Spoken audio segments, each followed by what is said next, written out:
Traveler, Paimon. It's been a while. As it happens, there is a letter here for you. One moment. Here. A letter? From who? Dear Diary, I'm Kale. I work as a trainee forest ranger under my master, Tainari. I'm also studying at the academia. I've been getting better and better at reading lately.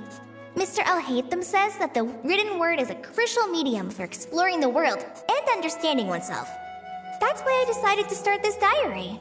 That said, what should I write about? Things are pretty quiet in Sumeria these days. Life is good. Every day is a fulfilling and happy one. When I think back to the days when I suffered from Elazar, or way back to when I was injected with God remains, I am in a much better place now.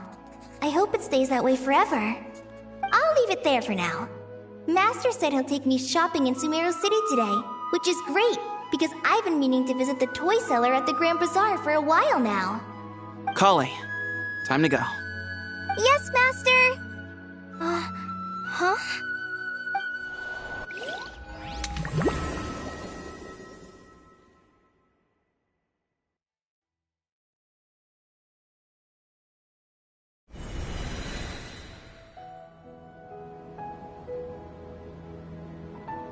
What's wrong, Kale? Is there something on my face?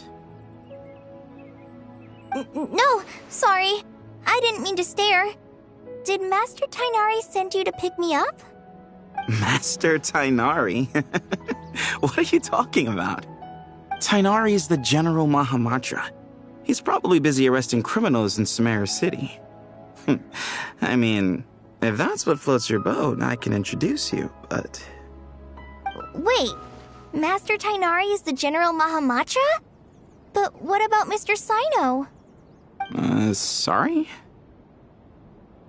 Oh, you mean that guy who just joined the Vahumana Darshan? Rumor has it he's the leader of the Temple of Silence. If that's true, it's pretty impressive. Sounds like you've been getting to know more and more people since you joined the academia. That's great, but don't let your forest ranger duties fall by the wayside, okay? What's going on? Sethos is acting like he's my master, and Master Tainari has taken over Mr. Sino's job. Is this some kind of prank? If so, it's a weird choice of prank. But anyway, Sethos doesn't look like he's joking. What is this all about? Hey, you're zoning out again. I'm gonna buy some tools for the rangers. Why don't you stretch your legs a bit? It's been a while since you last visited the city, right? Wait! He's right. It has been a while since I last visited Sumeru City. Was it always like this? I mean, it feels familiar, yet somehow... something seems different. Is this really Sumeru City?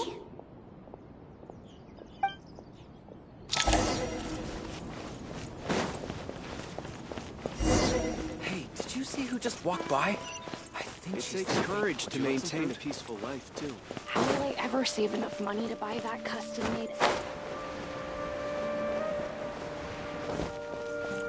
I heard that Sage disappears without a trace. Lord Kave Bay, did you get a chance to review this month's accounts? Any feedback? You mean the version you sent over a few days ago? Yeah, I took a look when I received it. I was thinking that maybe our profit margin is a little excessive. I visited some of our commercial partners last month. Their earnings are very slim. Are you suggesting that we give up some of our profits for them?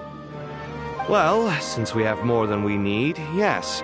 Making money for its own sake is pointless. Don't worry, I've already planned for it, and the numbers look fine. We can adjust the rates starting from next month.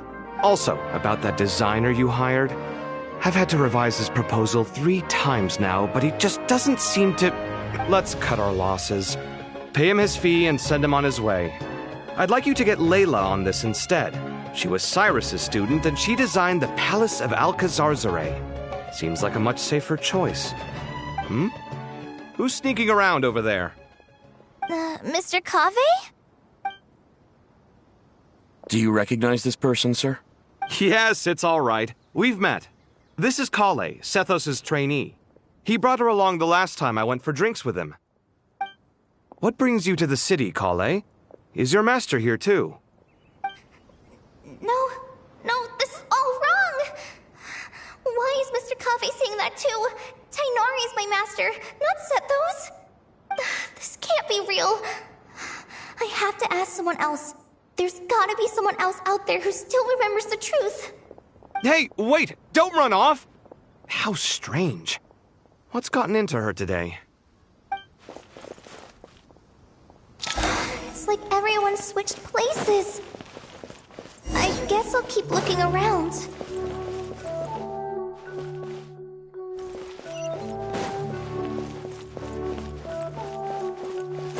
Would you like a cup of coffee? Students are under so much pressure. Lots of visitors today, I see. Welcome all. It's been a while. Hey, Rahman. You know that guy who sells face powder on Treasure Street? I haven't seen him around in a while. Any idea what happened to him? Oh, you mean a Hongar? Yeah, he got into a brawl with Shavirme on Treasure Street. He's been banned from setting up shop there for now. Seriously? Oh, well, that's a shame. I was planning to pick out some makeup for you. Oh, don't worry about it. The legendary Flame Mane discussing makeup with the Zubair Theater star dancer. Now there's something you don't see every day. Flame Mane? You know, I'm not actually sure when people started calling me that. Maybe the other Eremites thought I needed a fiercer title to scare people off? To be completely honest, I think the title would fit you better than me, Dia. You think? Can't say I've never imagined myself as a merc. If I ever give up the dancing, maybe I'll head to the desert and give the Eremite life a try. You would? Is that so strange? Oh, not at all. In fact, I've actually had similar thoughts before. If I ever get tired of sleeping out in the wild, I think I might go look for a job at the Zubair Theater. I've adored the dance of Sub-Zeros ever since the first time I saw you perform it. If the chance ever came up, I'd love to try it out on stage for myself. Really? If our manager Sataria heard you say that, she'd hold you to it. Probably grab you by the sleeve and never let you go again.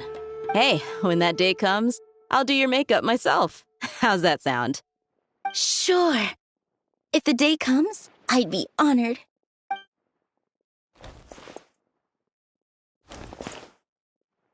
Everyone I know, everything I've ever known. Suddenly it's all a jumbled mess. The question is, who's right? Them or me? Oh, my head feels so heavy. I can't think straight.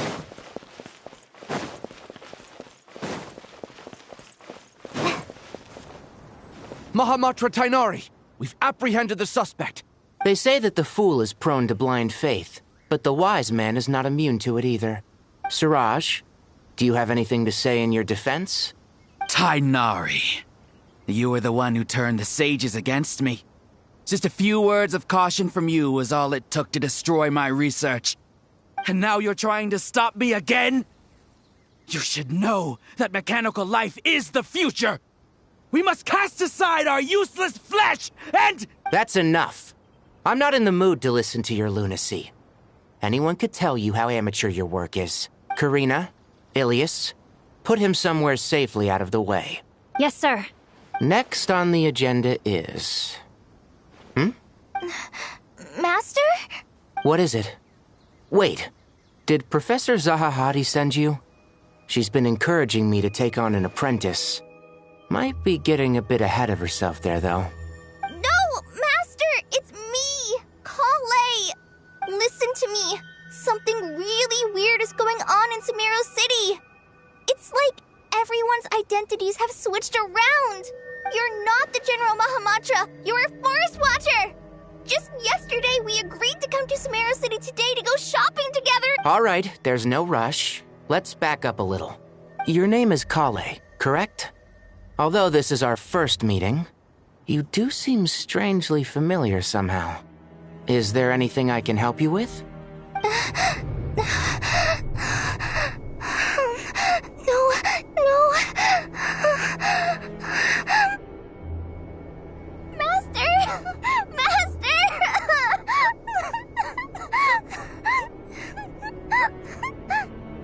What is it? Huh? Did you have another nightmare? I've told you before, when you're tired, lay down on your back in bed and get some proper sleep. It's much better for you than napping on your front. Poor posture obstructs your breathing, which can lead to all sorts of weird dreams. Now, we're supposed to go shopping in Sumeru City today, remember? Cheer up. I'll take you to Hushang's. I heard he's got some new toys in stock. Go wash your face, take some deep breaths, and when you're ready, we'll head out. Okay. Thanks, Master Tainari. So it was just a dream. And yet, dreams can sometimes be a warning of things that will soon come to pass. Who said that? That dream felt unusually real, didn't it? Here's my suggestion. Since you're heading into Sumeru City anyway, you may as well tell Lesser Lord Kusanali about everything that happened. And just to be on the safe side, I think you should also inform your 2 traveler friends who once helped save Sumeru. I'd write them a letter if I were you. Time is short. A storm is coming from beyond the bounds of fate.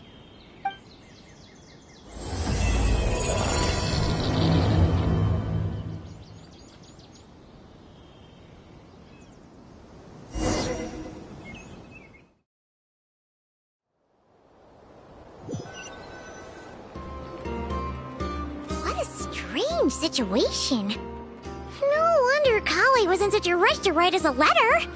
Imagine waking up one day to find that everything around you has changed. You might not even recognize Paimon anymore. Oh, that's a scary thought. Let's get to Sumeru and find out what the heck is going on.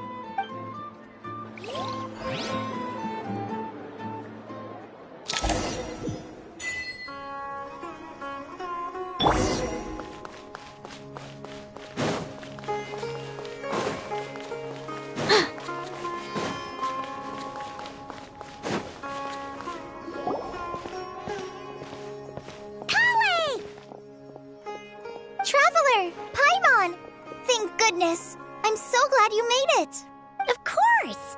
We won't let anything happen to you, Kale. So, what's going on in Sumeru City? Looks like lots of people are moving or something. Yeah, I was just gonna say, after I wrote my letter, Master and I went to Sumeru City and told the Dendro Archon everything that I experienced, from start to finish. She was silent at first. It seemed like she was deep in thought. Then the next day, we got told that she was ordering everyone to leave Sumeru City immediately and move to Caravan Rebot. The entire population of the city has to move? Not just Sumeru City. The evacuation also includes Lokapala Jungle, Avidia Forest, Ashavan Realm, and Ardravi Valley. Basically, everyone living in the rainforest must temporarily relocate to Caravan Rebot. Holy smokes! That's crazy! Yes, it's quite an operation. Even if people only bring the bare essentials, the scale is simply enormous. They've requisitioned almost all the Sumpter Beasts in Sumeru for the task, including the entirety of Dori's Sumpter Beast Park. The Dendro Archon said that what Kale experienced was not a dream, but a warning. After our meeting, she immediately summoned the 6 sages to analyze the situation and discuss countermeasures. They concluded that the events seen in the dream are very likely to become a reality, and that an unknown danger is rapidly approaching. Oh, please keep that to yourself. We don't want to cause widespread panic. The official reason they've given is a large-scale renovation of the rainforest ecosystem. People are skeptical, but there haven't been any major incidents. So far, at least. The Dendro Archon seemed really worried when we spoke to her. She said you can go visit her in the Sanctuary of Surasthana when you arrive. She also said she'd hold out until the very end. Tainari? Kale? You got a minute? I need a hand here. One moment, I'll be right there. As a forest watcher, I've been tasked with assisting with the relocation work. There's a lot to be done, and they need all the help they can get. This will be the final group of evacuees from Sumeru City. While they're away from home, they'll be heavily reliant on outside help. Thank you for coming in our time of need. As you can see, another crisis is upon us. Excuse me, sorry to trouble you, but could you help an old man find his medicine? It's buried somewhere in my luggage.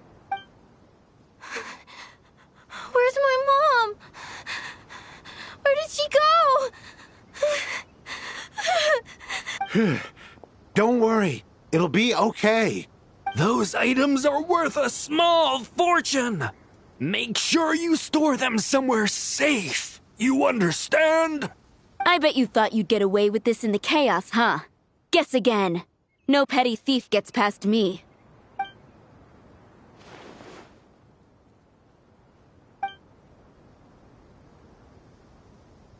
We should go help the evacuees. See you around. I'm so glad that you believed me and came all this way to help. It means a lot. Please stay safe. Don't worry. We may not know exactly what's going on yet, but as long as we stick together, we'll find a way through this. Goodbye! Look after yourselves! Will do. See ya! Paimon's not sure how she found the words to comfort Kale because, honestly, she's kind of nervous herself. Let's head to the Sanctuary of Surasana and see Nahida.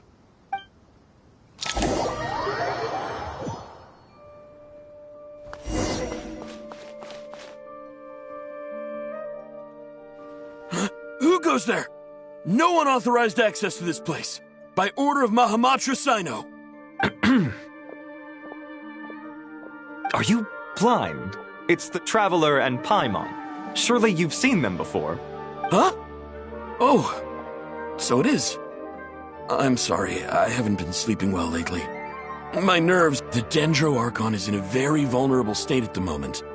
Mahamatra Sino is concerned that our enemies might choose this moment to strike, so he's ordered us to strengthen our defenses. Just seeing you two again already puts our minds at ease. Please, enter. I'm sure everyone's expecting you.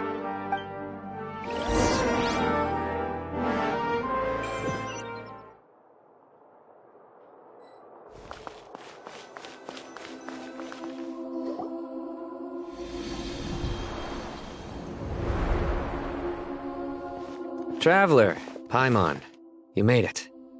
Aha! Perfect timing. Reliable helpers like you are just what we need right now. Oh, it's good to see everyone again. Kale gave us a rough idea of what's going on, but we still have a lot of questions. What kind of danger is Sumeru City in exactly? And how come everyone has to move to Caravan Reebot? At this stage, we can't be certain. We're investigating, but no definitive answers yet. I take it that Kale told you about her strange dream? Yeah. Apparently, everyone in Sumeru City was acting super weird. Even you guys. It was like you'd all switched places. That's right. Kale and Tainari reported the situation to the Dendro Archon.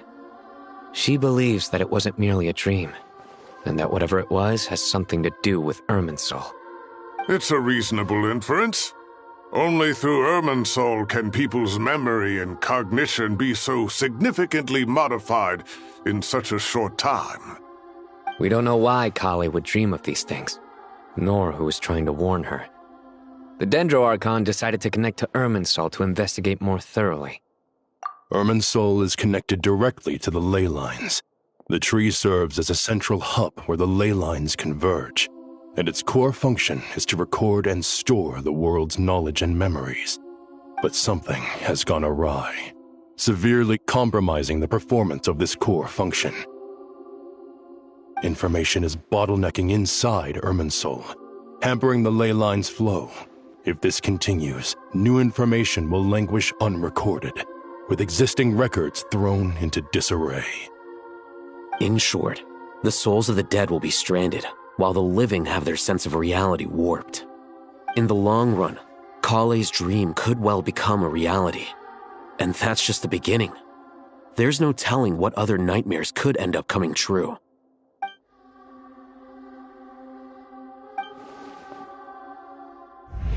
I have come this far, to use my death to open the gates of the ley lines to my people.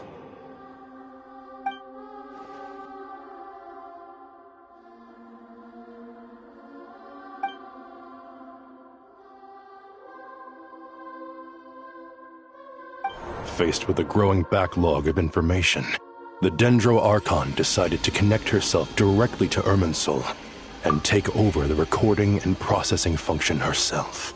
But it is an almost impossible task. Individual brains aren't equipped to deal with the sheer volume of knowledge and memories involved. All that information flooding in at once would instantly fry any human mind. And for a god, even for a god, the suffering must be unimaginable. The Dendro Archon's power originates from Irminsul. Any issue with the tree itself takes a toll on her to begin with. On top of that, she's subjecting herself to the grueling task of processing all that data. It must be torture for her. And despite all of this, she is somehow finding the strength to investigate the Irminsul situation from within and send us her findings. I finished analyzing the latest data. Looks like our working theory was wrong. There's no signs of Irminsul having been attacked from the outside. So it's internal then? Some sort of disease, perhaps? No. I've spent half my life studying the ley lines. If Irminsul malfunctioned this easily, the world would have met its end long ago.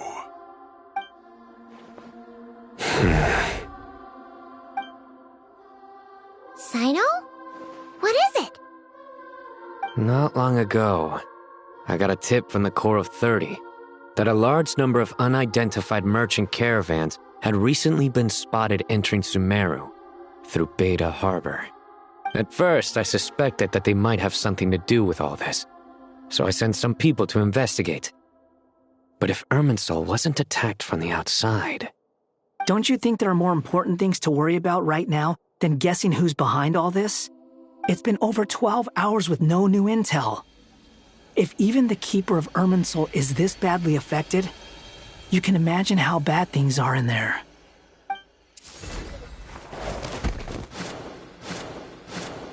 Dendro Archon. Nahida! What's wrong? Her breathing is weak, and her elemental energy levels are dangerously low. Looks like it's time to move to the backup plan. What's the backup plan? Get out of the city and take the Dendro Archon with us. The entrance to Irminsul is directly beneath the sanctuary of Surasthana. That means this is ground zero if anything goes wrong. The Dendro Archon has a very strong connection to Irminsul. But theoretically, this connection should grow weaker with distance. Under normal circumstances, she can unleash her full power here.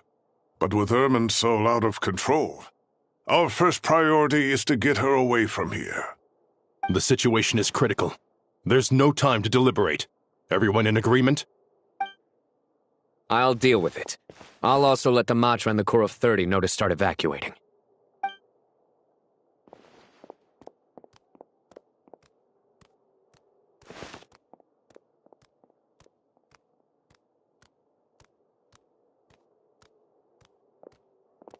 Let's go.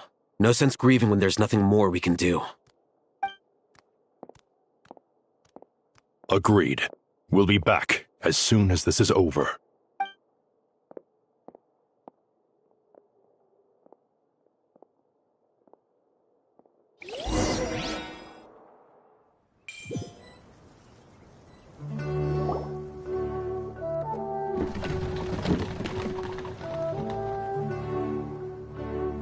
The last group of civilians has been safely evacuated.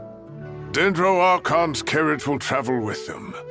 Sino and Hat Guy will protect the convoy. With the Dendro Archon in a coma, we've lost our means of investigating the situation.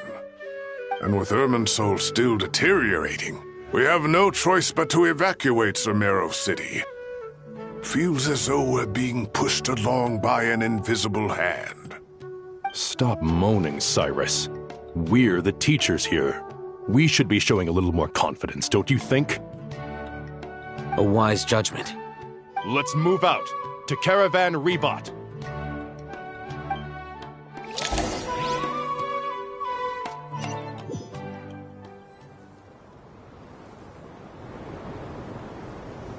Sir, all units are in position. Good. Everything is going to plan. Interfering with Sumeru City is a necessary step, so do not hesitate. The Irminsul situation will not harm you. We need to speed things up here, too. We don't want to keep our client waiting, do we? No, sir. You have my word. Everything will be completed on schedule. They say that fervent ambition attracts the favor of the gods, and with it, a vision. But we appear to be the exception. So, is our ambition not strong enough? Or does it threaten the very foundations of this world?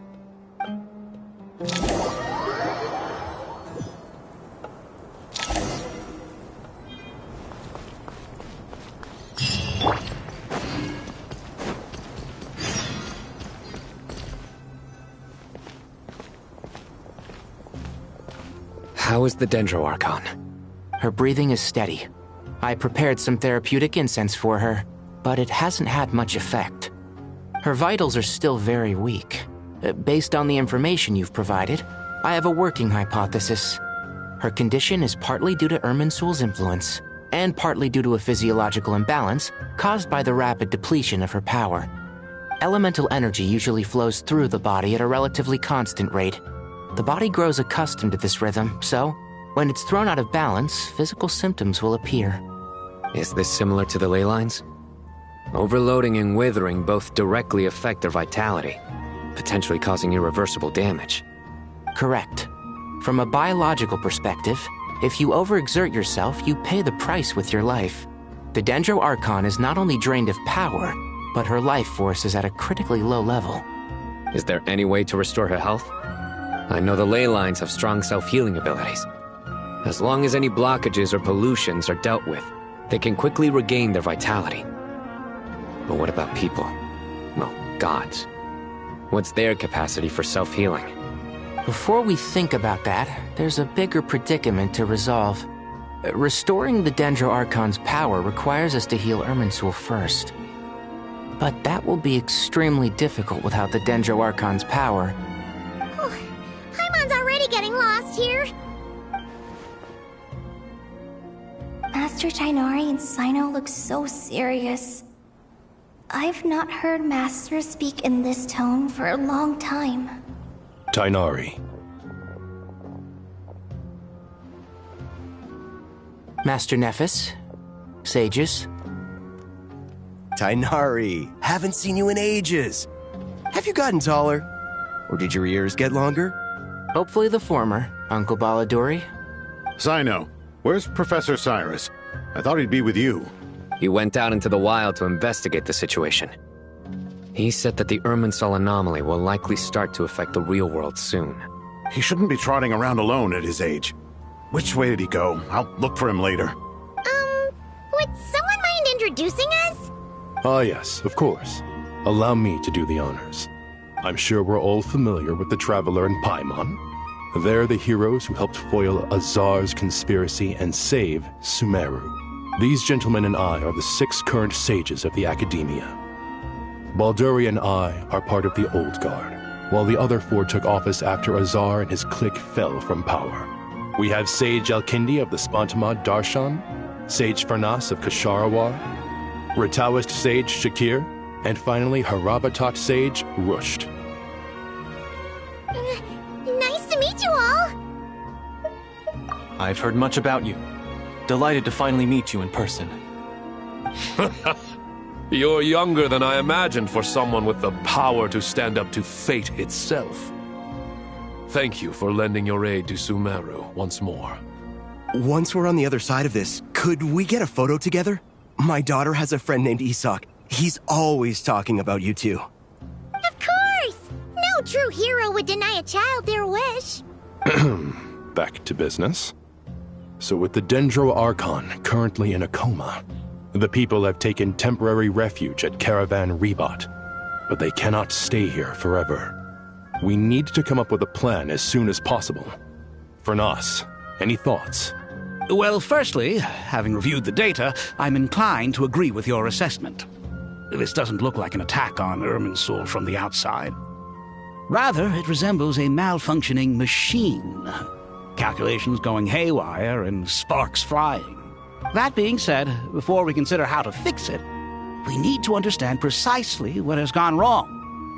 Furthermore, we somehow need to ascertain this without relying on the Dendro Archon's power.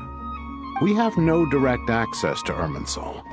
However, we might be able to gather the information we need from the ley lines. Study the branches to learn about the trunk, in other words. Wait, is that what Cyrus is up to? No wonder he ran off to research in the wild. Curse, always one step ahead of me, isn't he? I heard that while in the sanctuary of Surasthana, the Dendro Archon had to serve as the central information hub herself. This is a clear sign the situation within Irminsul might be far worse than we can imagine. Irminsul is vital not just to the safety of Sumeru, but to all of Teyvat. We must be the ones to bear responsibility for this world. To be on the safe side, I think we need to consider some backup plans. Are you saying we should consider a scenario in which Irminsul is completely destroyed? I'm merely pointing out that the possibility exists. You have a valid point. But until worst comes to worst, I believe we should focus our efforts on resolving the Irminsul anomaly and helping it recover. Kale, I understand that you were the first to foresee this crisis. If it's all right, I'd like to talk with you about it in more detail. Of course, but even I don't know how I came to have that dream. If there are no signs of external damage, could it be a stress fracture? Metals tend to suffer from this issue with long-term use, and Irminsul has existed for centuries, after all. It's possible, but surely a stress fracture would be more likely to cause a complete shutdown rather than chaos. Sages, General Mahamatra, sorry to interrupt, but something has come up.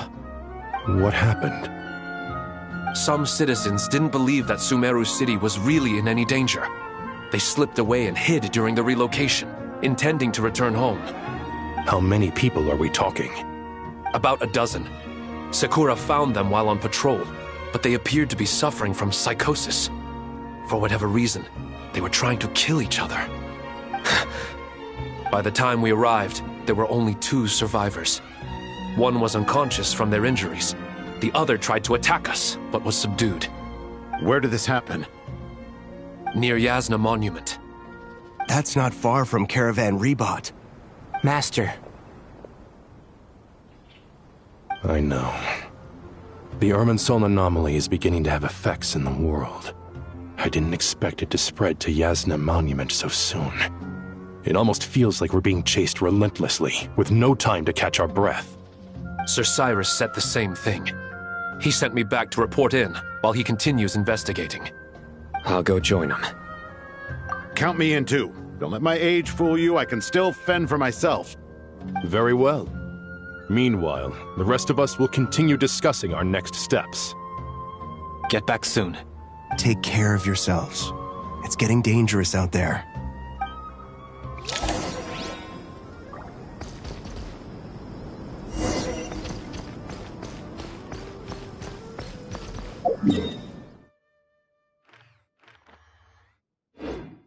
On me.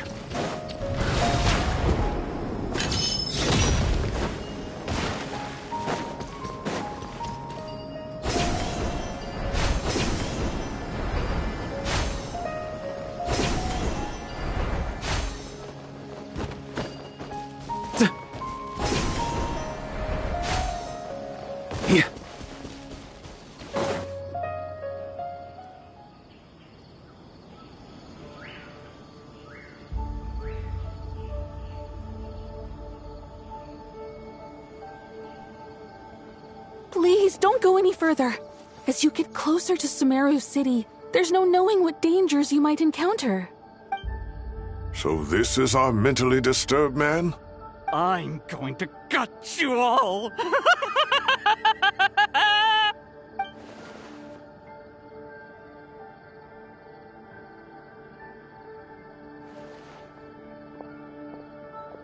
Cyrus, you didn't even bring a single guard? Do you think you're some sort of warrior? It's fine. Come here and look at this. Oh, it's... That's right. Flowers that bloom from openings in the ley lines, indicating some sort of anomaly.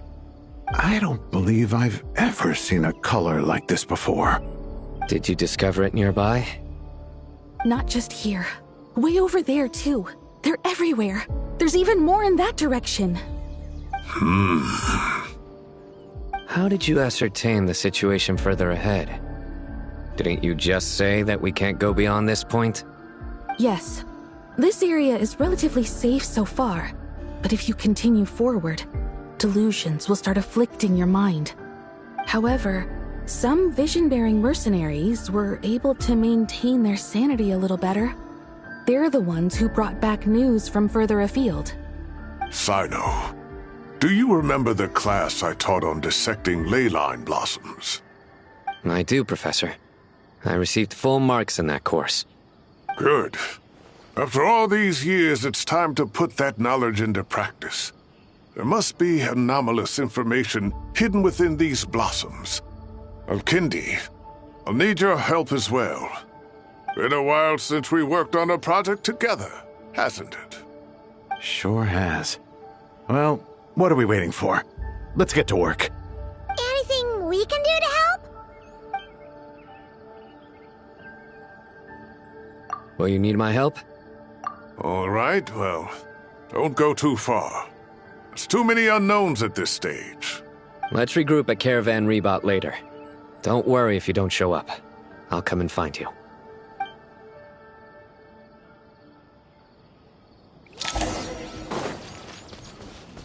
Huh?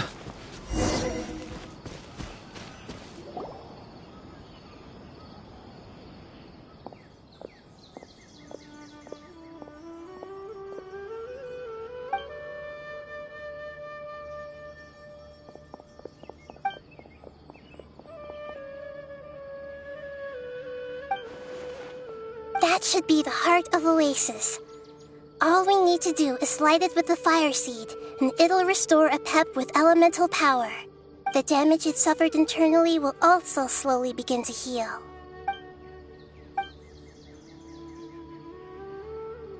What is it? You thought of something? Really? Then let's get back and tell the others!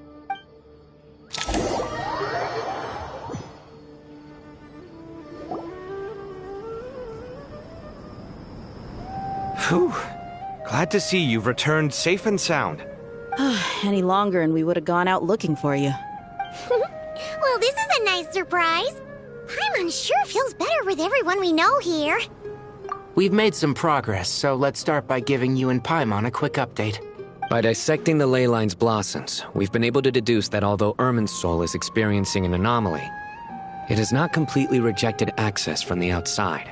The Dendro Archon has the power to connect to Irminsul, but there's also another way. I assume you recall the devices everyone was wearing when you first arrived in Sumeru? Devices? Oh, wait. You mean... The Akasha terminals? That's right. Of course! It's been so long, Paimon almost forgot all about the Akasha. Wasn't it shut down, though? Yes, but although the system isn't currently operational, the technological infrastructure is all still there.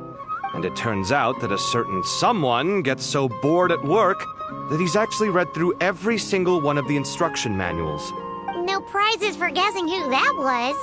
If praising others is that embarrassing for you, you can simply spare yourself the ordeal.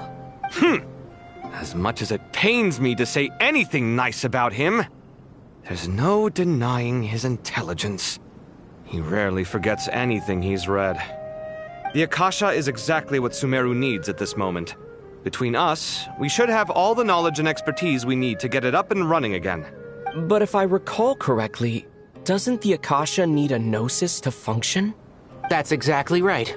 The Akasha relies on the Gnosis as a power source, and in its absence, we'll need to find an alternative. To tackle this problem, it looks like we'll be relocating once again. Mainly to the Temple of Silence. Ring any bells? It's the only major institution in Sumeru dedicated to preserving the knowledge of King Deshret's civilization. You might find the answers you're looking for hiding there. I agree. There's a good chance. Master Nephis and the other sages have discussed it. As the chaos from Irminsul continues to spread, Caravan Rebot won't be a safe haven for much longer. We have to move into the desert next. The scholars and sages will head to the Temple of Silence, while the civilian population seeks refuge in Aru village. The Eremites will keep everyone safe during the journey, and Candace will be there to receive us at the village. This leaves us just one thing to worry about. The Dendro Archon. She's very weak. We can't afford to wait until Irminsul is fixed. There has to be another way to help her. Huh. Wow. Luckily, the Traveler had a eureka moment while we were out investigating. Really? Wow. Nice one, Traveler. Let's hear it. What say our Amorta experts?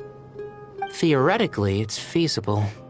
From what you're saying, although elemental life and elemental energy have their differences, the Dendro Archon has explicitly stated that she can imitate the power of the former. In which case, as long as a Pep is willing, she should be able to convert her own power into a form that the Archon can use. It wouldn't be difficult for her at all. The only problem is convincing her to help. Yeah! Even though she wasn't exactly friendly the last time we met, she didn't refuse to talk with us. When she realizes the danger that Nahida is in, surely she won't turn a blind eye to it. Well, hopefully not. Either way, we're not exactly spoiled for choice here. Hey, it's better than having no options at all. I agree. Without Irminsul's aid, the legendary Dendro Dragon Apep may well be the only living thing in Sumeru who can help our Archon recover her power. There's no time to lose. I'll bring this proposal to Master right away. If he and the other sages agree, we'll split into 3 teams. The academics will go to the Temple of Silence to look for a solution to the Akasha problem. The Eremites will escort the civilians safely to Aru village, and the Traveler and Paimon will take the Dendro Archon to see Apep.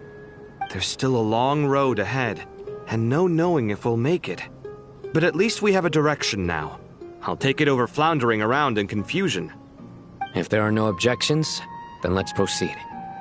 But before we adjourn, I would like to leave you all with some parting words. No matter the distance between us, there will always be an invisible force tying us together. May the bonds forged in the past shine bright like stars and open a new path before our feet. Huh. Is that from King of Invocations? No. This one's from King of Invocations, the sequel. What's the difference? The sequel's much cooler. Couldn't agree more. Well, it was very apropos. Once this is all over, I'll give everyone a copy of King of Invocations and the sequel to show my gratitude. Come on, let's get moving.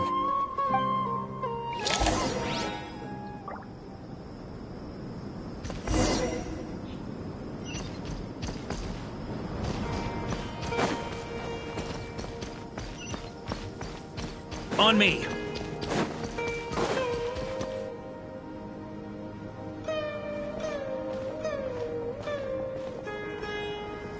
Tighnari has brought me up to speed. I approve of your plan of action, but we can't proceed with everything right away. The people need to rest. For many of them, this will be their first time in the desert, so we'll need to find additional personnel to help escort them. You two, please go on ahead with the Dendro Archon. Let's rendezvous at the Temple of Silence later. No problem. We got this.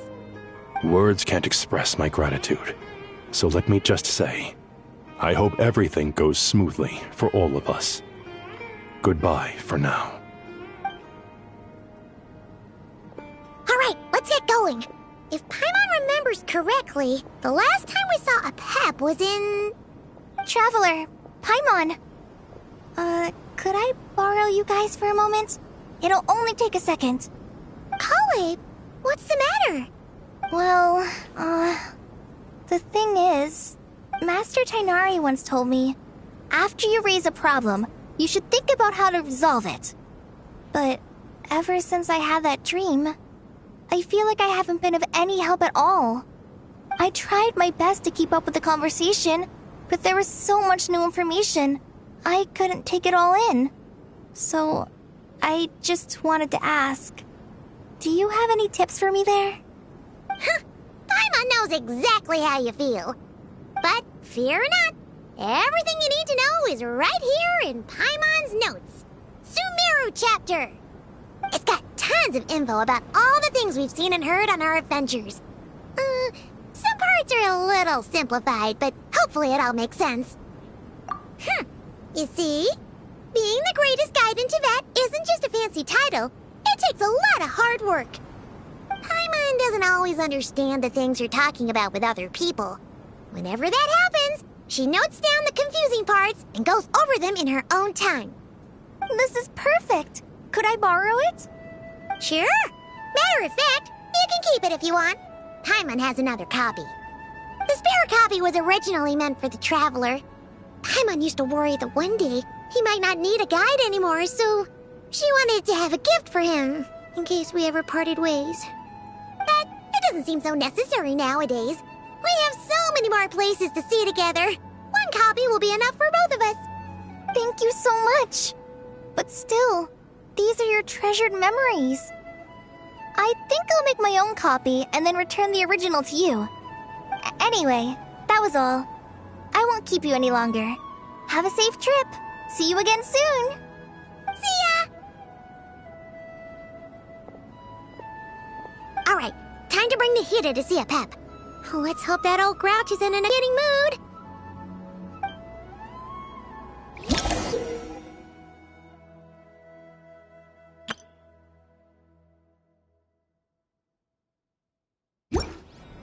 Hey, here's a thought.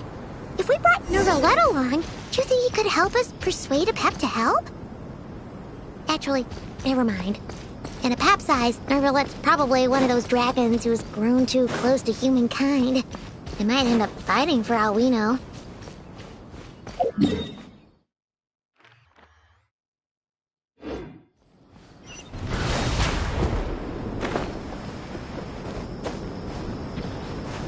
On me. Here. On me. Huh?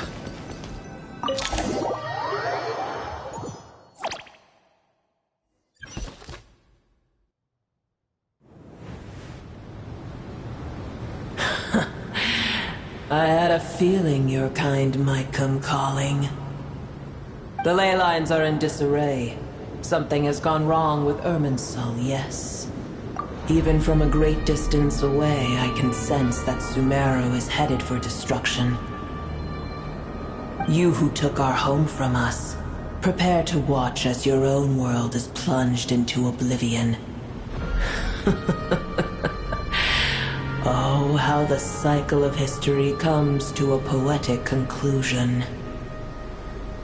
This isn't a joke, Pep! Nahida's in grave danger! Can you please help her? Is she now? Then do explain. Reason should I lend Boer my assistance. Be not mistaken. The fate of Sumeru is of no concern to me.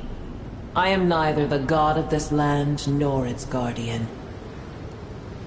I may have given my tacit agreement as your kind built homes here and multiplied for generation upon generation. But that does not mean that I bear any responsibility for Sumeru. Tiny Boer, puny humans. In my eyes, all of you are but intruders who followed in the wake of the heavenly principles. I am not obliged to be your savior.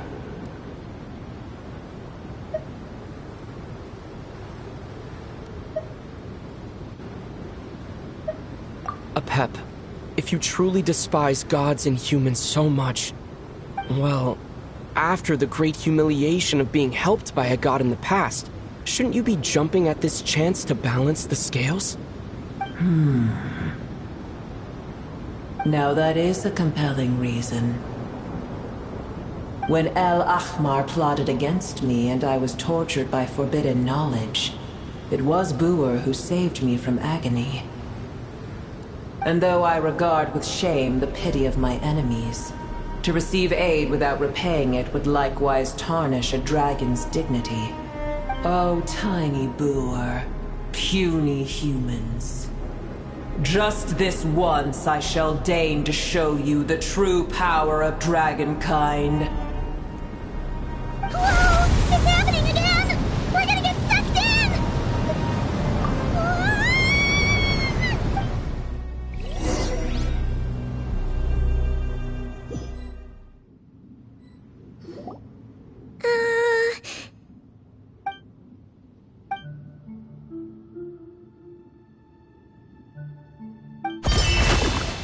It is done. The heart of Oasis is supplying her with life force as we speak. It shall not be long before she recovers. But I should warn you. Buer's existence is closely intertwined with Irminsul. Unless the issues plaguing it are resolved, she will never completely recover her former strength. Thank you. Spare me your words of gratitude. You may also spare me your feigned concern. A dragon's sovereign's power is far greater than you can imagine. While I was indeed weakened when the heart of Oasis ran dry, providing tiny Buer with a morsel of my life force shall have little consequence for me. Oh, good to hear.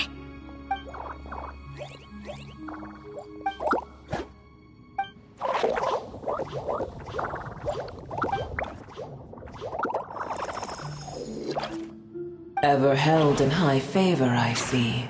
Oh, well, you know. The compliment was sincere. Simply accept it.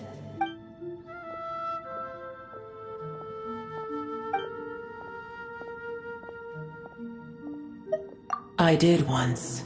That tree was not planted by the heavenly principles.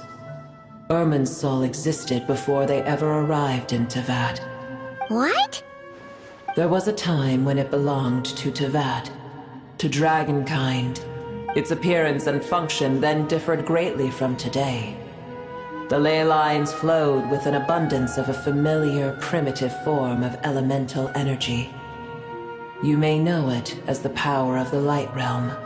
The heavenly principles usurped and refashioned Irminsul, made it serve humanity, and used it to anchor the fate of the world. Yet in the end, humanity has failed to protect it.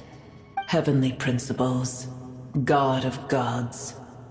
It makes me sick. The enmity between your kind and mine can never be bridged. As things stand today, holding a grudge against you would serve no purpose. But there will come a day when we reclaim this world for ourselves. The opportunity will arise no matter how long we must wait. I can already sense that far away from here, the Hydro Dragon has wrested his authority from the hands of the usurpers. Though we have yet to meet, I know that we are both preparing for our revenge day and night. Uh-huh.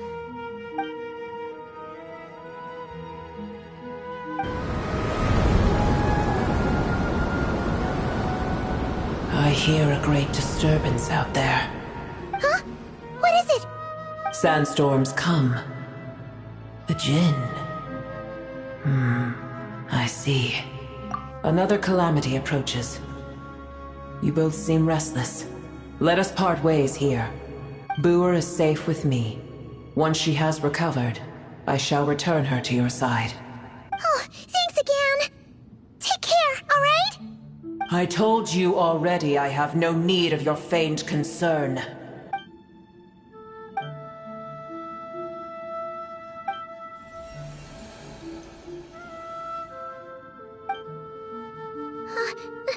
Nahida? You're awake! Are you okay? Cease your interrogation. Yes, she awoke for a brief moment, but she has now lost consciousness again. Take it. We shall talk more at another time.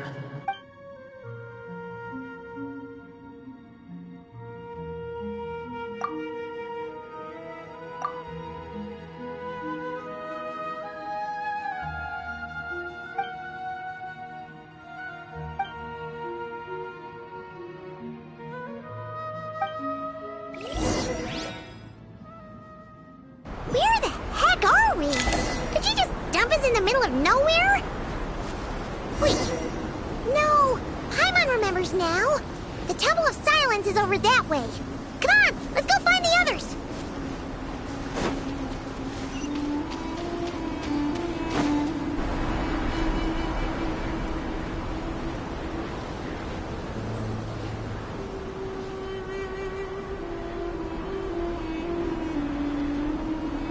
There's no need for everyone to stay here.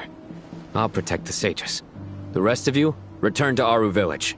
Yes, Mahamatra Sino.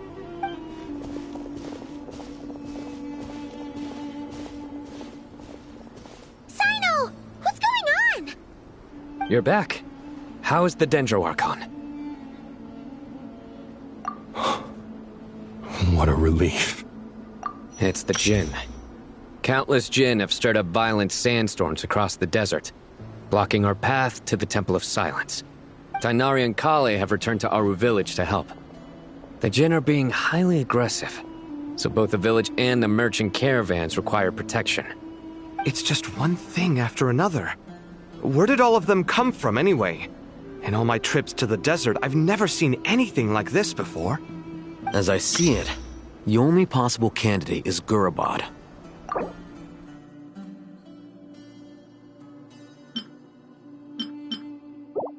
Gurabad?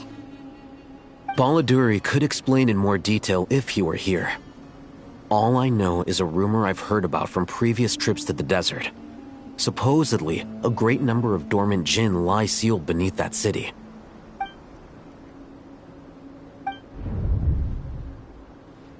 Gurabad is, for me, a fated land.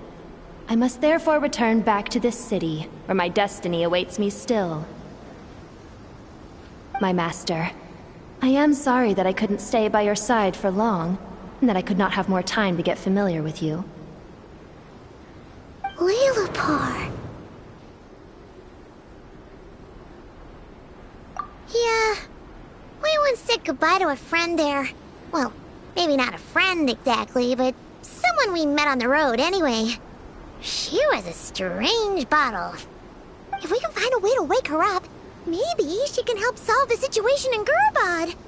Well, be careful. You may find there's more than just the Jinn to worry about. You mean, there are other dangers in Gurabad? It's a sensible assumption to make. The moment we arrived in Caravan Rebad, the Irminsul anomaly started spreading in that direction.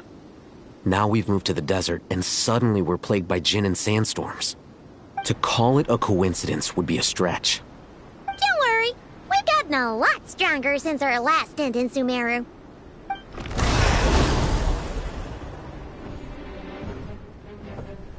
Ah!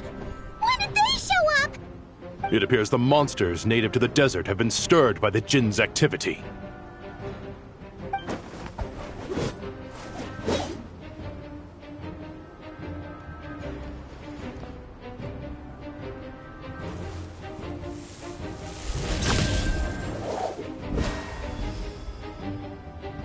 You should get going. We'll take care of things here.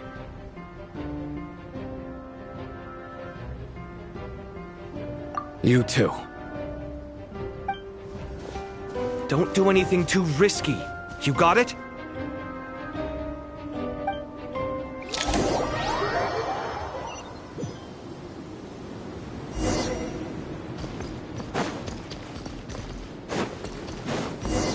The Jinn are swarming out of Gurabad! Looks like I'll hit them with light! Let's get inside and see what's going on! Watch out! The turning point in Maria sweeping in!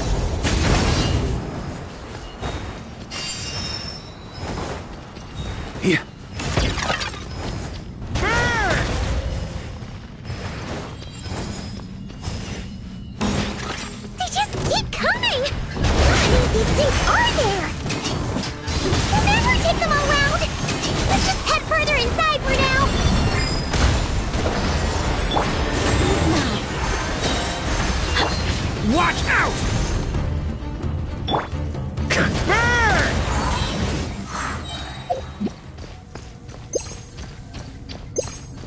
On me!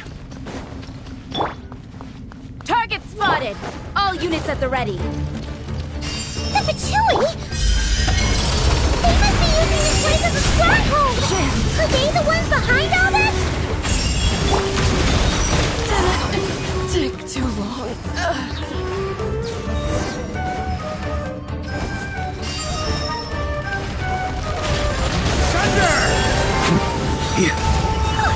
Fighting Jin with one hand and Patchouli with the other? This is pure chaos! Story has only just begun!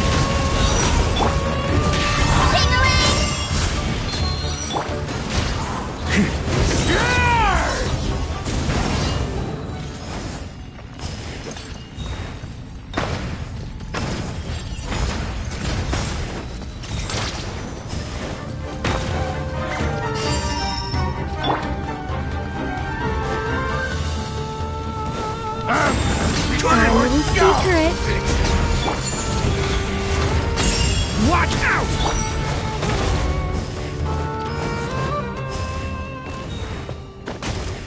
Thunder!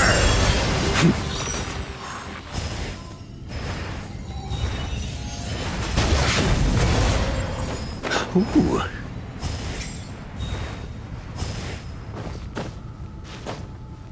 Yeah. Yeah. Yeah. Yeah. Yeah.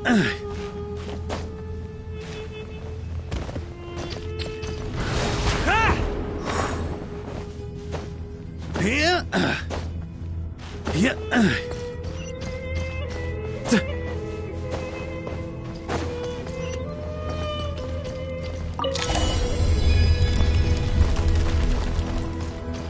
You see that strange machine? Paimon has a sneaking suspicion that that's the thing wrecking Gurabad and setting all those dangerous Jin free! The target has reached the core zone. Requesting backup. Repeat, requesting backup. Backup en route! Stop him at all costs!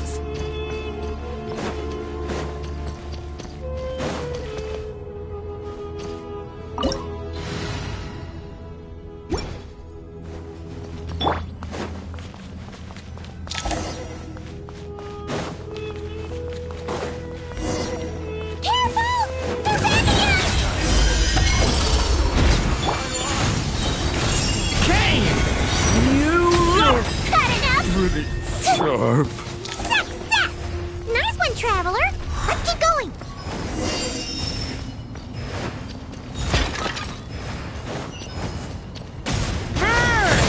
Up the ante! On me! I think not. Our little secret. Stay back! Here comes another. Hammer and home! Burn! Thunder! Shrimp! Huh?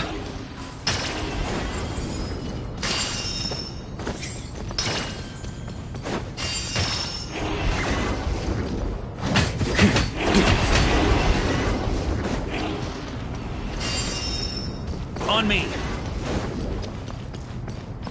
Huh?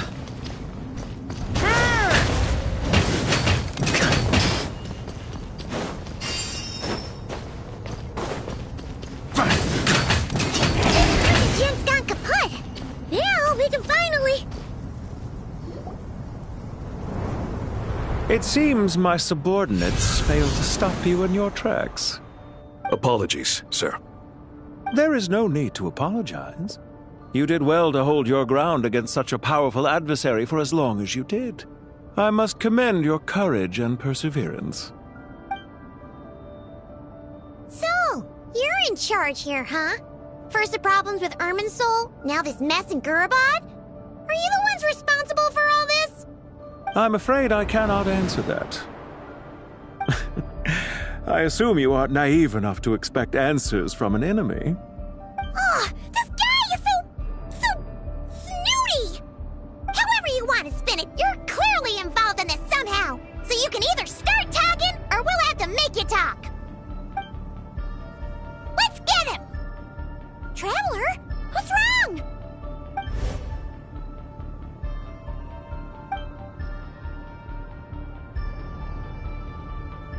You're remarkably calm. Some would act more rashly upon finding the ringleader all alone. But you keep your cool. Even as your enemy, I must applaud you. Did you show yourself just to say that? Is this you trying to take back control of the conversation? Unfortunately, I really don't have anything to say to you. I am here merely to indulge my own curiosity. Your names are well known among the Fatui. Naturally, I wanted to observe you up close while I had the chance. Hey! Don't treat us like we're some kind of exotic animals in a zoo! Oh, I wouldn't dream of it. You seem rather predisposed to misunderstand me. I'm quite aware that you are both heroes of great renown. You have resolved crises in many nations and won countless allies along the way. I've been following your adventures with great admiration. My only regret is that the trajectory of your journey conflicts with our goals. What do you mean, admiration? Sorry, but that sounds pretty weird coming from you. I don't see why. We may happen to occupy opposing sides, but there is no cause for deep-seated enmity between us. To respect one's enemy is to respect oneself. Well, now that you're observing us up close, what do you see? I've observed as keenly as I can. Yet, while I endeavor to understand, your true strength remains a mystery to me. Violence is not my area of expertise either, so, you see, I would much rather converse with you like this than determine a victor with the edge of a blade. Besides, I've heard that even 3 moons in the sky fail to eclipse your brilliance. I know better than to bite off more than I can chew. 3 moons? So you have a connection with the Harbinger, the Doctor. Well deduced. Our commander, Dottore, died in Nodcry, but there are things that do not end with his departure. We must... Look at me. I almost divulged more than I should have. What are you after? Revenge for Dottore? Or are you plotting something else? I've said quite enough, I believe. There's no point in continuing this conversation, except to say, I've noticed that you seem to know your way around here quite well. A repeated visitor to Gurubad, are we? Ugh. I'll take that as a yes. Then I'm sure you'll have heard the story of this place. The mother of the Jinn, Lilupar, and the tragic tale of her vengeance that spanned 3 generations. It was right here that Lilupar once helped the wise to ascend to the throne. But from that moment on, every king who sat upon it was corrupted by power. These degenerate rulers lost control over their nation, and with it, the right to occupy that exalted seat. What are you trying to say? I once admired you for your adventures. That is the earnest truth. But it appears to me that your journey serves ultimately to uphold the rules of this world. Are these rules truly just? Does the heavenly principles rule with wisdom or folly? And how can we be sure that the 7 who wield authority over the world will not be corrupted? Do you seriously think you're gonna convince us of anything? Convince you? I'm sure my commander already tried that. Why would I waste my breath doing the same? If a few words from a stranger were enough to make someone completely change their stance, it would only prove that they never had a firm will to begin with. I am merely stating my position, so that we might understand each other better. One's enemy in the present may not necessarily be an enemy for life. As for what game I'm playing here, I'm simply buying some time. But now I must bid you farewell. It was a wise decision not to attack me immediately. Since you did not fall for my ambush, I will now have to ask those in hiding to reveal themselves. Leave this to us, sir. Very well. I trust you to do what is necessary. Stall him while I execute the next step of the plan. Sumeru City, Irminsul. Hey! Stop right there! Don't you dare leave without explaining yourself! All units, stop them! Protect the commander! Did you hear that? He mentioned Sumeru City and Irminsul! He definitely knows something! We can't let him get away! Get rid of these pesky soldiers, quick! Rear guard to the front! Don't let them through! Get that thing in position! Hold on! We finally beat them! That mysterious guy can't have gotten far! Let's catch up with him!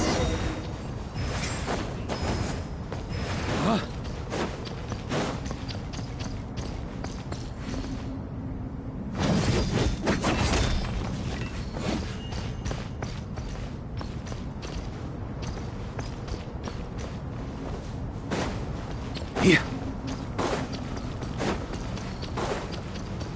On me. Here.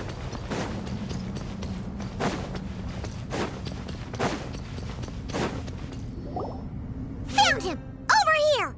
You're very persistent. Hey, you! Stop running and explain yourself! What?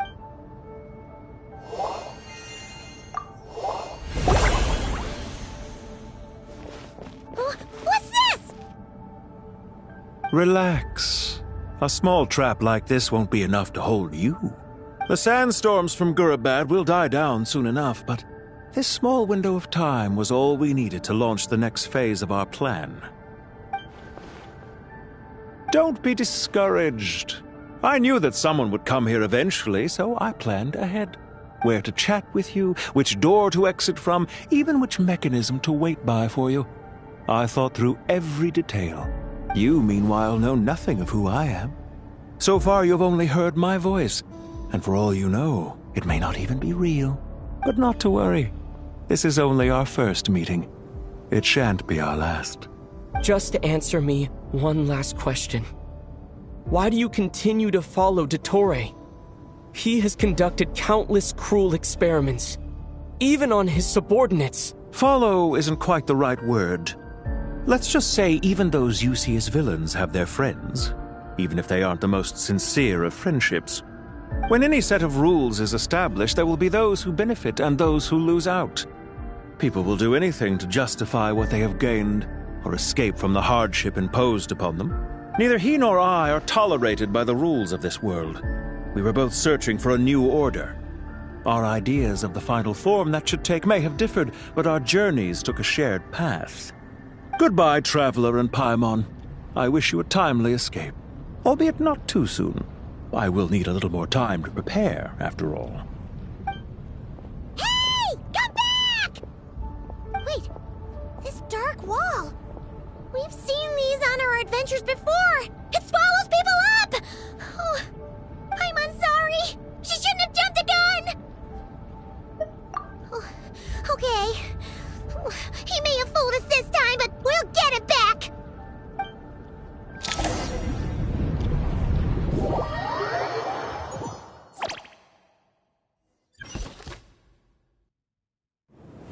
Sino and his team are guarding the north.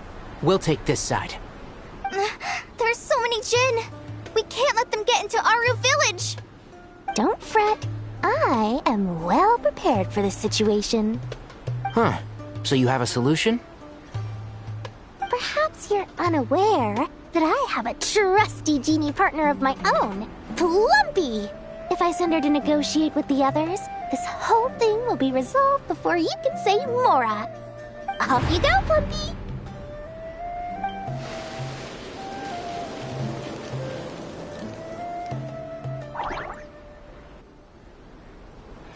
Come on, what's the holdup? 5,000 Mora. 20,000 Mora.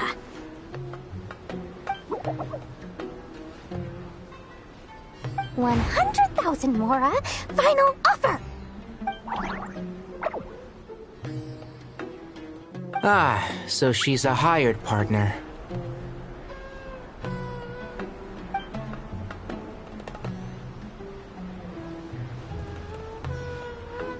Hired partners are reliable too. Plumpy here is a highly skilled negotiator. You'll see. Just a few words from her and...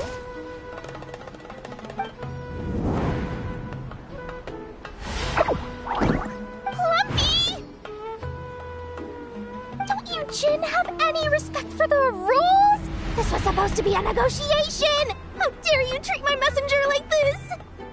You wanna play rough? You can play at that game!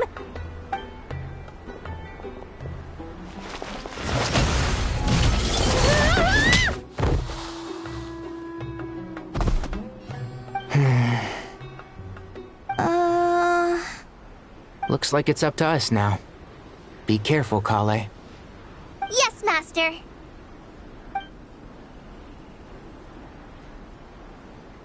What happened? How did I pass out? Never mind. Maybe it's time for revenge. You know, this reminds me of when you first arrived in the Video Forest. You were trying to help a child retrieve a lost toy when you stumbled upon Spino Crocodile territory by mistake. Yeah, I remember. Our first time fighting side by side. Fighting side by side? I seem to recall swooping in to rescue you with a team of forest rangers. Please stop.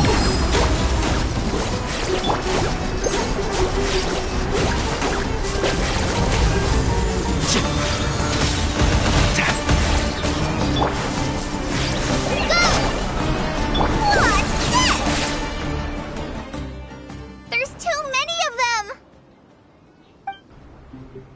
I can't believe I used 12 rare items in one battle! Ugh. I shudder to think how this is going to affect this month's accounts. The sight of that glaring deficit might be more than my poor heart can take. Tighnari, how's the situation on your end? We held the line, though it was a close call. But it looks like they're preparing for another attack. Has something happened? They've breached our defenses in the south. The Jinn are pouring in. We're moving the villagers to the north as we speak. We're hemmed in. This is getting precarious. Our margin for error just got a lot smaller. That's why we wanted to confirm your status. We need to consider our next move carefully. Bad news! Another line of defense has been breached. Kale, go with them and assess the situation. Dory and I will hold the line here. But Master! Even with 3 of us, we barely managed to. This is not a discussion, Kale. Don't worry about us. She clearly still has plenty of tricks left up her sleeve. Wait, you can't pin all your hopes on me! Oh, great. I've almost run out of the things I brought with me, and the rest is back at the caravan. I should be able to hold out for a little longer, but still... Master! Need any help? Huh? What is it, Kale? If things continue like this, it won't be long before Aru village is overrun by Jinn, and the sandstorms are sure to follow in their wake. I do have a plan, but I can't guarantee it will work. I don't care, whoever you are. Please just help us. The only one who can help is you. I am merely here to guide you along the correct path. I am a spirit created at the beginning. I am a flickering illusion. I am the shimmering light that flows from the eyes of the Creator. What do you mean? It doesn't matter. You don't need to understand it. Just repeat after me, one line at a time.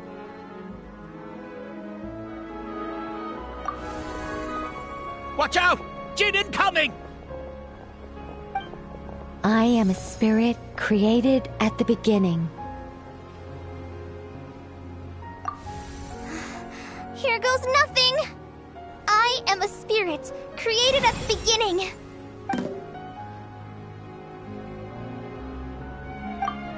I am a flickering illusion. I am a flickering illusion. What's wrong, Plumpy? I've never seen you so agitated before. But how do you... Do you know what Kale is reciting? I am the shimmering light that flows from the eyes of the Creator.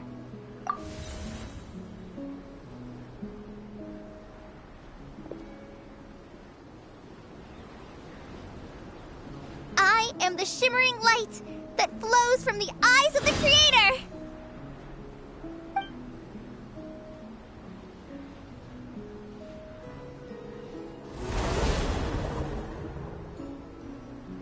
It's a song composed by the goddess of flowers, but very few records of it remain, even in historical texts. All we have is a few fragments. Is Kale an avid historian? Not to my knowledge. The Jinn have actually quieted down. Although, no, it's more than that. It looks like they're showing submission. Clearly the songs left by the goddess of flowers have a soothing effect on them. At the very least, they're much calmer now. Really?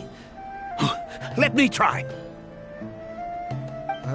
I am a spirit created at the beginning. Don't stay away! I'll stop! I'll stop! It seems like the song only works when Kale recites it. But why? Kale.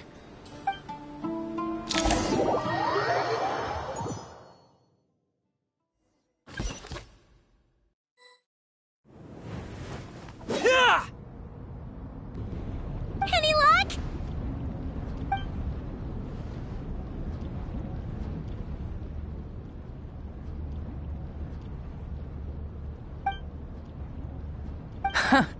When I heard that loud rumbling in the distance, I thought the shifting sands had bust open the gates to some ancient treasure vault. Turns out it was just you guys. Huh? Wait, that sounds like... It's been a long while. Did you miss me? Jet! Ben! Let's save the catching up for later. First, I gotta get you guys out of there. This should be the right mechanism. Ben, can you handle it? There we go. Come on, let's leave this place.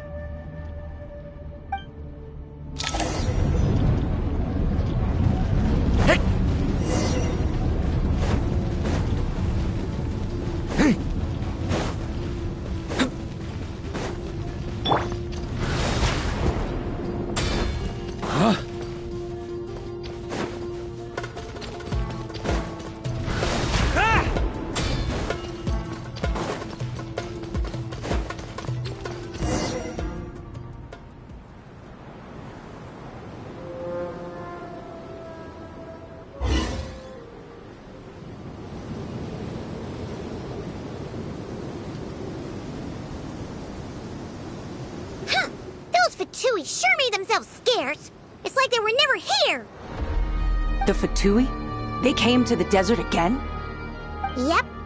No idea what they're planning this time. They were being very coy about it. How have you been, Jet? Well, since we last met, I've started my own band of mercs. We've actually made quite a name for ourselves. Oh, yeah. On a slightly different note, I have some good news. I finally took care of Masaira. Not much to write home about. It was just another day. Found his hideout. Dragged him out of his cozy little bed. He tried to talk me into seeing his point of view, as usual. But I'm way past that by now. There was nothing he could say to save his life. What about you guys? Bet you'd forgotten all about me and Ben, huh? Of course not! We're super duper best friends! Wow. Sounds like I should make time to visit some other nations too. Anyway, what brings you to Gurabad? Oh, right. I almost forgot. We're here to look for Lilupar.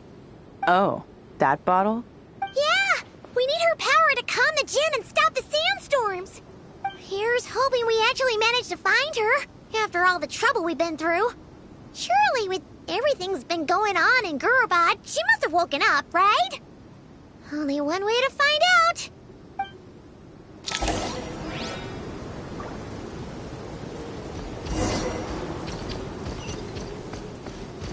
Here. Try to keep up!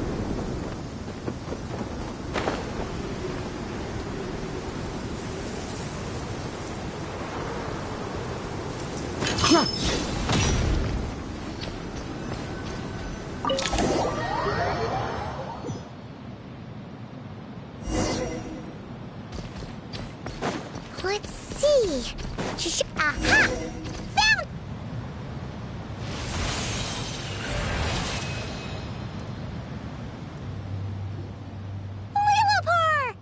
What a long dream that was.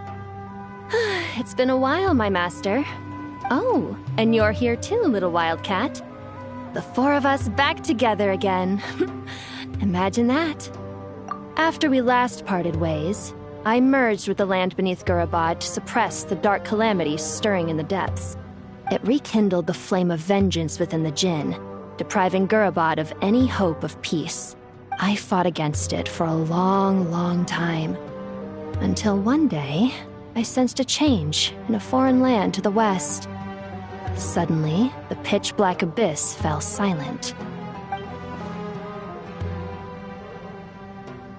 Once satisfied that that dark power could no longer bewitch the Jinn, I too fell into a deep slumber, from which I have only now awoken. Why have you returned to Gurabad, my master? And why is my sand-swept homeland in disarray once more?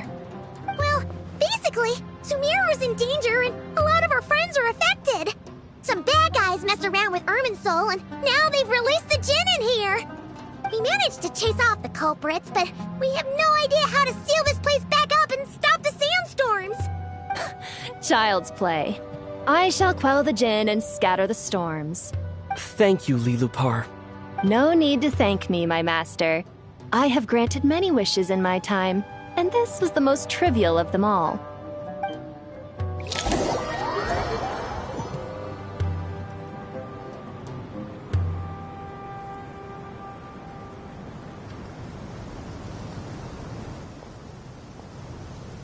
The sandstorm's gone. The sun shines bright again. When I said that we'd meet again under a lovelier sun, this was exactly how I imagined it. Yay! Although, honestly, Paimon would love to hang out with you more, even if the weather sucked. Well, there shouldn't be any more Jinn breaking out, right? Are we okay to head back? Sounds good. You can introduce us to your other friends. Another adventure begins. Lovely.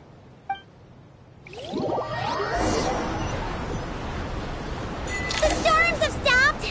We should be able to get to the Temple of Silence without any problems now. Time to regroup!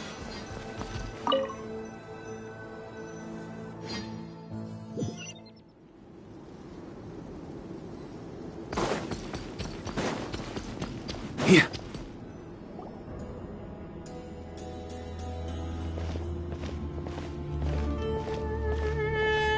So, this is the Temple of Silence. I've heard the Nagarjanites mention it in passing, but I never imagined it would be this big.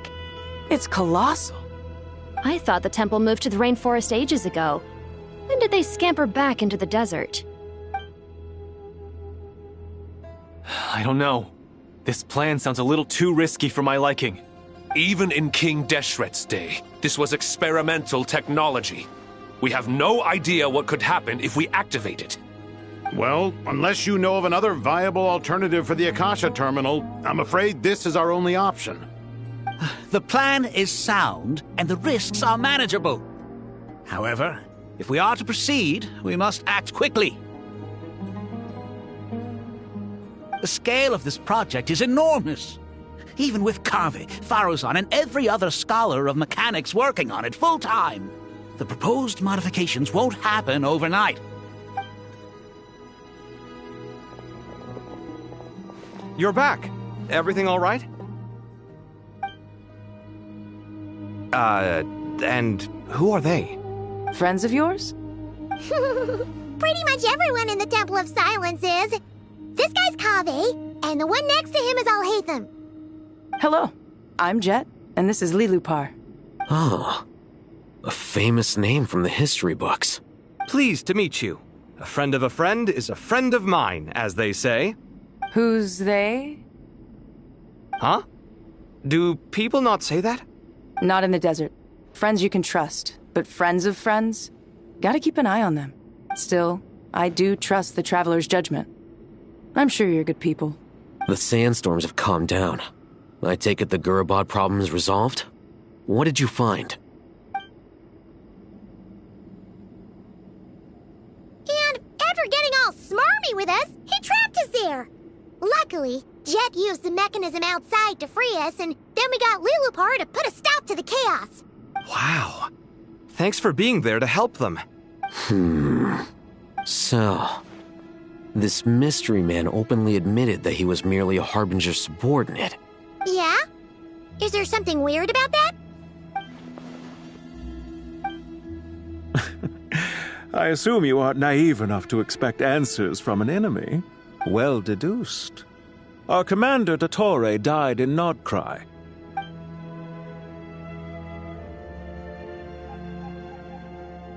Are you wondering about his true identity? Or do you think there's a big conspiracy behind all this? I wouldn't go as far as to call it a conspiracy. Just the simple fact that having someone to shift the blame on tends to prove useful should trouble come knocking later. The most important thing for now is to solve the immediate problem. Perhaps that man knew you wouldn't have the resources to investigate his background and so didn't put much effort into disguising himself. This is all getting a little cryptic for me. I'll let you guys talk while I take a walk with Lilupar. Jet? Aren't you with the Blazing Beasts? What a coincidence. Didn't expect to run into you here. We're mercs. You can run into us anywhere. Who's this with you? So, did you find the solution you were looking for in the Temple of Silence? You bet we did. This place is incredible. It has everything. So far, we've discussed a plan and verified its feasibility. Building a new system from scratch is out of the question. So our only option is to modify the Akasha using certain resources we hope to find in the mausoleum of King Deshret. According to certain sources in the Temple of Silence, there is a core device in King Deshret's mausoleum known as Aru. Little is known about this device in academic circles, which suggests it was hidden quite effectively. If these sources prove correct, the energy contained within Aru may be sufficient to power our Akasha renovation plan. However, this raises difficult questions regarding technological integration. The sages are still debating it. Yeah, but I'm sure they'll reach a compromise once they've argued it out. The people of the rainforest are always cautious when it comes to desert technology. But times of crisis like this leave us with little choice. Wait, Paimon has a question. Is this the same Aru we've heard of before? It's sealed off, right? Some sort of prison where the Goat King, Ibis King, and Crocodile King are locked up.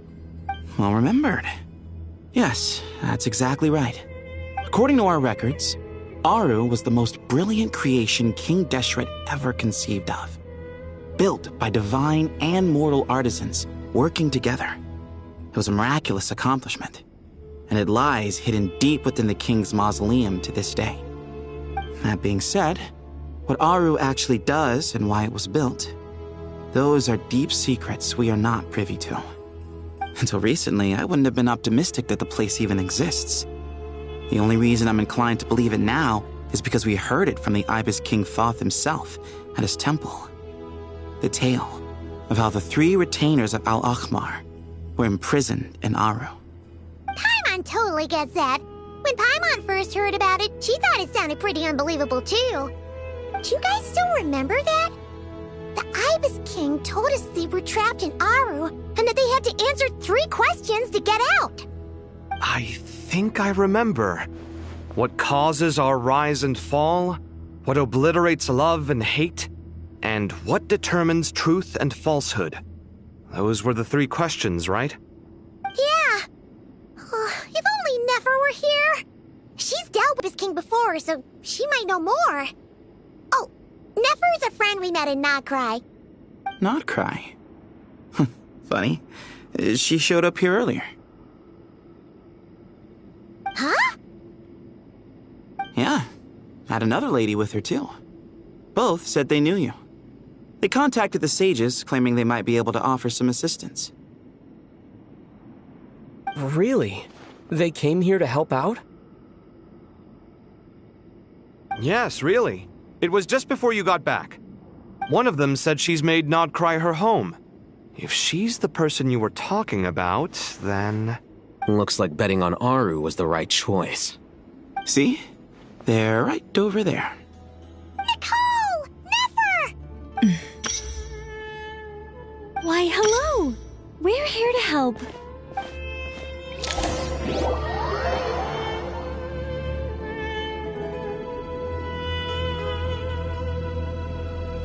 It's a good thing we left early. We almost got locked out. Locked out?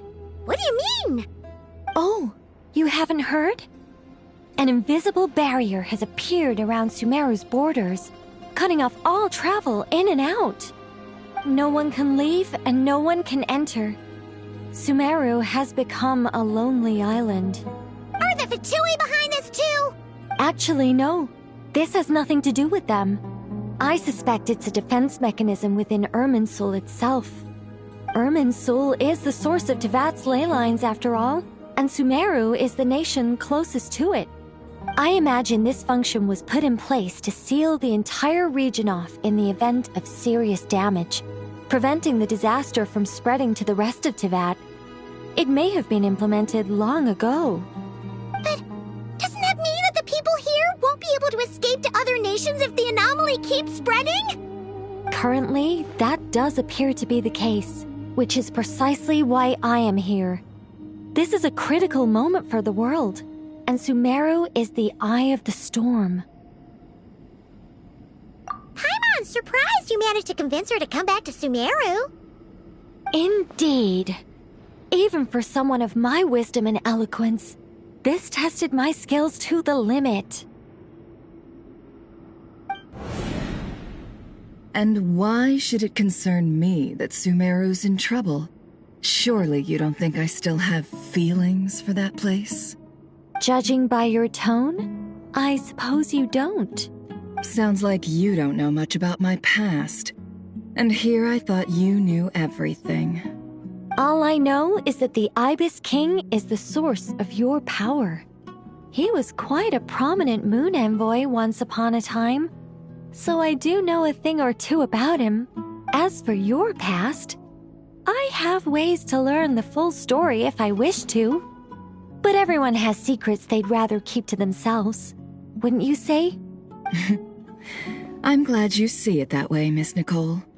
I've chosen to call Nodcry home, which is why I did my part in its hour of need. That doesn't mean world savings become a habit with me. I have no particular desire to play hero in Sumeru, thank you. I understand. Human emotions do not appear and disappear without cause. There is always a reason to be found behind both salvation and destruction. Still, if time has taught me anything, it's that human emotions are often complex and in conflict. That's why people change their minds about things all the time. But that's where we angels come in. Our duty, ultimately, is to guide people towards their deepest, truest desires and help bring them to fruition. So I wish to hear about your past, because I do not believe you are motivated by hatred alone. And if we still arrive at different conclusions in the end, that's okay. I refuse. Wait, what? But I set the atmosphere and everything. Isn't this supposed to be the moment when we finally open up to one another? Is it? Maybe I'm not so good at reading the atmosphere. You're right, Nicole. There's more to me than just hatred. Had it consumed me, I'd be left stuck in the past forever, never living in the present. But I don't think that your guidance can change my mind. The all-consuming sands, the bloodshed, both deserved and undeserved. Those old emotions cling to me like a shadow. Do you wish to shake them off? No. I hope to remember them forever. Those emotions and memories shaped me into the person I am today. They'll always be a part of me. In that case, would you like to hear my perspective, at least? Sure. It's not every day you get to hear an angel's opinion.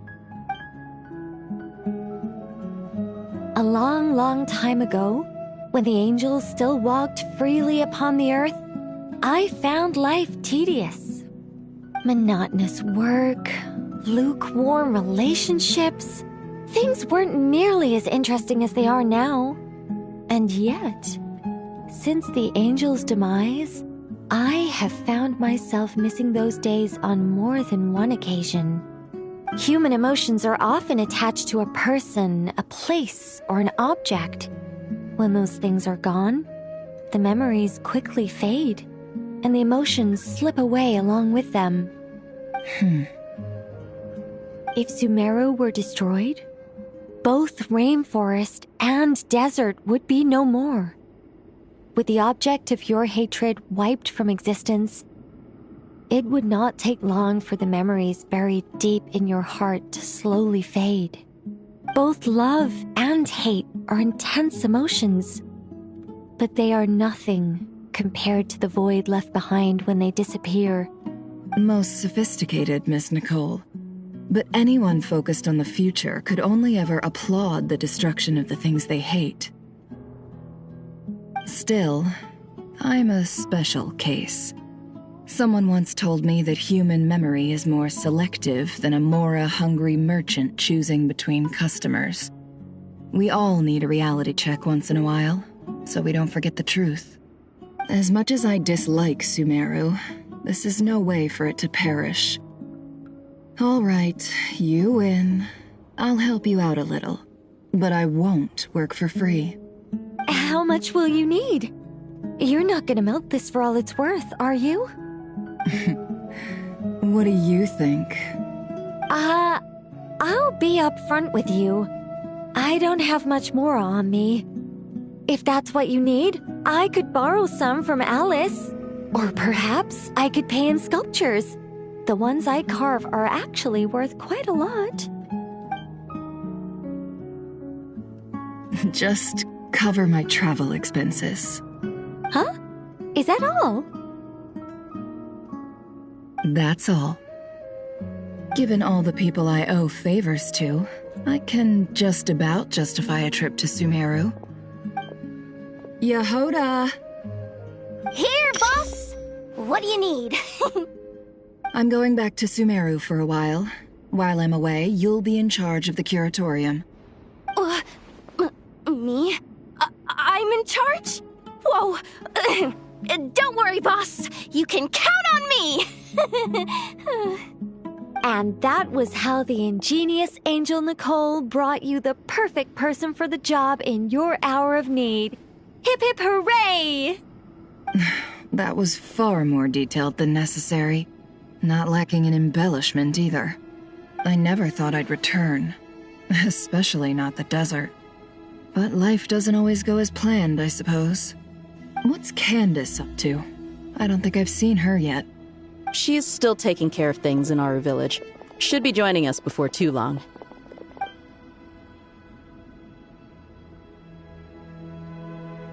Oh, and sorry. Hope we're not interrupting anything. We have some good news, though. We're planning to go to the mausoleum of King Deshret to look for the legendary Aru, then use it to try and restore the Akasha system. According to records in the Temple of Silence, the mausoleum houses something called Aru's Chute, which can be used to establish connection with Aru. We still have some time before we leave, so there's no rush. By the way, who are these two new faces? Just call me Nefer. I'm based in Nodcry. Did I hear you mention Aru? Correct. Well, I happen to have a connection with one of the 3 retainers imprisoned inside, the Ibis King. I'm here to get things done, so if you don't mind, I think I should come with you. That sounds perfect. Miss Nefer, are you from the desert by any chance? Why do you ask? I don't know. There's a familiar air about you. Plus, you mentioned Candace. Sorry, I don't mean to pry. It was just a random thought. I'm Dia, an eremite mercenary. My work usually keeps me out in the desert. I'm on good terms with Dory, and she's mentioned you all before. It's nice to finally put faces to the names. However, my associate here is probably less well acquainted with you. Why don't you all introduce yourselves? Actually, I'm a little better acquainted than you might think. Huh? Huh. Are my eyes playing tricks on me? It looked like you spoke without moving your mouth. Ventriloquism. I have heard tell of it before. What is it, Kale? It's you! You're the voice who's been speaking in my head, aren't you? You encouraged me to report my dreams to the Dendro Archon, and got me to recite that magic prayer. Mm-hmm. I have many titles, but let's go with the most pertinent one. I am Nicole Rain, an angel who has lived since ancient times. An angel? Sounds like a big deal, but, what exactly is an angel? Oh, Well, we're a rather long-living race of beings. Not gods, technically, but we can still tell you a lot of stories from ancient history. Yep, and she's also an amazing sculptor. You could say she's a real creative type. Well, ma'am, if both the Traveler and Paimon give you rave reviews, you must be pretty impressive. Oh, please don't call me ma'am. I find it so awkward when people get too formal with me. Just relax and be yourselves. No need to be nervous. Miss Nicole, if it's okay, could I ask you a few questions? Yes, you may. I can see your heart is filled with confusion, and you are desperate for answers. I also know which questions you want to ask me. Why did you dream of Sumeru City in disarray? Why did those verses soothe the Jinn only when recited by you? I can guide you to the truth, but it involves a personal secret of yours. I'd prefer to speak with you alone, if possible.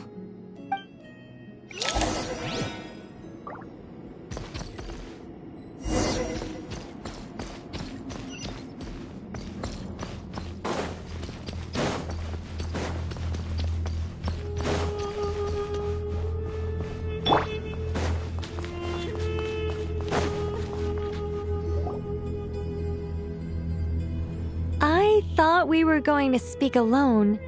This is a lot more people than I was expecting. What's wrong with it? Even the doctors at Dar al-Shifa allow patients to be accompanied by family members. Well, if Kale doesn't mind her secret being revealed, I have no problem with it. Thanks for being so considerate, Miss Nicole. I don't know what secret you mean, but whatever it is, there's no need for me to hide it from my closest friends. Closest friends? It's so nice to hear that. All right. In that case, I'll get right to it. Kale, are you aware that there are god remains inside your body? I am. When I was young, I got sick with Elazar. Nothing could cure it. The Fatui convinced my mom and dad that they could help, and I was sent to an unfamiliar place. There were a lot of other kids just like me there. This creepy guy injected us with some strange medicine, which I heard contained god remains. I can still remember the pain like it was yesterday. But thanks to the friends who've stuck by me all this time, I've gradually been able to overcome those memories. Anyway, so you're saying that what happened to me has something to do with the god remains they injected me with? Yes. Those were the remains of Nabu Malikata, the goddess of flowers. What? Huh. Fascinating. You don't seem surprised like the rest of us. Why? The possibility crossed my mind when Kale recited the Goddess of Flowers song and calmed the Jinn. You made Paimon jump! What are you doing here, Lilupar? I was merely passing through when I heard the name of the Goddess of Flowers. Be assured that I share your surprise. You, with the hat. Are you certain? I sense no trace of the Lord of Flowers within her. Well, it is a very small fragment. Unless special methods are used to manifest its power, even her closest acquaintances would find it near impossible to detect. After the goddess passed away, her remains were scattered across the desert. King Deshret gathered all the pieces he could find and buried them in the Eternal Oasis. But some fragments remained unaccounted for. Eventually, the Fatui must have found a way to track some of them down. Presumably for use in some experiment. It's not an uncommon occurrence. You're more shaken than I thought. In one sense, you've been extraordinarily lucky. So many people who yearn for this kind of power never attain it, yet you have coexisted with her all this time without even realizing it. I don't know what to say. I'm glad that I could help everyone with this power, really. But knowing that a fragment of the Goddess of Flowers is inside my body is... it's a strange feeling. Well, people value their autonomy very highly. Even a well-intentioned intruder can shake one's sense of self. I understand how you feel, Kale. But once you get used to it, you'll find it's nothing to be concerned about. Huh. I guess you, of all people, have a good reason to speak on this. 2 good reasons, in fact. Incidentally, 3 is the maximum number of Hermanubis' Ba fragments that I could bear.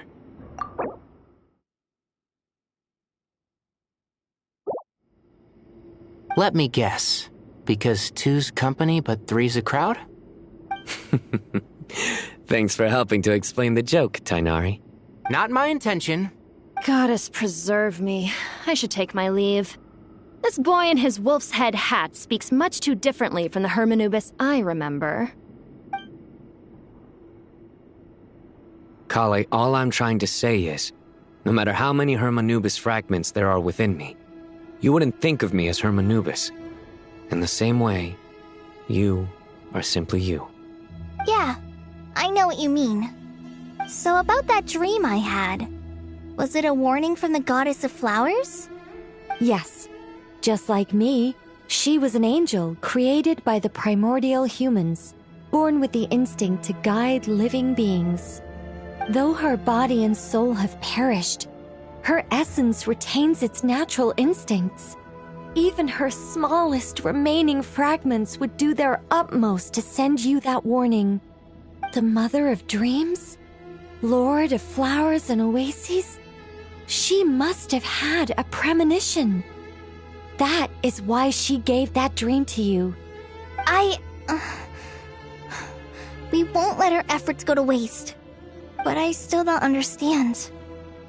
Why me? Yes. Why indeed? You weren't the only one injected with God remains, but only in you have her fragments persisted. I suspect it may be because of the firm will you showed in the face of suffering.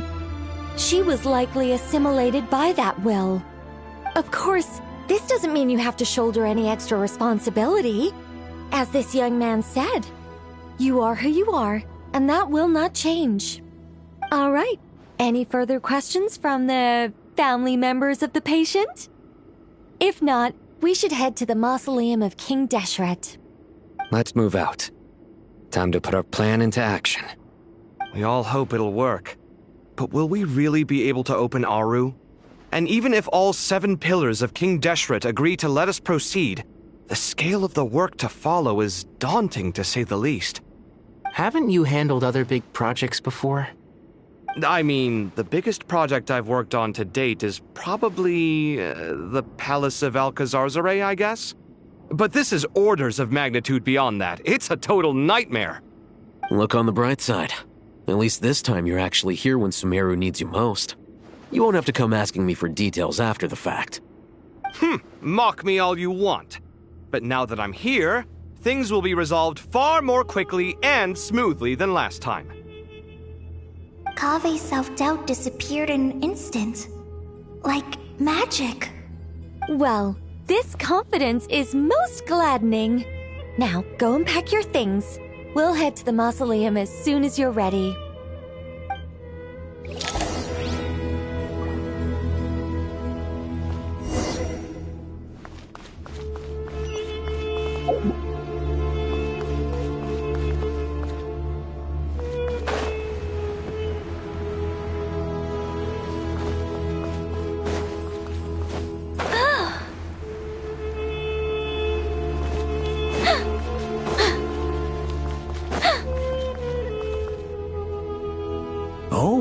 Miss Nicole, I heard you're a very talented sculptor. Is that true? Oh, I don't know. I wouldn't want to blow my own trumpet.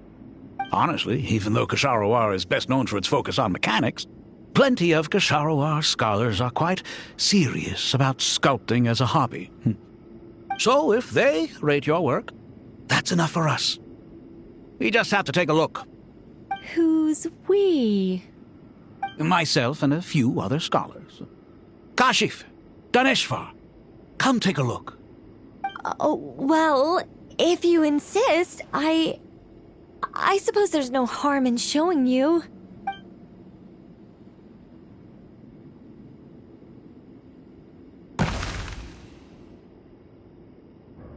Whoa!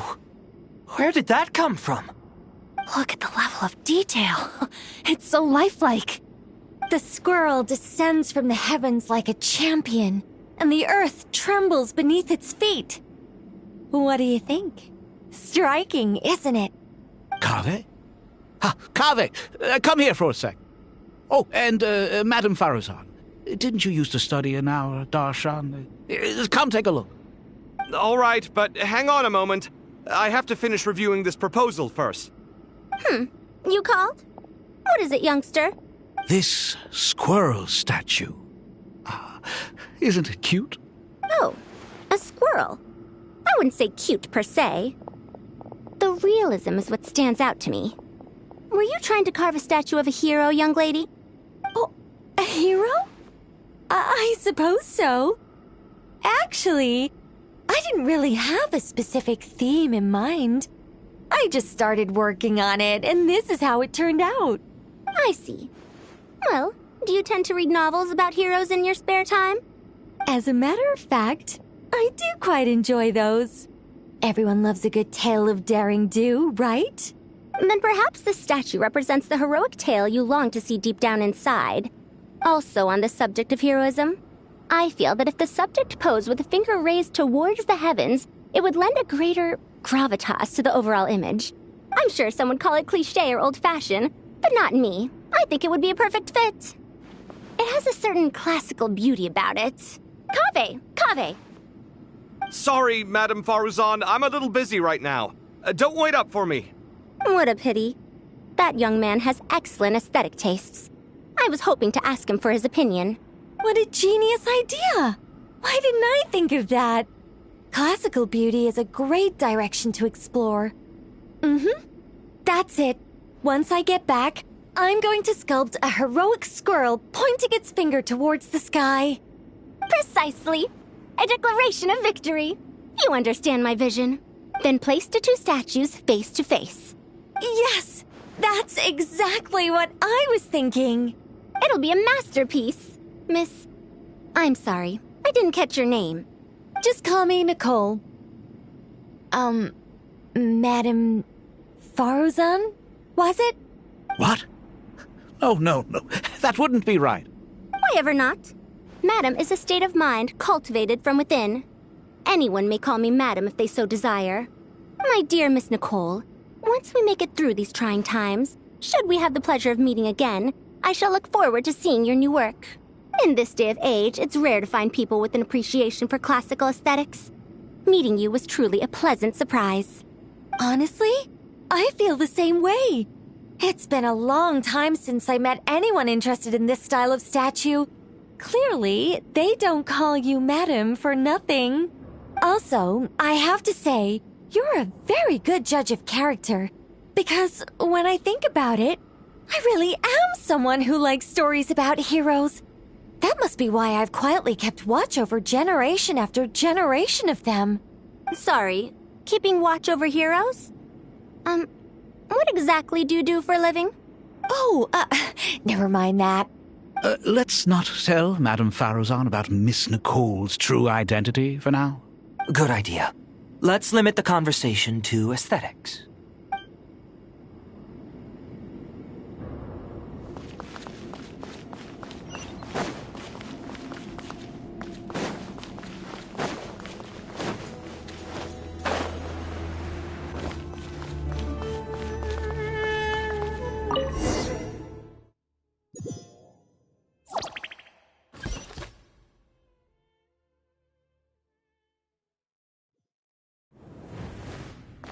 I hope everyone's ready. We'll be arriving at our destination very shortly.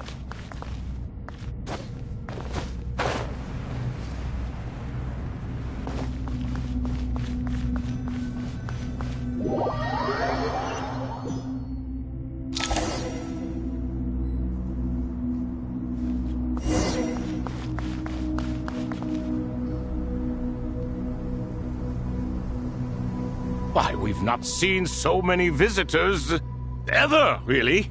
What is this place now, a tourist attraction? Ah, closer inspection reveals many familiar faces. To what do we dusty old fellows owe the honor? Surely you're not just here to chat. You surmise correctly. We are here to carry out a rather enormous project.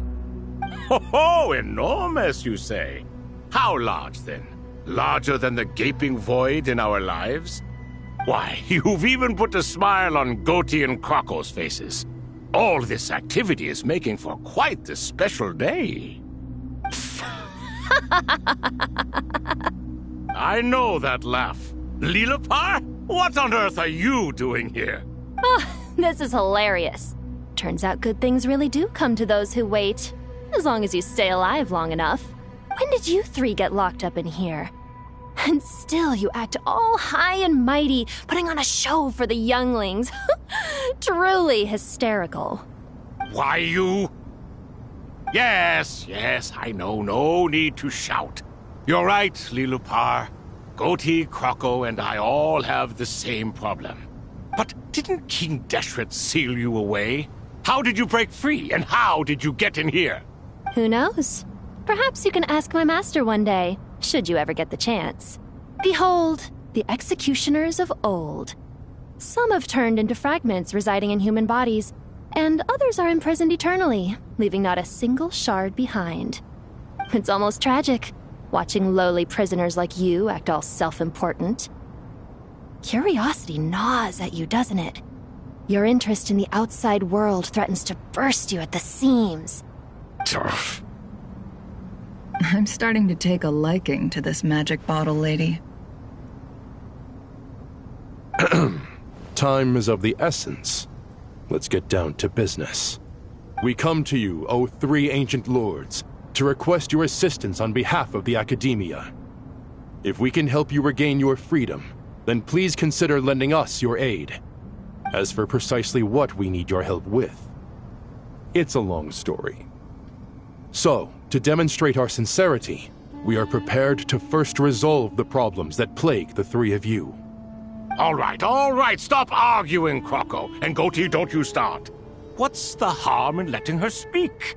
It's not worth getting so angry about. Forget about her. The three questions are the crucial thing here. But do you really have a way to answer them? You once answered the final question, Nefer, but the seal did not open. Unless, with the passage of time, you have found a new answer? You could say so. When you first asked me what determines truth and falsehood, my answer was a liar's soul. Liars are the best at seeing through the falsehoods of the world. But if you want them to tell you the truth, you have to reach their soul. I think that makes sense. I found it quite compelling myself, and I told Nefer so. Unfortunately, it brought us no closer to liberation. Well, that's simply because it was my answer, not the one King Deshret was looking for. Can you guess which answer Al-Ahmar wanted then? Time. And that's not only the answer to the final question, it's the answer to all three of them. All things wax and wane with the passage of time. Love and hate eventually fade into nothing. Current affairs are always fraught with conflict and controversy. Only time can distinguish between right and wrong. You once described King Deshret as a proud man. I'd say that the prouder someone is, the more inclined they are to believe that only time is qualified to be their judge. Time. Well. Indeed. Perhaps in building Aru, our king was in fact attempting to reverse time, to bring love and hate, right and wrong, The rise and fall of all things back to their point of origin.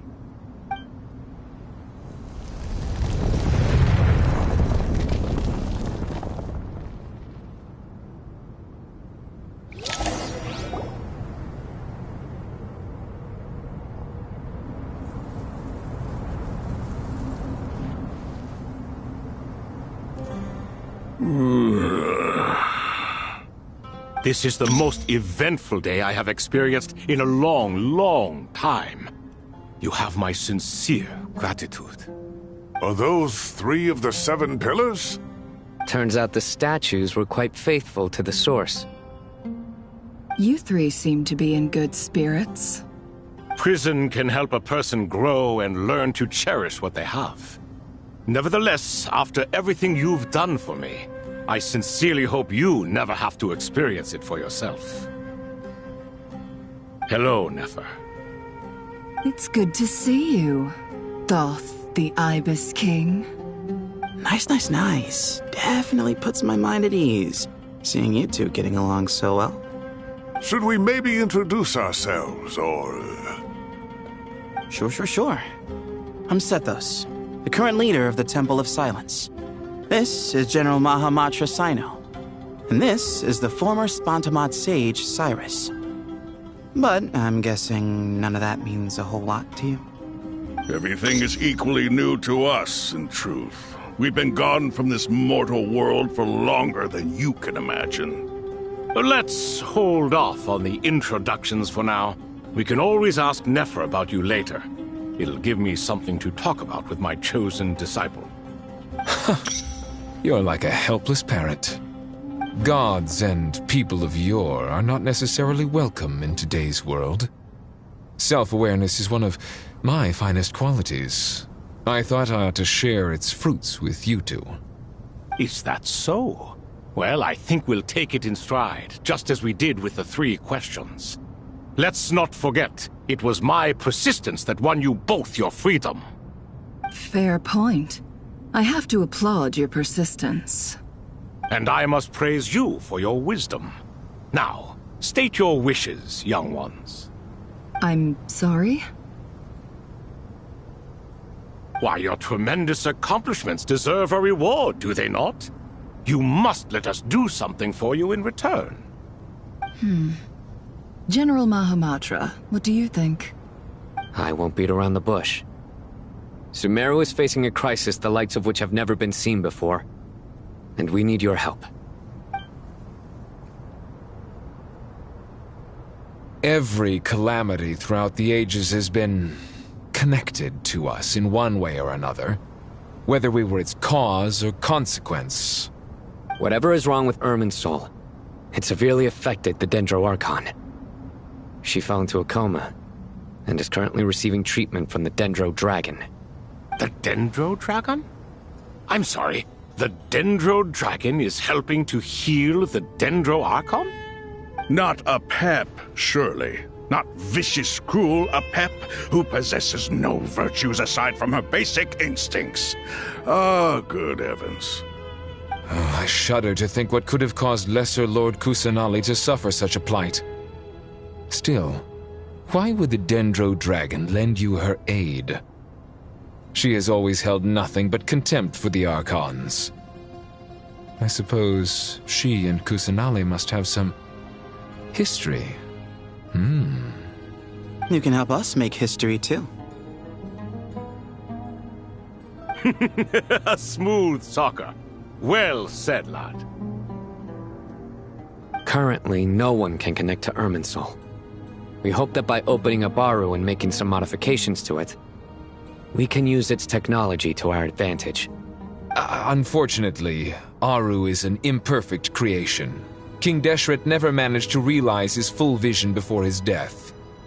Much remains to be done if it is to be pitted against Irminsul itself. Besides, I hear your reasons, but to give Aru up over such would be... The archaeological records clearly indicate that although Aru's construction took a long time, it was not beyond human means to achieve.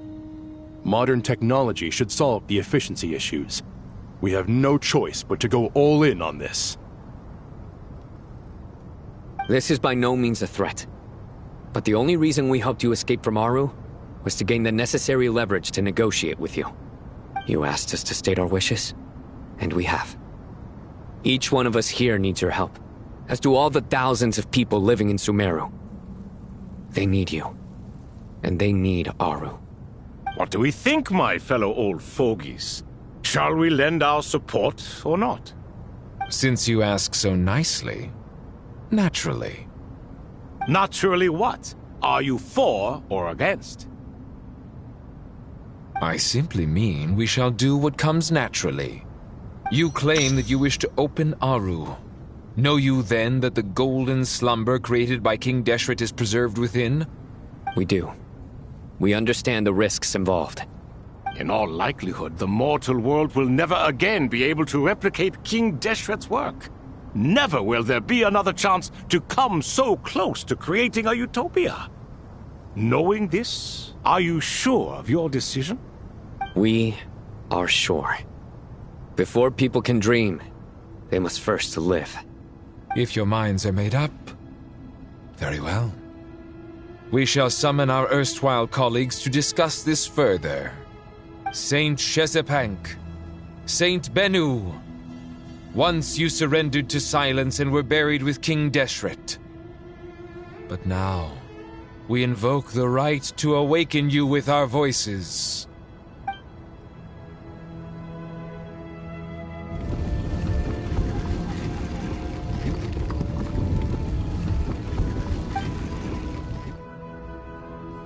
Saint Bennu, responding to your call. 3 kings detected. Initiating autonomous will. Saint Shezbank, responding to your call. 3 kings detected. Initiating autonomous will. Ah, Lord Herreshoff. What a long time it has been. I trust you are keeping well. Then your trust in my well-being has long outlived your physical body. You have always opened with that same phrase, in life, death, and now even beyond. Al-Akmar is long gone. What is the reason for this meeting? You're awake? Good. We are voting on whether to give the people of present-day Sumeru access to Aru and permit them to perform technological renovations. You have the right to support or oppose the motion. Aru is the pride of Al-Akmar. Opening Aru requires the unanimous consent of the 7 pillars. I hope you have a convincing reason to present to us. Sumeru is currently in the midst of a major calamity. Let us not forget that while Al-Akmar was a stern ruler, he was also a teacher of wisdom. A god without his people shall cease to exist, and King Deshret's greatest wish was to provide protection for his people. Let us then honor our God King's wishes as we consider our decision. I do not mean to mock these proceedings, but what is the point of a unanimous vote when we know that the last of the 7 pillars, the Dendro Dragon Apep, will never communicate with us? This will no doubt surprise your mechanical mind, and I have no intention of trying to persuade you it is true. But Apep is, in fact, healing the Dendro Archon as we speak. Huh? Can someone attest to this? Do we have any proof? I ask the 3 kings. Can any of you vouch for the truth of this claim? Naturally, the Ibis King, Thoth. What? It was Thoth's disciples who revealed the truth to us. We need not debate its veracity. Simply let Thoth bear accountability. That way the rest of us may have a clear conscience. Herreshoff, you diabolical fiend! I awakened our former colleagues for you, supported your opinion, and backed your decision. What sort of fiend would do that?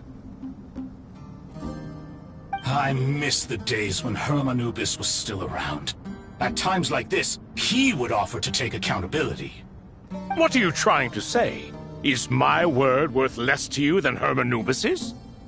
Hypocrite though you are, Lord Thoth, you are humorous in equal measure.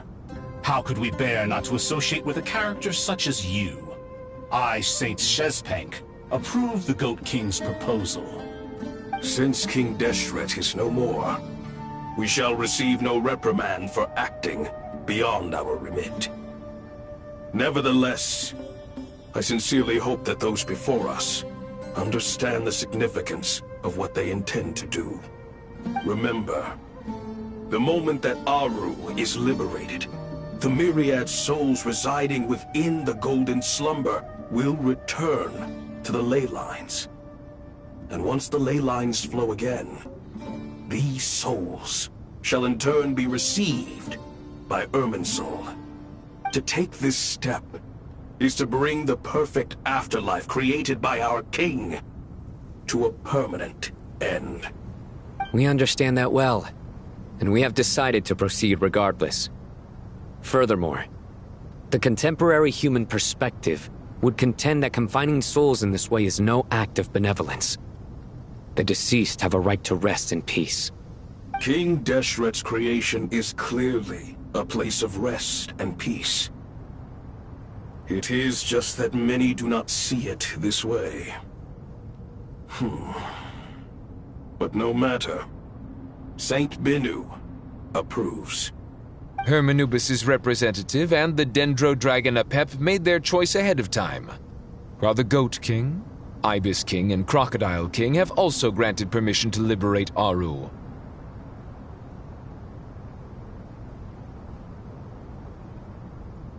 By the grace of His Majesty, guided by his wisdom and will, let the gates of Aru be reopened.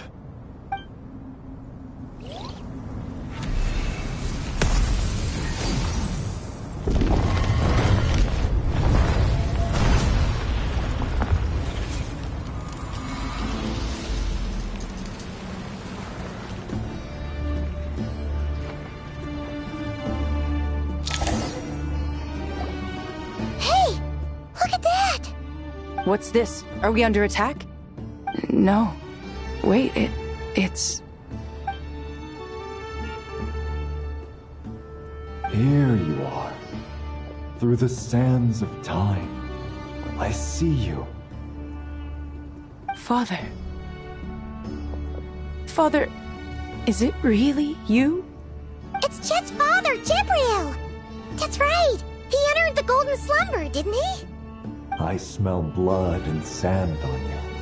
You've grown. Strong as a wild beast, and without shedding a tear. You have to leave, don't you? Please, just answer me this. What should I do for you?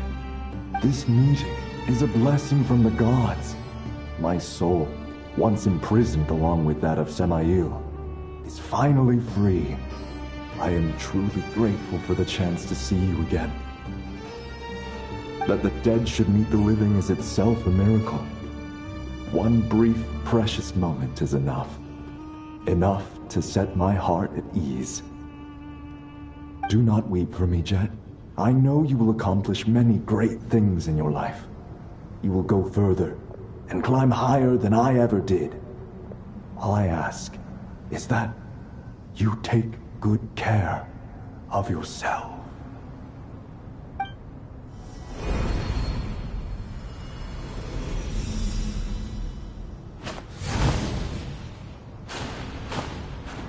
Father! Father! Father. Hey, Jet. Do you want something to eat? Maybe it'll help you feel better. I'm fine. Thanks, Paimon. It was just a little sudden. The chance to see my father again meant the world to me.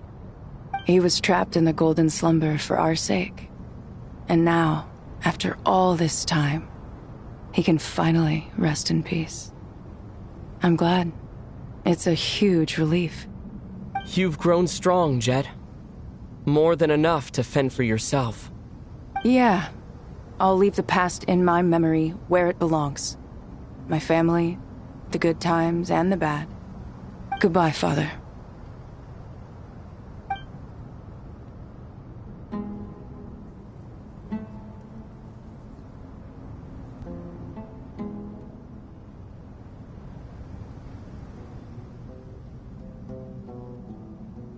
Ah, me, what a touching reunion that was. It seems we did a good deed today. We three retainers, once imprisoned for our iniquity, are surely the least qualified to judge whether this deed is good or bad. Either way, Aru is open. Now you have your opportunity, and with it, whatever trouble may ensue. Although Aru was created by a god, human craftsmanship was nevertheless required to build the gate that connects it to this world. Perhaps the relationship between gods and humanity follows a similar principle. As for your proposed renovations, we cannot determine which functions to keep or discard. Proceed as you see fit, but please entrust the task to your most accomplished scholars, or Bennu will be most displeased. It matters not. The Ibis King shall be accountable if any problems arise. Ibis, you chose to take on disciples, and so it follows that you must accept the risks of associating with humans. If I'd known you'd be like this, I would have locked all of you away in Aru, never to leave again for all eternity. All of us? What does this have to do with me? Vilify me no further. Scholars, since you have liberated Aru, allow me to present you with a gift. Using Aru's power, we shall install a defense mechanism at our king's mausoleum. You must be guarded even against Irminsul itself. This shall afford you some convenience. Unseen and unheard. From this moment forth, none may by sight or hearing perceive anything said or done within the mausoleum. Amazing. And all this is achieved just with the power of Aru? With technology from the heavens, the possibilities are endless. Just because King Deshret did not use it for this purpose does not mean that it cannot be done.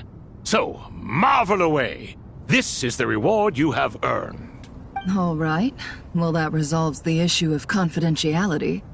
What about the technical side? Do we have the manpower? Why, yes. I've already contacted them. They'll be here soon.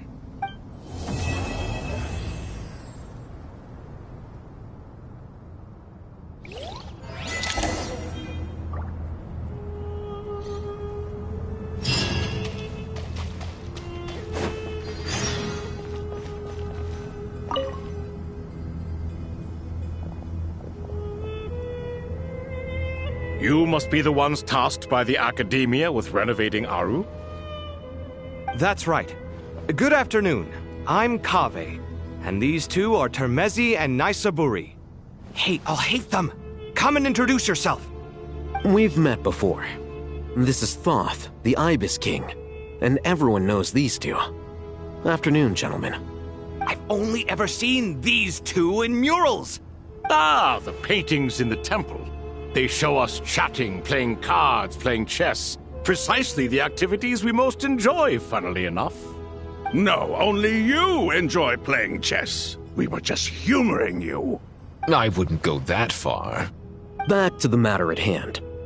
A preliminary assessment by the Academia indicates that this project requires expertise in various disciplines, including the deciphering of ancient texts, mechanical engineering, the restoration of ancient ruins, and elemental theory. The most capable minds in their respective fields are here before you.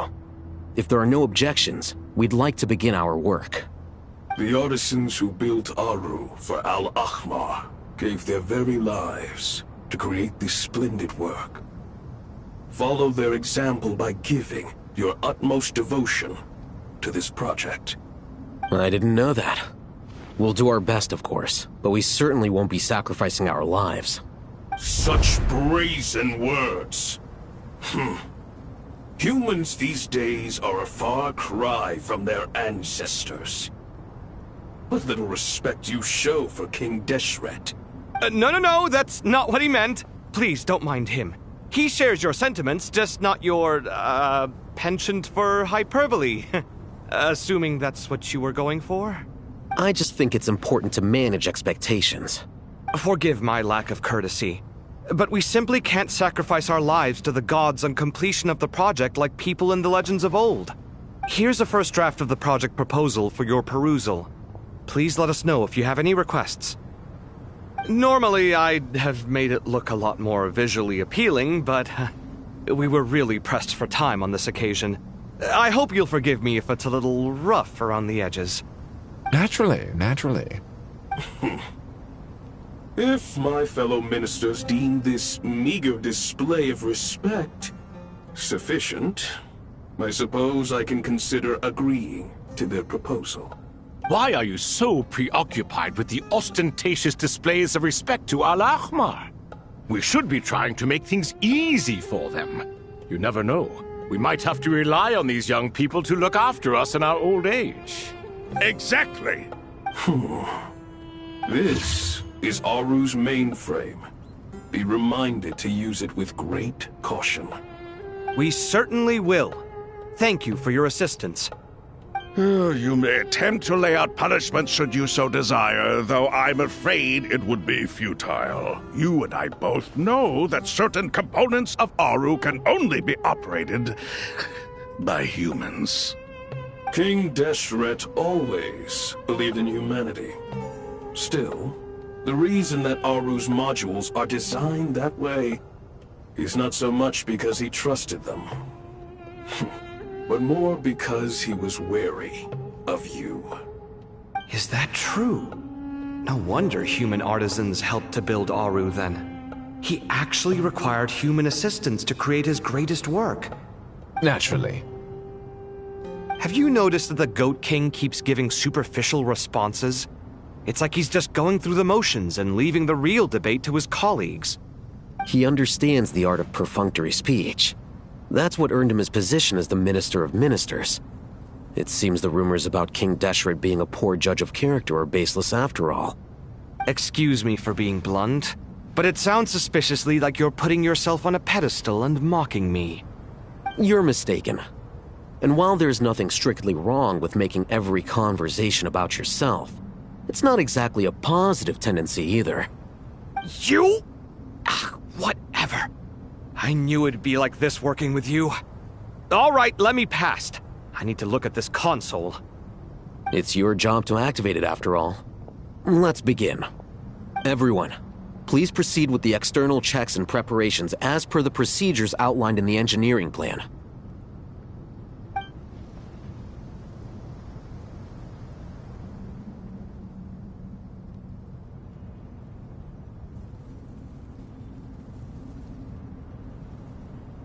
Hello there, youngsters. Whoa, the Ibis King came to life. What do you mean, came to life? I've been alive the whole time.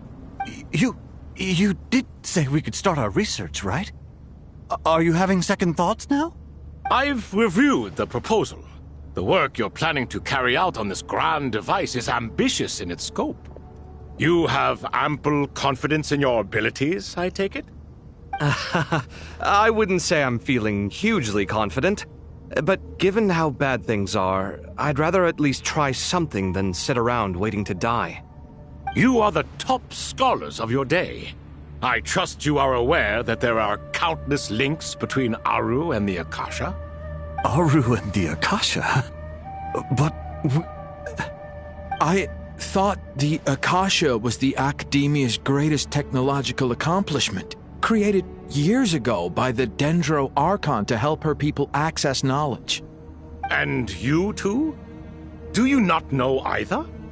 You've read the instruction manual, right? You tell them. An instruction manual? The Akasha has an instruction manual? The Dendro Archon is a kind and thoughtful god indeed. It used to sit on a shelf in the corner at the House of Dana. Not the most popular read. If the manual is to be believed, Aru was in fact the original inspiration for the Akasha system. What? But there are so few records about Aru anywhere. And practically none of the scientific expeditions into the desert had anything to do with it. Ah, but this is something you could not possibly have known. You may have heard many stories about the desert, but what is the most important aspect of history? Consider this a quiz. Anyone from Vahumana present? I'm from Vahumana. It's, well, veracity. Precisely. And a large part of veracity is the chronological order in which events occur. I may as well tell you. In the beginning, Nabu Malikata, the goddess of flowers, descended upon Sumeru. The glory of the heaven was within her. She brought life, oases, and knowledge to this land. Then she created the Jinn, enlightened them, and ordered them to serve her. 2 other gods also walked upon this land where wisdom flowed in abundance, and the 3 met beneath the great green trees. It was the first and greatest alliance. We should speak with reverence of this covenant between the 3, which transcended both time and life. For they promised that in Sumeru, wisdom would be shared with all. All the great changes in Sumeru's history began with the goddess of flowers. For King Deshret's sake, she pried into the secrets of Celestia, and for this was burned to ashes by the flames of wrath. So grieved was King Deshret by her passing that he lost all interest in state affairs and devoted himself instead to the knowledge that she had brought back. It was after learning of the technology from that floating island in the sky that he first conceived of Aru. And so, the Akasha was inspired by Aru, while the basis for Aru itself came from Celestia's technology. Well, if the 2 share a common technological origin, then connecting one system to the other is an entirely feasible idea. Unbelievable. Have you no reverence at all for celestial technology? No, I do, but there's no time for that. The schedule is too tight. Blame it on the deadline. Perhaps you could try coming up with our cutoff dates. You know what it's like having to turn around 5 different drafts in one day? I wouldn't wish it on my worst enemy. Yeah, also, Sir Ibis, King, you don't plan on getting directly involved at all, do you? Yes, well, you strike us more as having come to give a popular science lecture. Or, wait, does this count as more of a first-hand witness statement? Neither. Anyway, this sounds like far too much work for me. Still, if Aru is so powerful, why didn't King Deshret use it for more ambitious ends? Because it was never fully completed. King Deshret had grand plans, but he perished before they could come to fruition. In the beginning, his wish was to create something that could rival the very world itself. The Lord of Flowers sacrificed everything for that ambition. What he desired, she bestowed, and thus was knowledge brought into the world. Her courage and sacrifice had to be honored with the most splendid of monuments, or King Deshret would surely have deemed it a grave injustice. And that monument, built from knowledge and technology, etched with a sacrificial and courageous love, even in its unfinished form, it deserves to be treasured. At that time, King Deshret said the following to the Lord of Dendro. Since we share an eternal covenant, I shall never be your enemy. Hence, the fruit of wisdom from the heavens is not to be devoured. Remember, it is not that I lack the power to become the enemy of wisdom. Yet you and she have taught me much and shown me kindness. For this, I cherish you both. In the end, Aru was only used to store a portion of the souls. It was but a primitive form of the masterwork the king had envisaged. His final hope for Aru was to return to the past, when she yet lived. So the point you're making is, King Deshret was both powerful and ambitious, and he only ceased his imperious ways out of affection for the goddess of flowers and the Dendro Archon. You could see this as an act of mercy, but you could also see it as the sentiments that lay between these 3 gods placing constraints on him. This was, after all, the foundation of the alliance between them. This explains why Aru was both a prison and a monument, and why the answer to the 3 questions was time. You have to be careful who you get involved with, or you invite all manner of misfortune. This is as true for gods as it is for humans. Love is the same. It is both a prison and a monument. All right, let us pause the story here for now. Seeing as you've been so diligent, I'll offer a little help. Who's in charge again? Is it you two? Ah, yes, me and him. Now then, close your eyes. Wisdom hides in the space between the tangible and the intangible. It is to convey the incommunicable through the simplest of mediums.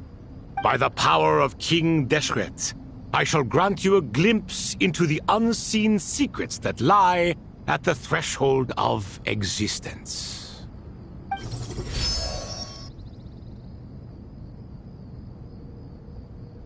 Where did this come from? Is it a new mechanism? It looks more like some form of externalized information. You've rendered it visible? Just as the Akasha allows you to access a greater range of knowledge, the power of our king permits one to perceive ingenuities that do not belong to this world. This is no ordinary mechanism. It reflects the internal structure of Aru. Whether you choose to increase or decrease, keep or discard.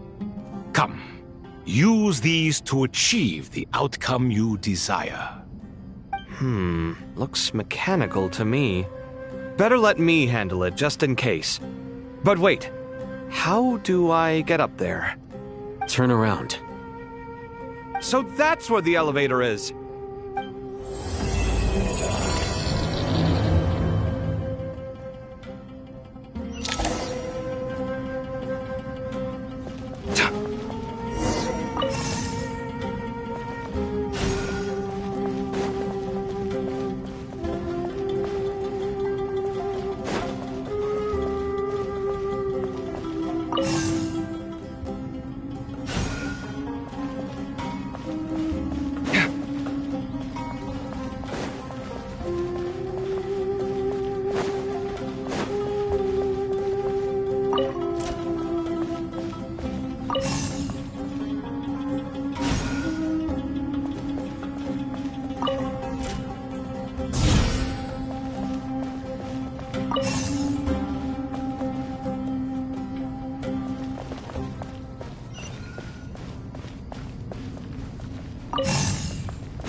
Obelisks were used to record important information in the ancient desert civilization. Hey, Al-Haytham, there's some writing here I'll need you to decipher. I've sent it to your screen. Do you see it? Got it. It's a little blurry, but I should manage. Take a look and tell me what it says. Oh, and I'll send any other similar text directly to you from now on. Let's start with this one. It's a variant of an older script. Herein lie verses written for the Yellow Sands. Looks like cultural information from the age of King Deshret. If so, I suggest you delete it. Words thrown together merely for fun. I had no idea Aru kept a record of this. Well, as long as you're certain that this is strictly private information, that's fine. It is unimportant. All right, well, I guess I'll start now.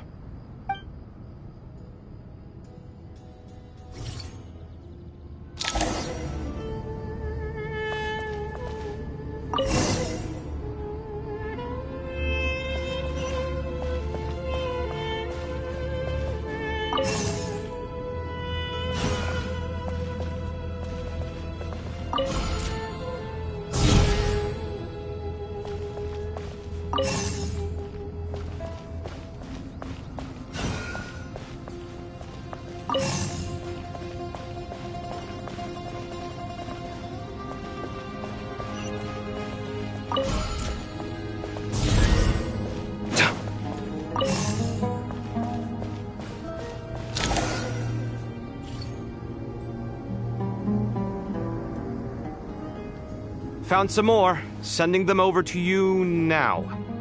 These are all reports about the Gurubad conflict. Can we delete them? I'd say so. Most of this information has already been archived anyway.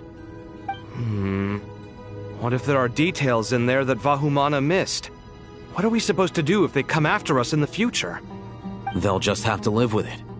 If we don't resolve these issues now, there won't even be an academia in the future, let alone a Vahumana Darshan. Yeah, you're right. Okay, done. There's some other similar monuments nearby. I'll check them out.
Another monument. Hold on.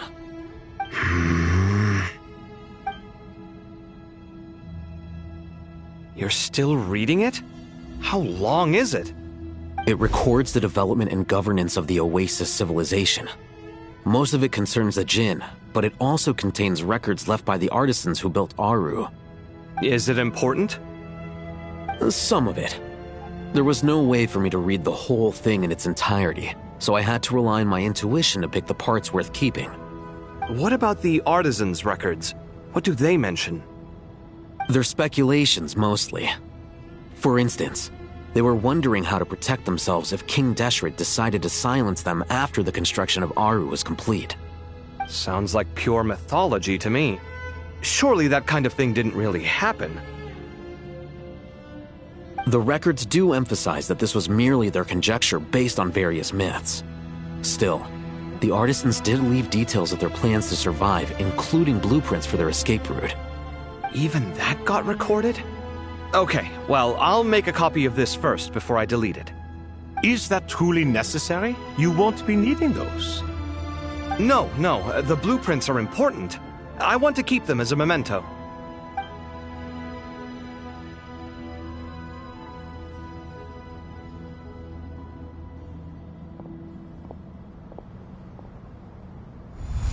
I think that should just about do it. It meets the requirements of the contingency plans, so we should be good. I gotta say, it's the strangest feeling, this cross between reality and the intangible. It's like drifting between life and death, or in and out of a dream, using my own hands to manipulate illusions that are forever out of reach. Chasing dreams in the most literal sense. Definitely a novel experience. What happens if my spirit just floats away? That won't happen. Anyway, I wouldn't celebrate just yet if I were you. There's likely to be a phase 2 of this project. All right. I'd better keep my wits about me then.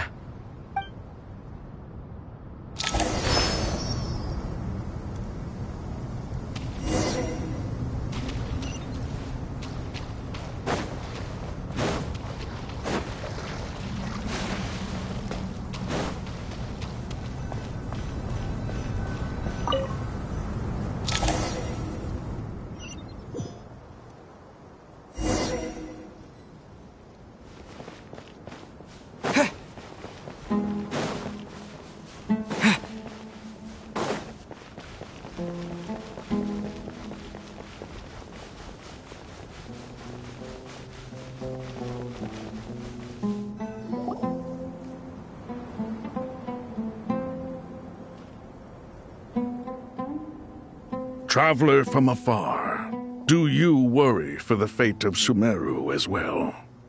Whoa! It's Sobek the Crocodile King! Greetings, Crocodile King.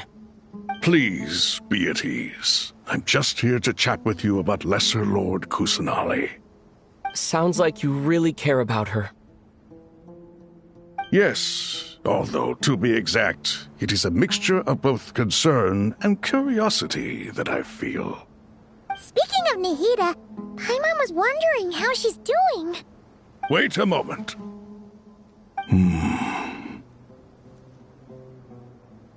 What is it? I tried calling out to Apep, but there was no response. This can only mean that she is focusing all her energy on taking care of Lesser Lord Kusanali. All the gods who served King Deshret seemed super surprised to hear that Apep agreed to help Nahida. Guessing she made a bad impression on you or something. Are you aware of the history between her and our king? Then you are learned indeed. I'm glad to know that Sumeru has the support of someone like you. At the end of his life, King Deshret tricked the Dendro Dragon into swallowing him whole, leaving her to bear the torment of his sins. The Dendro Dragon despised King Deshret, yet he outwitted her. Rather than bringing disaster to the land, he chose to deceive her and thereby ensure his annihilation. An act that surely displays his love for humanity. The Dendro Dragon stands for the glory of a bygone era.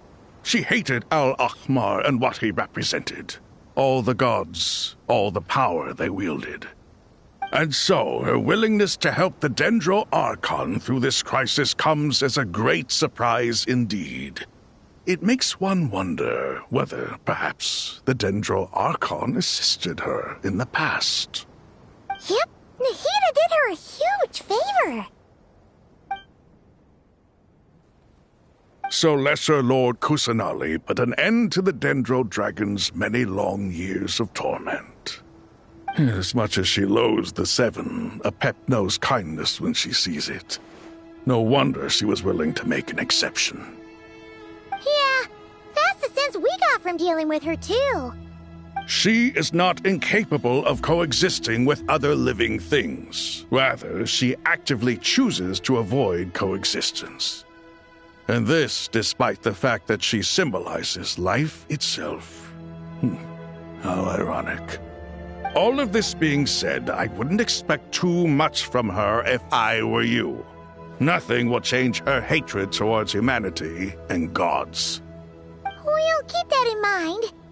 Anyway, how much longer do you think Nahida needs to stay with Apep? For all we know, the Fatui might still be in the desert. Just to be on the safe side, why don't we grab anyone who isn't busy right now and go look for her? I'm alright, Paimon. Huh? Was that Nahida's voice? It seems the treatment was effective. Since when do my deeds require your evaluation? Ah! Here will do just fine. I had no intention of taking you any further. One ought not expect greater generosity than they have earned. You always hide your kindness away like an oasis within a sandstorm. Only those who make it through the swirling winds can know just how beautiful that oasis is, and how much hope it brings. You dare appraise my being? No, I'm expressing my gratitude. I want to thank you for sharing your precious life force with me.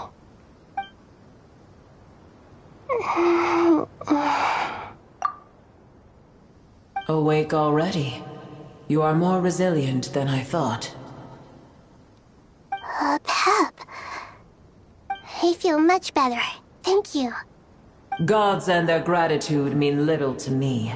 I would rather you give me your assurance that the situation with Irminsul and Sumeru's ley lines will be competently managed. If I suffer any ill effects from the ley lines, you as the god of this land, will be held responsible.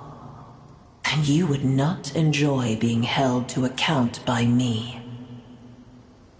I understand what you require, but I would assume this task even if you did not demand it. Sumeru is my responsibility. I must resume my duties as soon as possible. A farcical notion. God of Sumeru, I hope you realize how unextraordinary your strength is. And yet, maybe it is precisely what defines me. A god of wisdom is not meant to rule by force. Then hold steady. We go forth. Well, I'll be. Is that a pep? Do my eyes deceive me? Of all places, the Dendro Dragon has decided to visit the mausoleum of King Deshret? I see that after all this time, El Ahmar's menagerie of ministers remain as vile as ever. It's a pleasure, Dendro Dragon. Had you arrived but a little sooner, you might have attended a meeting of the Seven Pillars. What a nauseating thought. You are not the first insects I have had the displeasure of dealing with today. A swarm of them tugged on my tail on my way over. Goodness knows what hovels they crawled from. Why do all the creatures of this world remain so lonely after all this time? What did you do with them? I cast them away. What would you have me do? Keep them as trinkets? Boer, this is where we shall part ways. To be clear, I do not wish to see you or anyone else here ever again, unless absolutely necessary. Then I wish you peace as you return to your dwelling place. It matters not to me. Simply refrain from bothering me again.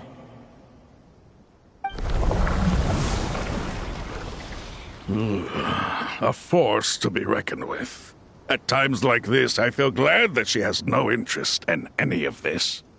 Hold on, just hold on, okay? We're almost there. We made it. Huh? Wait, that voice! It's... Uh-oh, I'm gonna fall!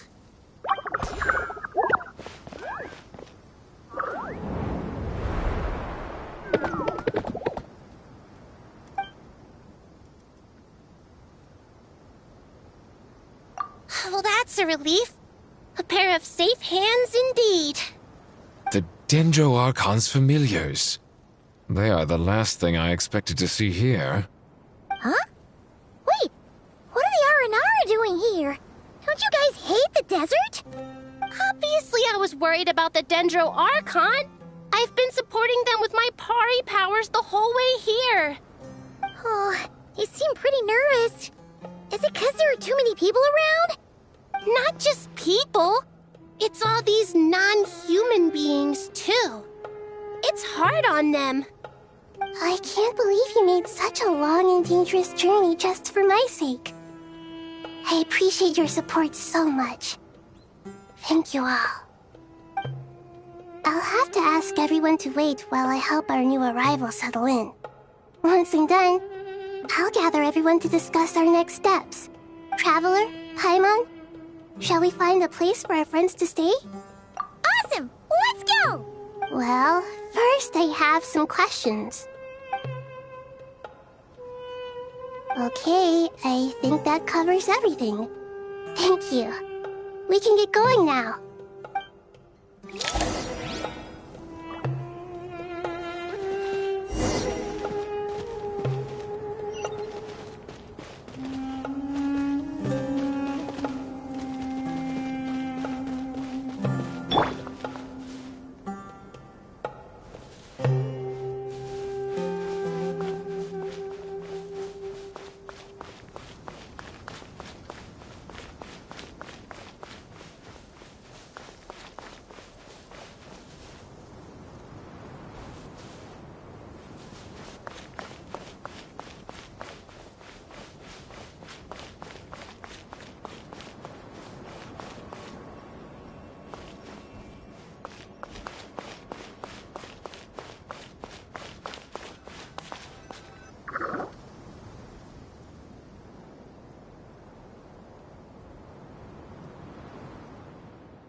everyone. It's only us.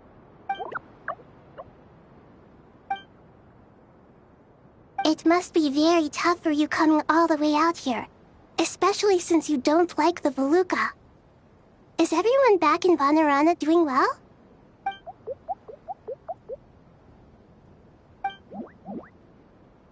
Ah, everyone's here. Good. Are you okay? You look like you were about to pass out back there. Then you're forgetting who I am. Don't underestimate me. Oh, excuse me! Are you comparing me to Paimon? I suppose everyone is gathered here because of me. As we can see, the situation is critical, and everyone is very busy with their various tasks, so...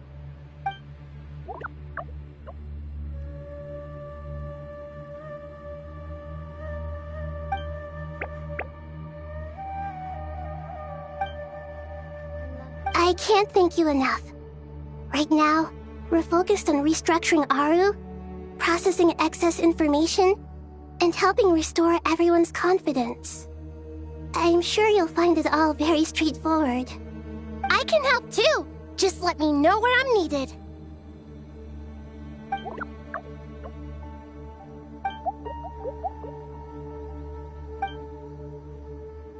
Up to no good?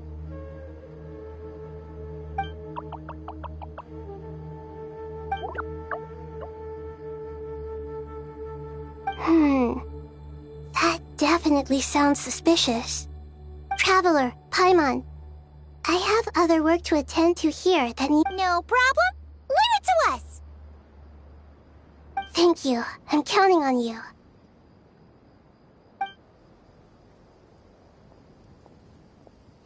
There's one other thing. If you are to work alongside the people of Sumeru, you will need to make yourselves visible to them. Is that acceptable to everyone?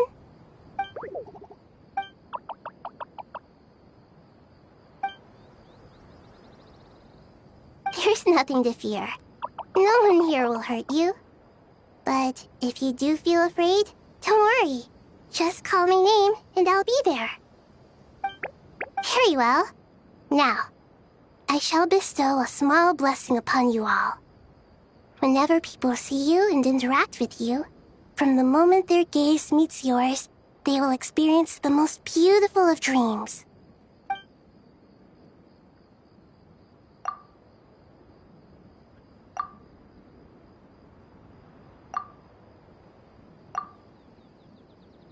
Do not fear. We will face it together. This too shall pass.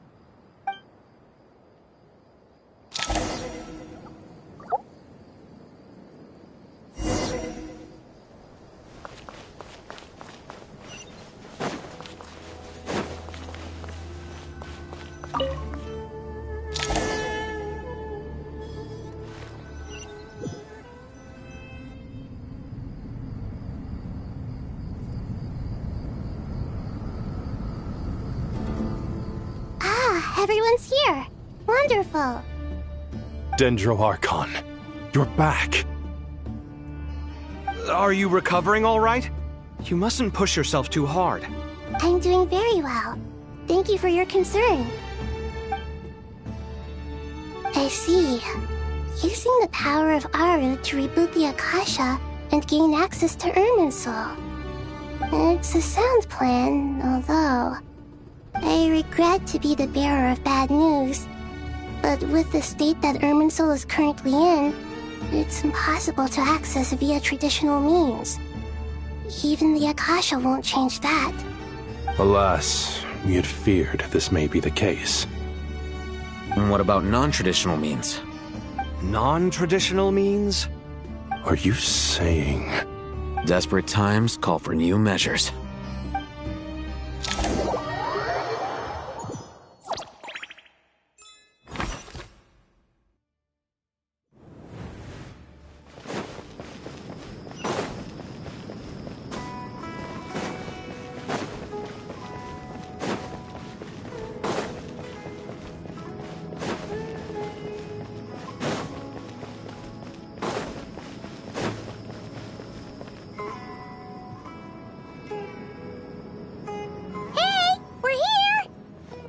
Ah, it's you. Is there a situation?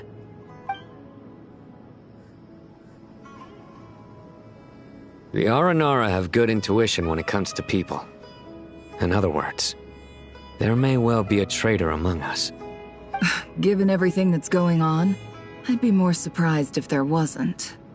Miss Nefer, as a professional intelligence broker, I trust you have a solution? Not one that I'm willing to volunteer. What's in it for me? Let's say I'll treat this as a pilot project aimed at expanding your intelligence operations. Whatever business you're in, an avenue to demonstrate your abilities could never hurt. I like the sound of that. Glad we're on the same page. Given that you rarely set foot in Sumeru, practically no one at Caravan Rebot knows who you are. I take it you've read the files on everyone in the area? Yes.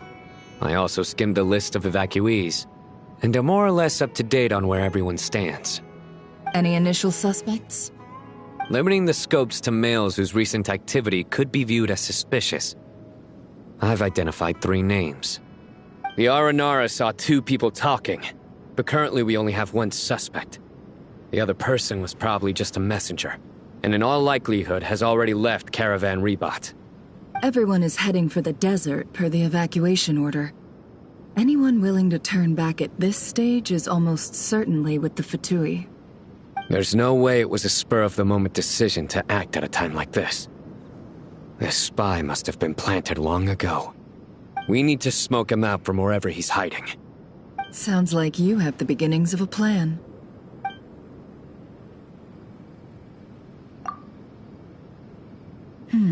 I see.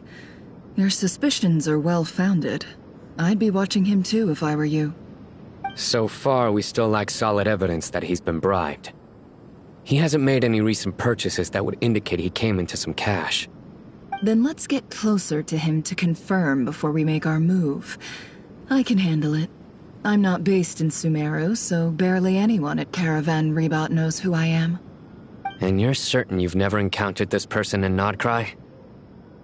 I'm certain. Besides, it's extremely rare for me to have had any direct contact with Sumeru mercenaries besides Jet. There's no way he could have seen my face before. Sino, stay out of sight and wait for my signal.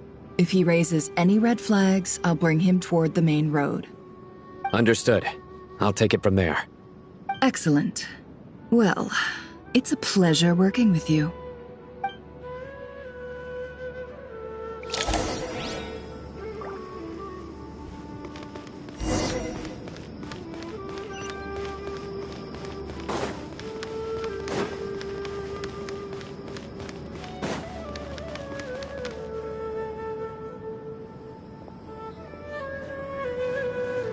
Darker skin, scars, frequents the desert and has ample combat experience.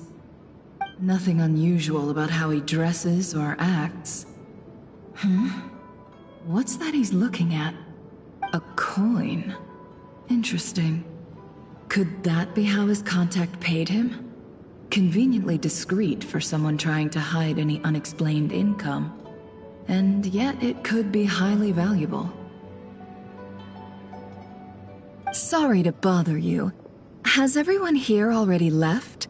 I don't suppose you happen to see a lady wearing a hat? Ma'am, what are you doing in Caravan Rebot all by yourself? The main group evacuated some time ago. Didn't you pass them on the road? My friend and I lost some of our cargo along the way. I didn't want to miss out on potential business, so I told her to go on ahead and meet the client while I retraced our steps. I didn't think it would be so late by the time I found it. And then there was a terrible sandstorm. I guess I must have taken a wrong turn, because I didn't see any large groups on my way here. Forgive me for asking, but just to be on the safe side, could you describe this friend of yours? Sure. She has blonde hair, and she was wearing a hat and a white dress. You'd definitely know if you'd seen her. Yes, I think that does ring a bell. Ah, my apologies. During this exceptional time, the Corps of 30 are under orders to be extra cautious when dealing with unknown people. whoever they might be. I understand. Well, sir, is there anything else you need to know? If not, I'd better try and catch up with them. Hey, wait! They left a good while ago now. You'll never catch up with them on your own. Why don't I give you a ride? I'm here to collect the last few people anyway. We have plenty of carts, so one more won't be a problem. That would be amazing. Traveling with a group will be much safer. I'll have to pay you for your trouble. Hey, let's not worry about the money for now. Wait here a moment. Once I'm done packing up, I'll take you to join the rest of the group. All right, thanks. Let me know if you need a hand carrying anything. No need for that. I'm strong enough for both of us. Okay. Well, I wish there was some way I could repay you. Guess it's my lucky day, running into someone who knows what they're doing here.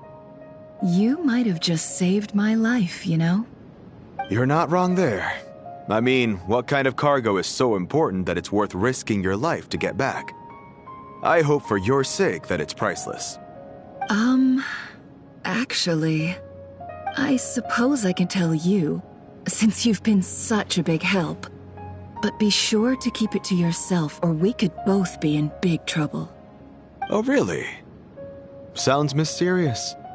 We're in the antiques business. You understand?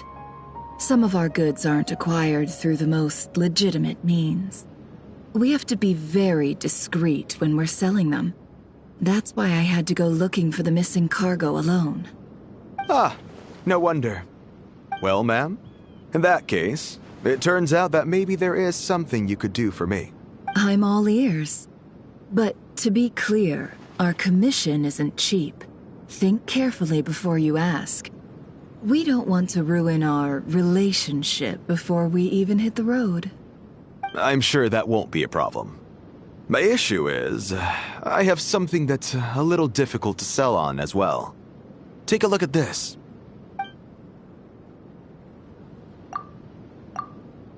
Pure gold. That's quite something. How'd you come across it? Dig it out of some ancient tomb? If you look hard enough, there are many treasures to be found in the mausoleum of King Deshret. It has no distinct Snezhnayan markings. That'll be why he's going with that story. And he clearly doesn't want to arouse suspicion, so he's on the lookout for an opportunity to make a quiet trade. Surely you have an existing business partner. Won't they take it off your hands? I hope I won't be attracting the wrath of my competitors by helping you sell this. The shop I used to work with is having cash flow issues at the moment after losing some money. I'm under enough pressure as it is without having to deal with them. On the off chance anything went wrong, I'd never get my money back. I understand. Gold is the last thing that traders with cash flow problems want to see. Well, in that case, I think we can work something out. As it happens, I'm just about done packing. Shall we make a move? Sure. Let's walk and talk. This evacuation was a huge operation. They needed a few people to stay behind and tie up loose ends. And I ended up being one of them. You're lucky you ran into us in time. I certainly am. I don't know how...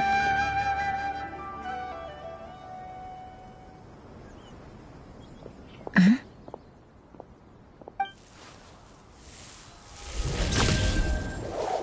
Hands where I can see them. General Mahamatra! No, wait! What are you doing?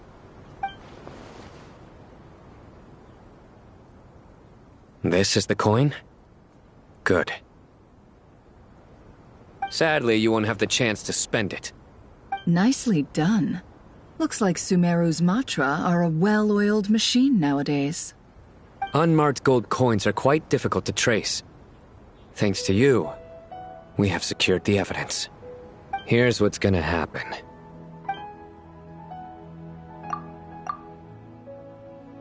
Southeast from here, leeward side of the hill. That's where he's meeting his contact.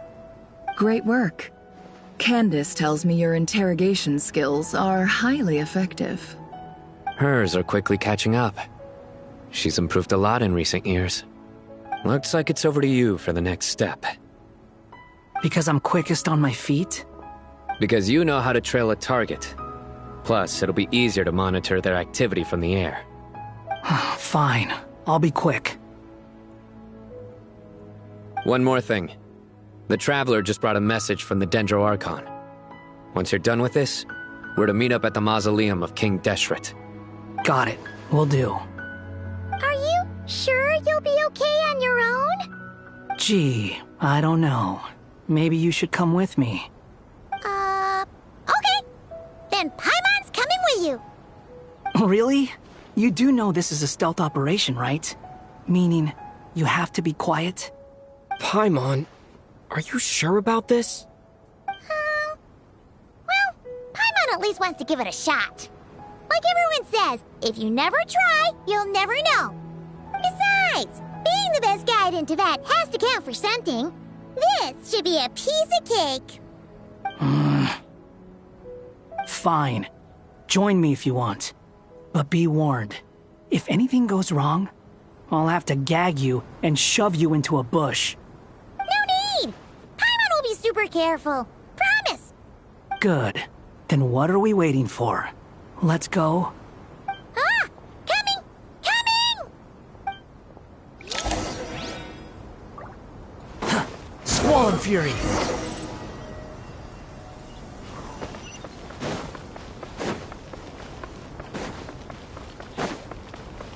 Quit following me.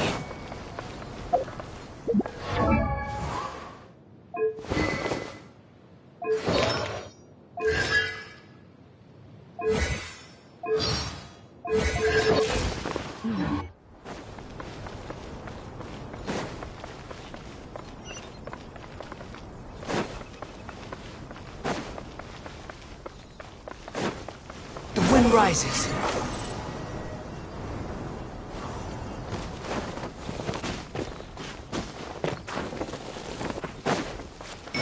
Behold!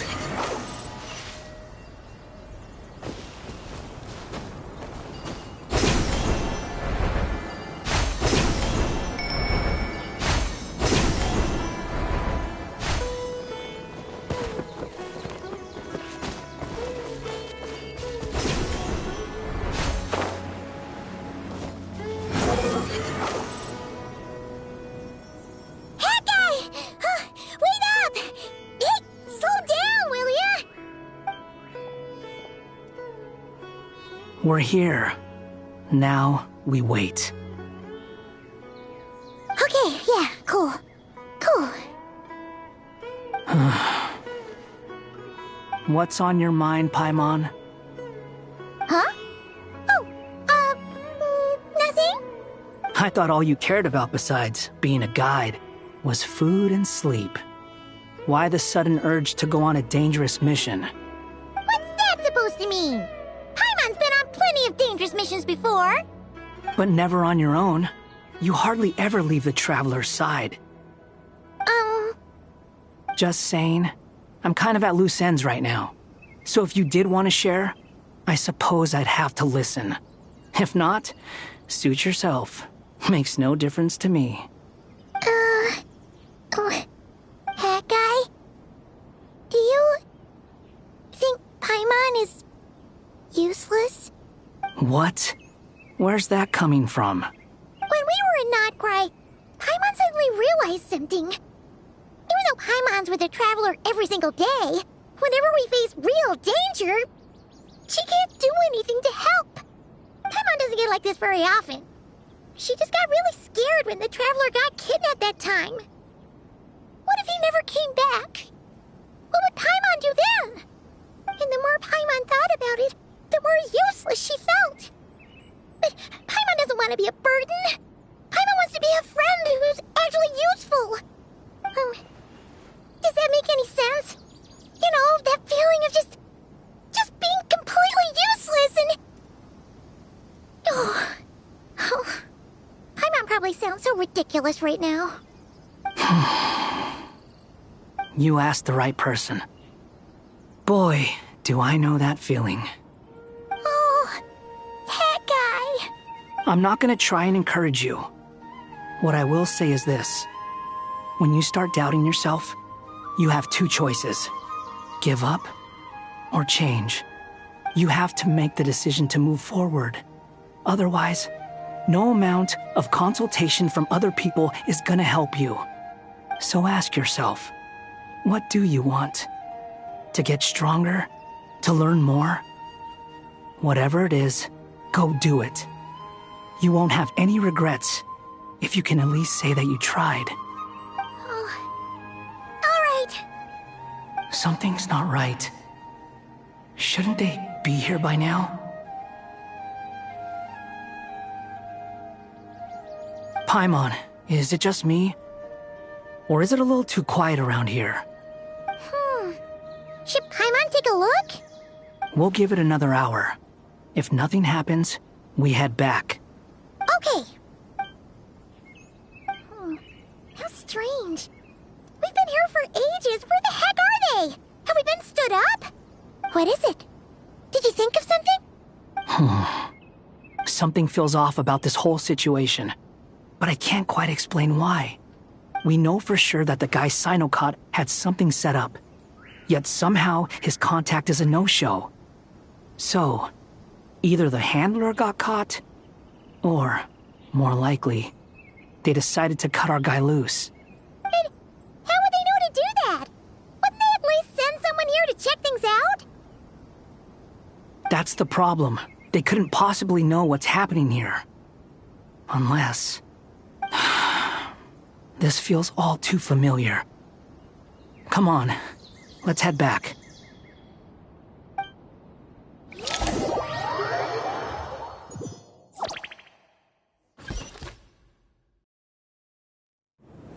Even though this isn't a formal meeting, I'd still like to start by saying how grateful I am to each and every one of you. Thank you all for coming here and standing by our side. Shesipank and Bennu are currently assisting the scholars with the maintenance of Aru. Please forgive their absence. As for Hermanubis, may he rest in peace. We remember him with great fondness. There have been times when I imagined what it might be like to meet you all. Now that it's really happening, I feel quite emotional. Time has taken many things away, but that which remains is all the more resilient. I must say, there is one thing that rather surprises me. You appear to be in good spirits, Lesser Lord Kusanali. But even so, I can sense that the life force given to you by the Dendral Dragon has far from fully resolved the problem of your vitality. Oh no! So even Apep's power didn't work? Don't worry, Paimon. It worked very well indeed. The issue is how closely I am tied to Irminsul. Until the problem with it is resolved, there is no way I can fully recover. Sumeru has undergone tremendous changes during your absence. When gods pass away, inevitably, people's faith in them grows weaker. You must have sensed it already. Your power is not what it once was. Regrettably, this is true. I too have grown weaker due to the effects of Irminsul. Right now, we're all in quite a sorry state. Then what do you suggest? We take all the help we can get. Sumeru is our shared home. You and I, gods and humans alike. We must unite all our strength in this moment. Though Al-Ahmar is no longer with us, the alliance between the three gods remains in force. Regardless, as subjects of our king, we have a responsibility to support Sumeru through this catastrophe. Not to mention that it was the people of Sumeru who released us from this prison of Aru. Times have changed, and the people of today possess greater wisdom than those of the past. You really know how to give a rousing speech, Goti. Now then, let us learn more about your plan. The brightest minds of the Sumeru Academia are busy opening and renovating Aru. They claim it has something to do with Irminsul?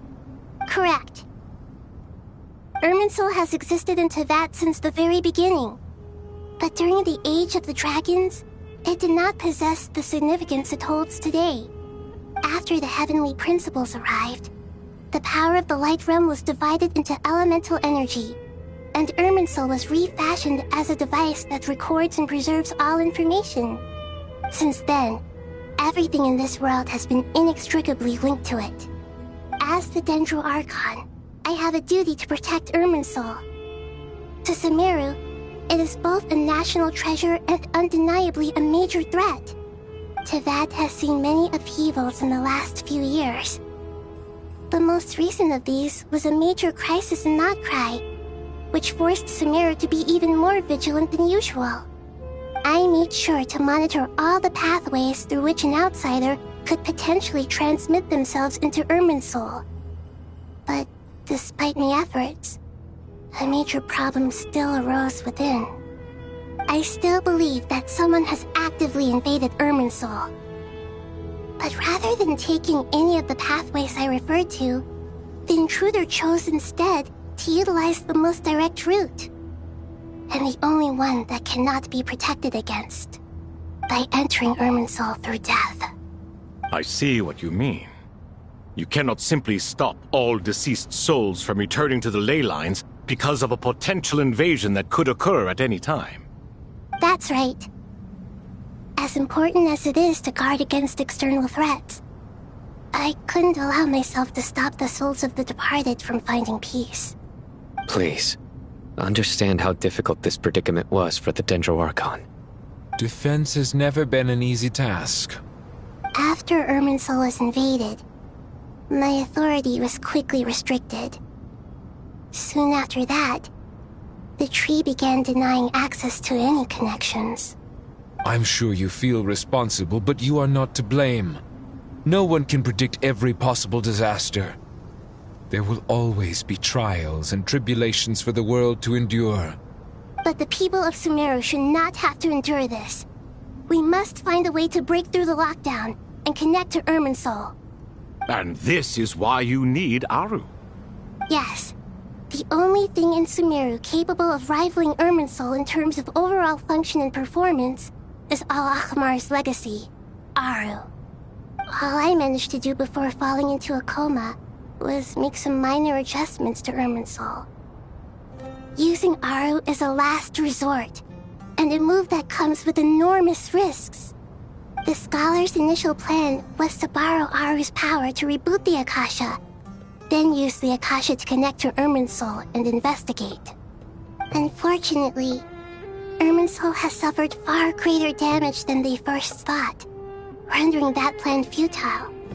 To rise to the challenge, we had to resort to more extreme and far costlier means. This has led to a number of new contingency plans. To reclaim Irminsul, our brightest scholars have made further modifications to Aru with multiple goals in mind. I thank you all for giving them your blessing in this endeavor. Human wisdom has clearly improved over the millennia. You have not only our support, but that of the Jinn, the Aranara, and the Pari. Together, we will do everything in our power to save Irminsul. By the way, when you spoke earlier of an intruder, it almost sounded as if you knew who you were dealing with and what they were capable of. Well, since you ask...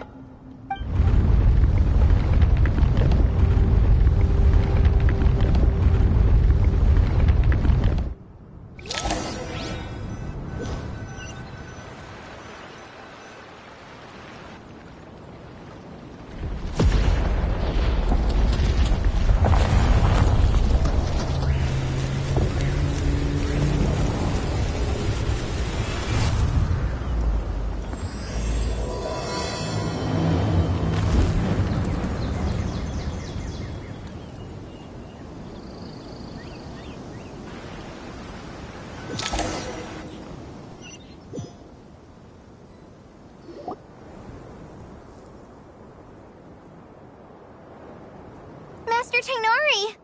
What is that? Is this Irminsul? How did this happen? What's going on inside? Luckily, we managed to evacuate everyone. What in the world was that? That was terrifying! Oh my. I understand now, Dendro Archon. You make yourself quite clear indeed. Not once over the millennia has Irminsul been so terribly afflicted as this. Please continue, Dendro Archon. Irminsul's root system is what comprises the ley lines. In the past, it has always been hidden away, going unseen by the general populace. But now, an evil intruder is making it reveal itself. It has become a tree of unbridled greed. A clear sign that a deranged experiment has advanced to a new stage. Blasphemy. From where I stand, an experiment in the name of blasphemy sounds rather improper. But if we are to honor Dottores' will, this is what we must do. The birth of this tree proves to me beyond doubt that this incident is connected to him. But to explain the situation in full, there is someone I need to tell you about.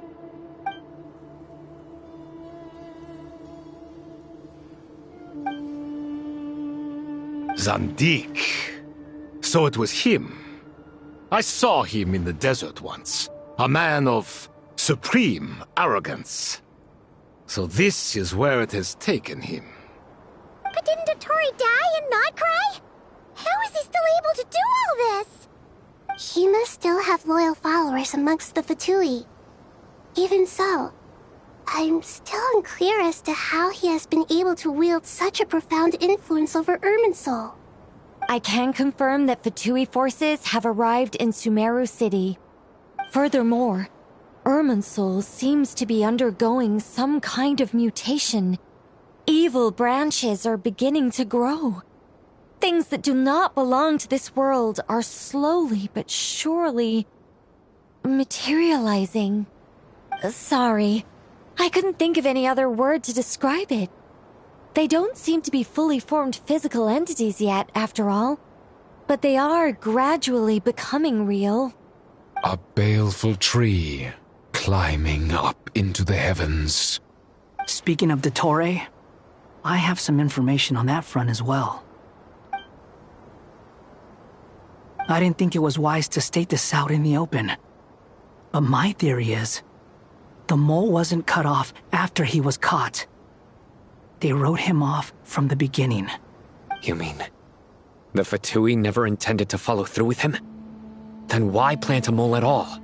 It's hardly a conventional strategy, and the rationale behind it is pretty twisted. But as it happens, I know someone who works exactly this way. And when it comes down to it, his goals are very simple. He just wants to confuse people, so they can't figure out what he's up to. He's been a collaborator of Dottore's from the outset. That fact alone confirms that Dottore is involved with this somehow.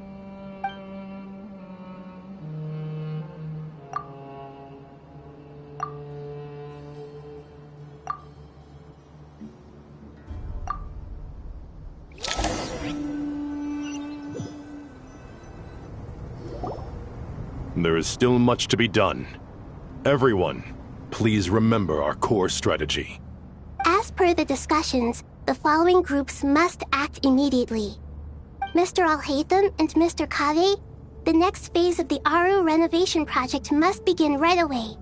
Godspeed to you both. We'll give it everything we've got.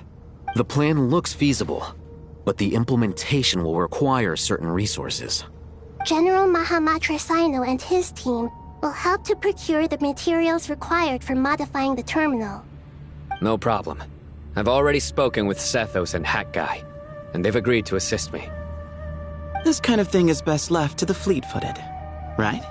Hat Guy? If it's efficiency you're after, we're the right people for the job. Following up on the elemental energy amplifier we discussed, Ms. Dory, I assume you're the one most familiar with the status of this project. Aside from the Dendro Archon, of course. Yep, that's right. Leave it to Lord Sangama Bay. Got it. Well, I'd like Madame Farazan, Kale, and Nicole to support Dory on the technical side. You can count on us. Will do. Rest assured, I'll take good care of Kale. Dia, Candace, and Nefer, you'll be in charge of negotiating between the various parties. I trust you remember our goal. You bet. We can handle it. Good. I believe that covers everything. Tainari will provide ad hoc support as needed, if that's okay. Poor Tainari. Must be tough being Nephis' student. Getting bossed around all day, every day. Hey, don't try and drive a wedge between us, you old rascal. All it says to me is that Master Nephis has faith in everyone's abilities. While I'm nominally here as backup, I doubt there will be many situations where my help is needed. Exactly. Finally, Traveler, you and I will head to the border between Sumeru and Natlan. Once that task is complete, I'll be asking some of you to accompany me to the Eternal Oasis. The Eternal Oasis? I thought that was just a legend. So it does exist after all. Regarding your trip to Natlan, under normal circumstances, a meeting between our two nations would be a far more formal affair. Unfortunately, Sumeru is all but completely cut off from the outside world at present. So regretfully, we won't be able to give the Pyro Archon Mawika the grand reception that she deserves. My apologies for the inconvenience. No point putting too much pressure on yourselves. That goes for everyone. Right. Especially you, Dendro Archon. I'm sure you're still feeling quite weak. Don't worry about me. The Dendro Dragon's life force will sustain me. Plus, we'll be there every step of the way. Nahida will be just fine. Yes. I believe in myself. And I believe in every one of you. Well, time to get going.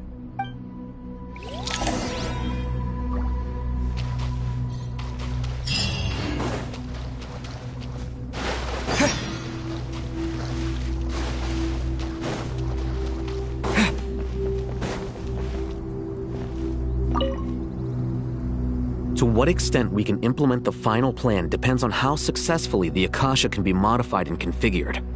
And to make sure the configuration works, Aru will also need some further optimization. Yeah, no surprises there. Once we roll this out, any Sumeru citizens who already have Akasha terminals can simply continue to use their existing devices. This still leaves us with a significant equipment shortage, though. Many groups of people were never issued Akasha terminals, including mercenaries, the desert folk, and many others. We'll need a supply of rare materials for the renovation of Aru and the production of new terminals. Right now, the best place to source these locally is from the primal constructs within King Deshret's mausoleum. Time is not on our side here. It's gonna be a race against the clock. The Aru merge and renovation project will have to be carried out by you two. Everything's riding on this, so failure is not an option. Best of luck to you both. As discussed, General Mahamatra Sino and Mr. Hatguy will source the required materials. Mr. Sethos is quite familiar with the layout of King Deshret's mausoleum. With him accompanying them, things should go quite smoothly. I have every confidence. In the meantime, we may as well take a breather. Makes sense. There's not much we can do until the materials arrive. Get in formation and stay close. What is this, boot camp? Knock it off. It's just Sino being Sino. You know what he's like. Everyone clear on our mission objective. Look at the excess primal constructs, dismantle them, and extract the required materials. And King Deshret's 7 pillars agreed to this? If they're just sitting there doing nothing, we might as well put them to use. Thoth's words, not mine.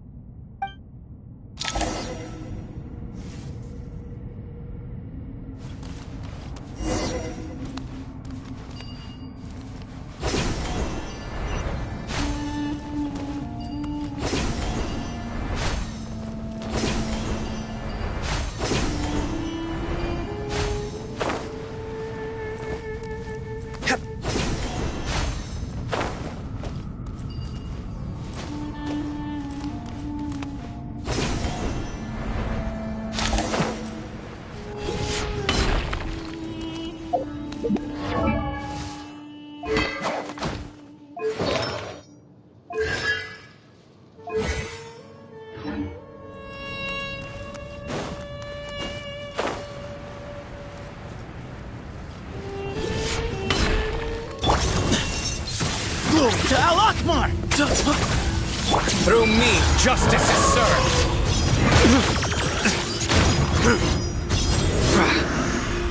Your penance is due. Guilty. Wretched vermin! You're dead!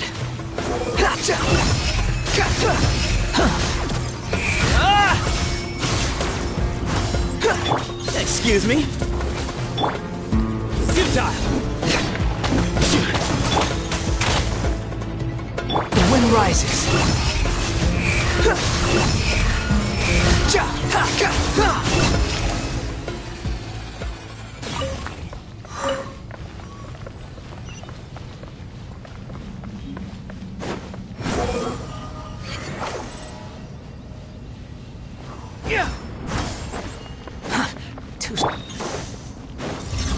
Into space. Nowhere to run! Swollen fury.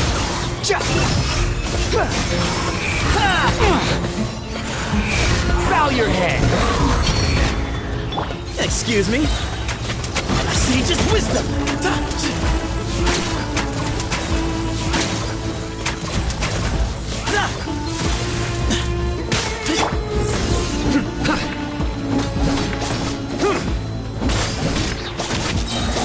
Judgment is upon you.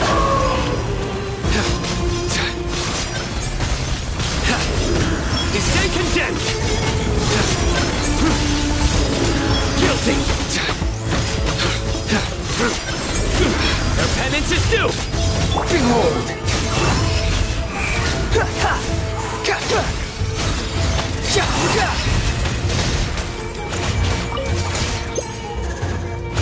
Where you headed? Surrender.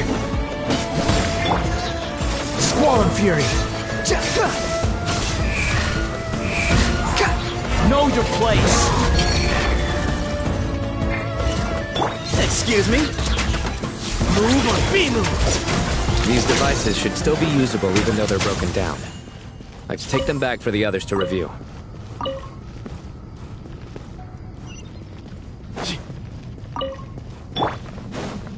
Behold.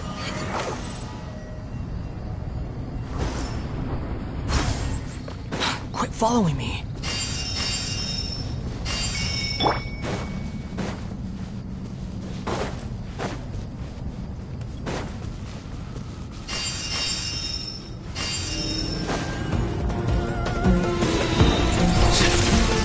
The wind rises.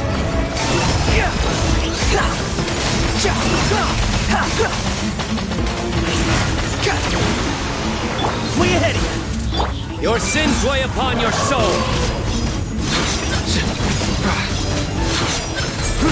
You stay condemned. Your penance is due. Guilty. You stay condemned. How many do we need again? Enough to make an Akasha terminal for everyone who doesn't own one. I remember you telling me how revolutionary these Akasha terminals were. You've used one before, right? The Academia declared the Akasha to be the most powerful and comprehensive wisdom dissemination system in history. That should give you an idea of how powerful it is. Certainly sounds impressive. Neither Hat Guy nor I have ever had an Akasha terminal. Well, if it all goes to plan, that's about to change.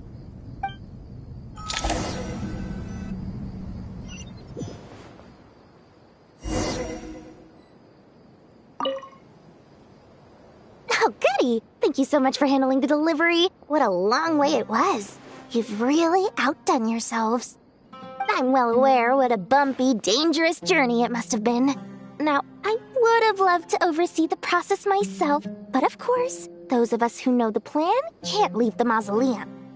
Oh, trust me, I'm patting myself on the back for my assembly work here. Simply flawless work. But will you really be needing all of this? According to our plan, yes, this is the quantity required. I have no complaints about the quality either. Only the price. So expensive. I heard you covered a lot of the funding out of your own pocket. Oh, that's an exaggeration. The academia provided most of the funds. I just offered a small token of my goodwill. Of course, the real tragedy is how little profit I'm making on this. You know, it's a serious crisis when you can't even make money out of it. It's really quite a beautiful design. And I'm intrigued by how such a diminutive device is able to output the power of the Light Realm. Did you attend the lecture on Light Realm energy, Madame Farzan? I don't believe I saw you there. Of course I attended. I was just a little late, so I had to listen to the whole thing from outside the back door. Anyway, I have a perfectly good understanding of Light Realm, elemental and abyssal energy, as well as the relationship between the three. Good to know. Master told me in private that the conversion process between Light Realm energy and elemental energy involves highly classified knowledge that shouldn't be disseminated too widely. But even so, the scholars still shared said information. Well, you can't enforce a rule that everyone breaks. Is that the idea? At first, the Dendro Archon was reluctant to explain it in great depth for safety reasons. Later, she came to terms with it, and simply informed my master that we would all have to face the question of survival together. To protect someone from such dangers means keeping them in the dark, but for someone to know and embody the wisdom within, they must understand its very essence. It's an information hazard. We're exposed to danger just by knowing the facts, and just like bait, it lures us in by offering us the solution to our problems. But if you're not careful, you'll end up pursuing it down a dark path.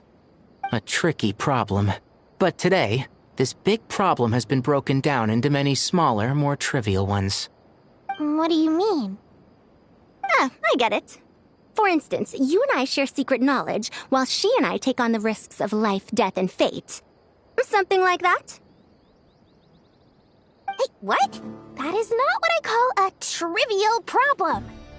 Well, as they often say in Vahumana, an event that is monumental to the individual is negligible in the grand scheme of history. Generally, the fate of the individual is an insignificant affair. Being from Amorta, where the subject of our research tends to be a lot more personal, I have to disagree. It's hard to dismiss the individual as insignificant. In other words, the big problem of survival has been broken down into many small, interconnected factors, and each one of us represents one of those factors? When the same secret is shared with a group of people, the same fate binds them together. Most people would find this unimaginable, but to us scholars, this is the path that has always beckoned to us. Sharing knowledge is a good way to fight against fate. I will always believe in that. All right, I think that's everything. Thanks a lot. But don't go anywhere just yet. I'll still be needing you to calibrate the equipment.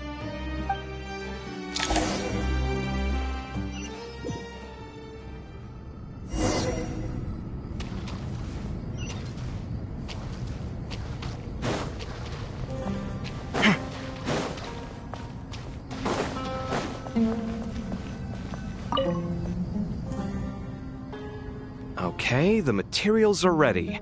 We can proceed with the next phase. Alhaitham, how are you getting along? Most of the information in Aru is written in ancient desert scripts. Some of this is written in a tribal language, while other parts seem to be a variant of an Oasis script, based on the glyph forms. Oh. Not lost to history, I hope. Some are. All we can do is infer the meaning based on the rules of related languages. Although, this section actually fills in some of the missing historical record. I'm transcribing it so we can bring it back to the academia. After Aru started up, 2 more lines of text appeared here. Can you read them?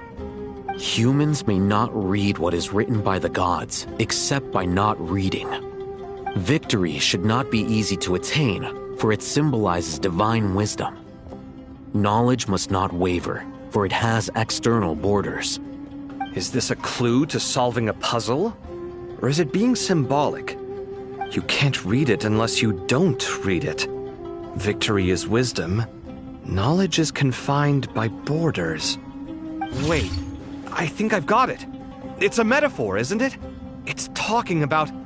A chessboard.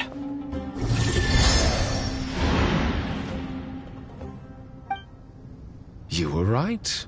The youth of today are skilled at solving riddles. Have the secrets buried in the desert not been unearthed over the years all the same? Since Aru is a place reachable through wisdom, this day was bound to come sooner or later. Oh, I've always been against overly cryptic sentences. Don't you get tired of reading and writing all that? Ah, it's you three. Just in time. We've been delving deep into Aru, and now this board has appeared. I've heard this was how you'd while away your free hours. You must be quite the experts by now in that case. It is true. King Deshret's chess games are some of the most well-loved of all his wonderful creations. If you have ever been to Safhe Shatranj, you may well be familiar with the chess pieces you see here.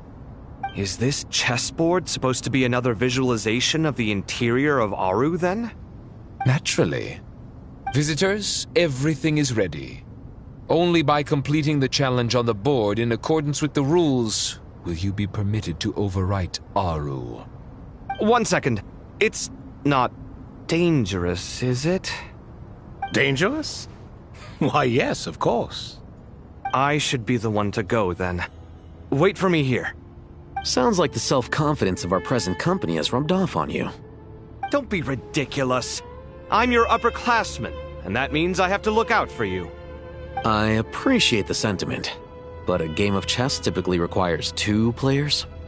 Besides, I'm sure they won't let things get out of hand. Keeping things relatively safe is in your best interest too, isn't it? Fair enough. I mean, you guys are controlling the difficulty, so please don't go too hard on us, all right? Ah, but Bennu said he wanted to put some respect into these whippersnappers. All right, all right. Thank you. Obviously, we'll still try to be careful. This doesn't seem like ordinary chess. Is the goal to defeat the opponent? No, you must enter the board and pass the trials we have placed there. Ready? Let's do it.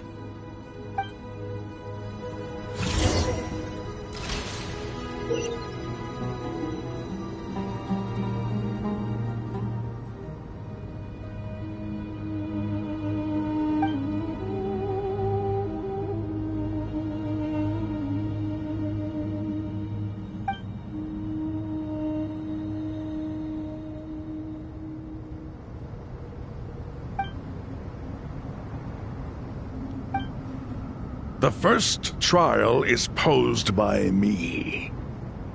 I don't think this is gonna stop us. Ah, but the key to this game lies in working together. Otherwise, you will be deemed to have broken the rules. Looks like it's up to me. Marak, can you open it? King Deshret's favorite primal construct. Living on in suitcase form, of all things. Amusing. Ho ho! Excellent work.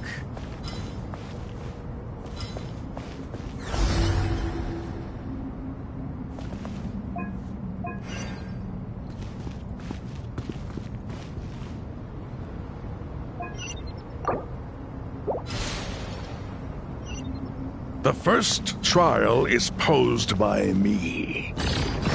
I don't think this is gonna stop us.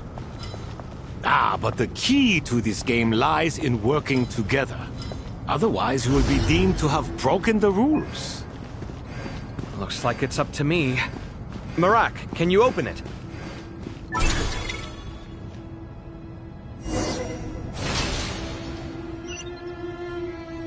Now is the time for my trial. Now, don't be nervous. I'll make it nice and easy for you. Really? Thanks in advance. We appreciate it.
Strange time to catch up on sleep.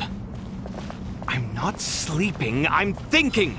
It's not that simple, you know.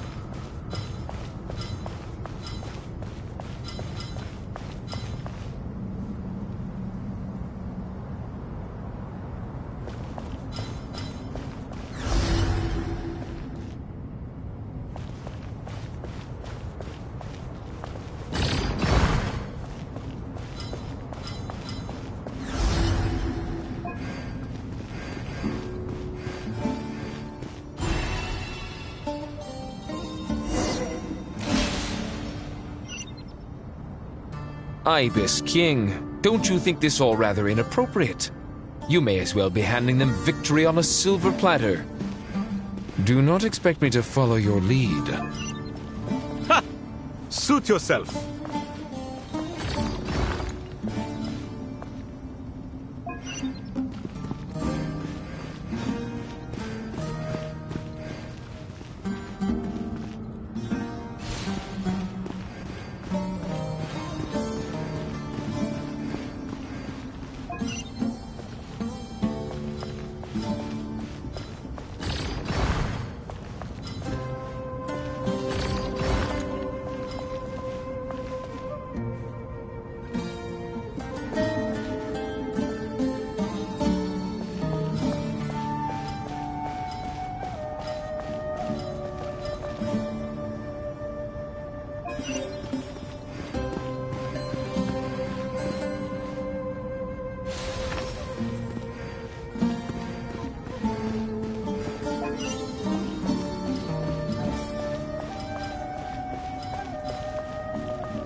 Done.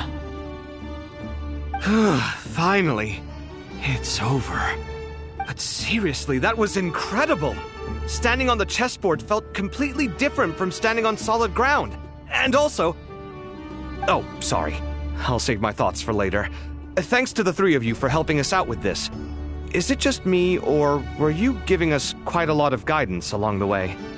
We made but a humble contribution. You lived up to our expectations. Bravo! Our aid was not given for naught. In addition to the existing functions, I'd like to ask you for another favor. Since Aru's interference shield can cover the entirety of the mausoleum, it should be possible to extend its range even further. Perhaps you can find a way. So, building upon the existing functions to... I'm with you! Imagine for a moment. What would the ideal outcome look like if this function were compatible with the devices? I agree. This is the best solution possible. Please, everyone, we beg you to help us. Me, oh my! Well, since you ask so very nicely, I suppose... Goti? Kroko? What do you say? Naturally.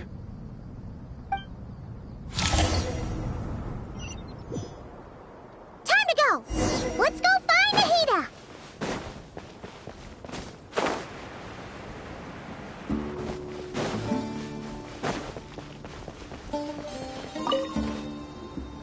There you are. Miss Nicole truly is an angel. She shows great wisdom in guiding others, and she has already sent word to Natlan on our behalf. She said that while the other members of the Hexen Circle are busy with important work, she is quite free, and she's more than willing to accompany the people of Sumeru for the entire journey. Oh, there's Nicole, all right. Always super patient and loves to help everyone out. She's the best. She is. So kind and enthusiastic. Well, time for us to get going. Let's head out.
This should be one of the closest places to Natlan in all of Sumeru. There's the barrier Nicole and Nefer mentioned. It completely cuts this nation off from the others. But why?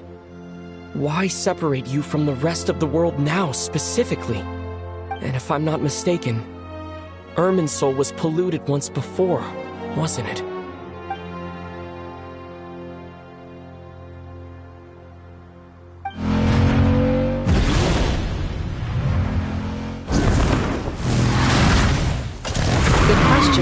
I'm wondering the same thing myself. That voice. Mawika! You got here pretty quickly. Hello, traveler. It's been a while. Hello there. Hello, Dendro Archon. Mawika, I apologize for asking you to meet at the border on such short notice. I also apologize for not being able to greet you in person. The form in which you see me now is one carried by the Traveler. The real me is inside the mausoleum of King Deshret, and I am reaching out to you with my mind from here. Irminsul has been infiltrated by the Doctor.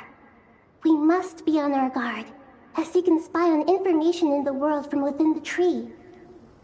Fortunately, there is no record of the Traveler in Irminsul, and you are still within Natlan's borders. My records will be preserved in the Night Kingdom, rather than the ley lines. As long as the Night Kingdom remains disconnected from the ley line cycle, the Doctor has no way of knowing my movements. Exactly. So by meeting each other in this way, the meeting essentially never happened. No wonder Paimon didn't come. You were concerned that her activity would be recorded by Irminsul. The Natlanese have heard about the situation in Sumeru. With the borders sealed off, merchants have been forced to stop their shipments. It's pretty serious, and you're the ones bearing the brunt of it. I'd like to address the question you raised at the beginning. I can offer a brief explanation, although it will sound rather cruel. I don't reach this conclusion gladly, but Irminsul predates the heavenly principles. It existed long ago, when the dragons of Natlan were at the height of their power.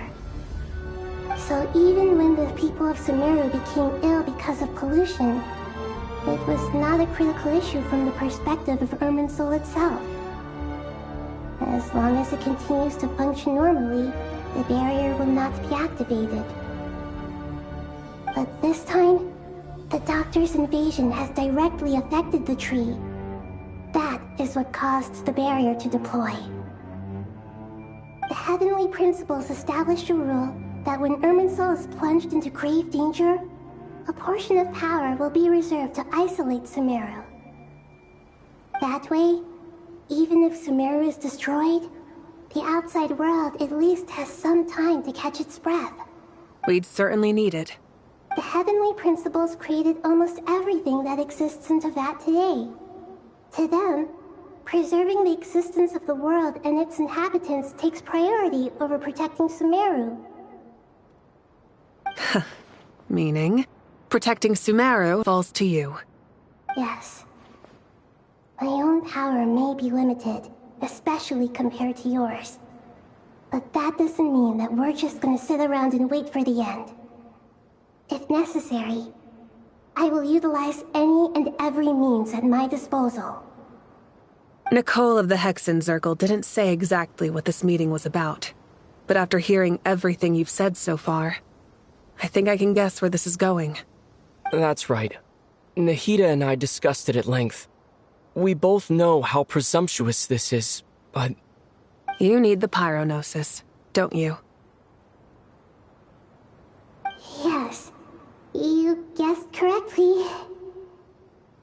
Originally, I only intended to borrow it, but the situation is far graver than I foresaw. So instead, what I ask of you is to please give the Pyronosis to Sumeru. Why do you sound so nervous? There's no need to be shy. Surely a gnosis is pretty important to a god.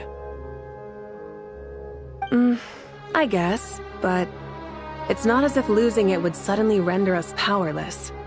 But I'm sure you don't need me to tell you that. With all the nations you've traveled to, and all the gods you've met, you must have realized that by now. As far as I'm concerned, a gnosis is basically an elemental energy enhancer. But I don't usually use it. You know me. I like to think I'm pretty strong without it. Yeah, not about to dispute that. So you see, you don't need to sweat it. Here, take the Pyronosis. Huh? Just like that? Uh-huh, just like that. To tell the truth, I've always toyed with the idea of giving it to someone who needs it more than I do. I know you accompanied Nahida here to try and increase the chance of success. It's a good thing you did, because your involvement is one of the main reasons you've managed to persuade me. Are you sure about this? Handing over your gnosis just because of me? I won't try to quantify it, but trust me. Handing over the gnosis to Tumaini is far from the craziest idea I could think of. Besides, even if you hadn't come here personally, I think I still would have agreed to Nahida's request. Irminsul doesn't just affect Sumeru. It impacts all of Teyvat. I know all too well how difficult it can be to protect the things you care about. So logically, morally, or however you want to cut it, helping you is the right thing to do. You don't need to tell me the specifics of your plan. Where the gnosis is involved, the tighter the secrecy, the higher your chances of success. Malika, my heartfelt thanks go to you and the people of Naplan. Don't mention it. But now for the hard part. How do I actually give it to you? The Irminsul barrier is right in the way. I have an idea.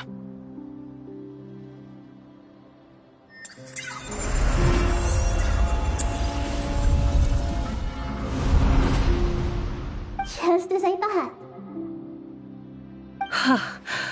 Incredible. What did you do? Just made a lucky guess. This seems to happen quite a lot. Things that apply to everyone else don't seem to apply to me. I figured the same might be true here. Irminsul usually produces effects based on the records it holds. Since the Traveler is a Descender, Irminsul contains no records of him, and thus has no way to impede him. Is that right? You really are full of surprises. Catch. Whoa! Thank you, Mauika. Thank you for trusting us with something so important.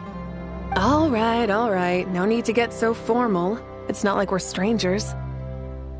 Besides, there's still one problem.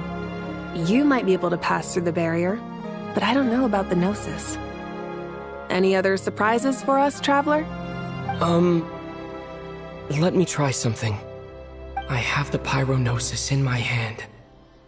It feels strangely ordinary. Not particularly heavy, and yet this tiny thing symbolizes the mighty authority of a god. I need to think hard about my memories of Pyro. My memories of journeying through Natlan. All those important experiences I've had. The Gnosis disappeared. Traveler, are you alright? I'm fine. The Pyronosis disappeared into my body. Just like phlogiston. Maybe it resonates with you because you've mastered the power of phlogiston. You might not be recorded in the ley lines, but you're still our Tumaini. Whew.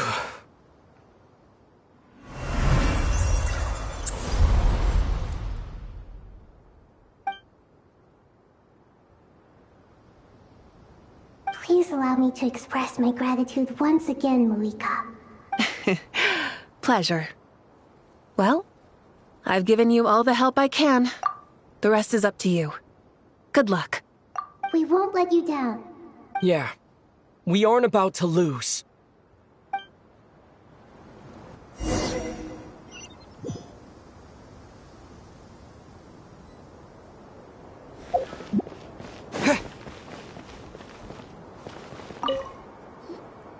Traveler, Paimon, how are you feeling? Paimon's a teensy bit nervous, but only a teeny tiny bit. Seems like she's gotten way braver over the last few years, huh? Of course. After all the adventures you've had with the Traveler, I'm sure you've gained a lot of experience and grown as a person. I'm doing all right. What about you, Nahida? How are you holding up? With the negative effects of Irminsul, I'm a bit like a piece of fruit that's been burrowed into by hungry insects and left to rot. I'd be lying if I said it was nothing. But please don't worry. We all know what we're getting into, and we've prepared as well as we can. I believe in everyone. I believe in you. And I believe in myself. Stoking the fire inside oneself is certainly one way to live. But knowing when to rely on one's companions is also a form of great wisdom.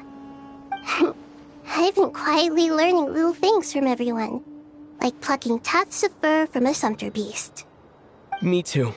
With the constant traveling, I'm always learning and growing. That's the journey of life. I think there's someone else here who would share that sentiment. Don't worry about what I think. I was just passing by and happened to overhear your conversation. What are you talking about, hat guy? This is the top floor. No one passes by the top floor. Says who? You can fly just like I can. I would have thought it makes sense to you of all people. I don't know why, but I feel a little more relaxed now. It shows that you feel comfortable laying down your burdens in our presence. It means that Sumeru is a place you can trust, where you know we have your back. And we feel exactly the same way around you. That's what it means to be friends.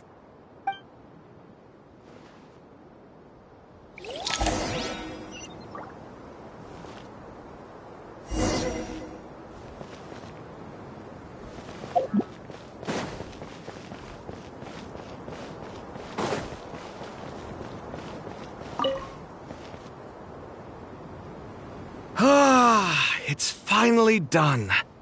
Ugh, but I have a nagging feeling that there's something I've forgotten. Oh, there you are. Everything wrapped up on your end?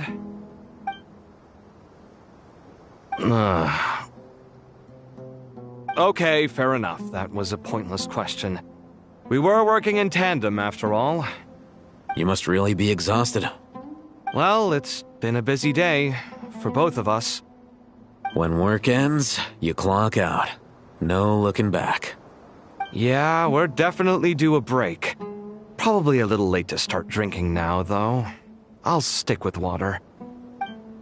Here, this one's for you. Thanks. You want a bite to eat? I can grab us something. Or wait, I think there's a stove nearby. Let me take a look. Are you nervous? A little, yeah. Unlike you, it seems. How are you not feeling at all nervous? Because everything that happens next is beyond my individual control. I don't worry about things I cannot influence. What do you mean, cannot influence? You're the one who came up with half of the strategies we ended up using. There's only so much I can do. I was only doing my duty. Was it like this last time, too? You mean with Azar and his accomplices? Yes and no. The situation back then was easier to control, but we weren't as prepared as we are this time. So the enemy is stronger, but so are we. I still vividly remember the way you interrogated me in the library after the fact. Where were you when Sumeru needed you most? If your memory is so vivid, you might also recall that it was you who came looking for an argument. You're often the one who initiates these things, you know. I came for a conversation! I didn't know it was gonna turn into an argument! Anyway, at least I showed up this time. So, what do you think? What do I think? I think we're certainly better off for it. It's good having me around to help out, huh? Absolutely. As a citizen of Sumeru, you displayed a remarkable sense of responsibility in the face of disaster. Certainly feels that way. I just shudder to think how the world would have ended up if we hadn't gotten control of the situation. So, do you think this is what impending disaster looks like? The sky is so clear, and there isn't a whiff of decay or destruction in the air. It's hard to imagine that the fall of humanity could happen on an ordinary day like this. Awful things happen all the time. Sometimes people can stop them, and sometimes they can't. What you and I have done is increase our chances of stopping this one. Lofty ideals may provide no defense at all against nihilism, but perhaps little decisions can. Oh, nothing. It's nothing. I hope everything works out tomorrow. It will. As long as we stick to the plan, our chances of success are good. It's really strange. You're my junior, yet you always seem to act more like an upperclassman than I do. I think it's mostly a matter of temperament. Ugh. Walked right into that one, didn't I?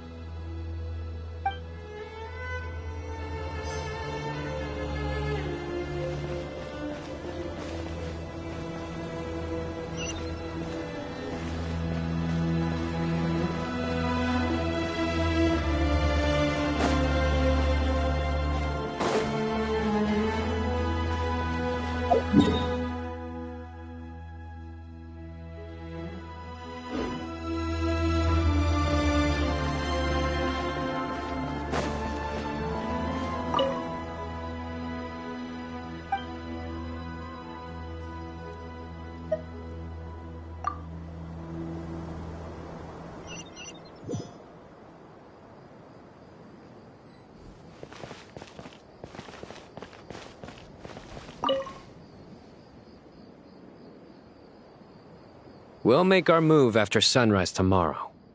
Good. Is everything ready? As much as possible. That'll be enough.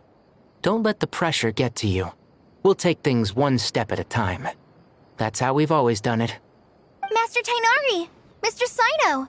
So this is where you were. I brought some juice and some water. Would you like some?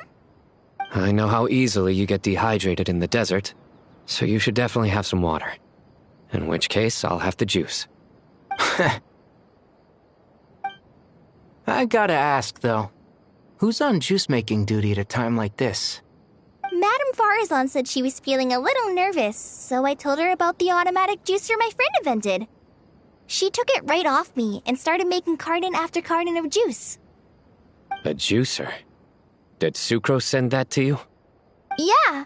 I hadn't had the chance to try it out before this incident occurred, but I couldn't bear to leave it behind in Gandharvaville. The juice is very sweet. I think so too. Kale, how are you feeling? Physically, I'm okay, but it just still feels strange to me.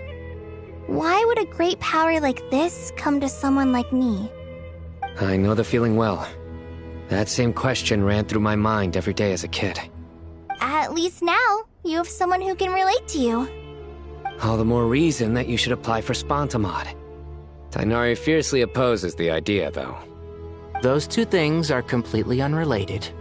What are we all chatting about, Would anyone like any juice?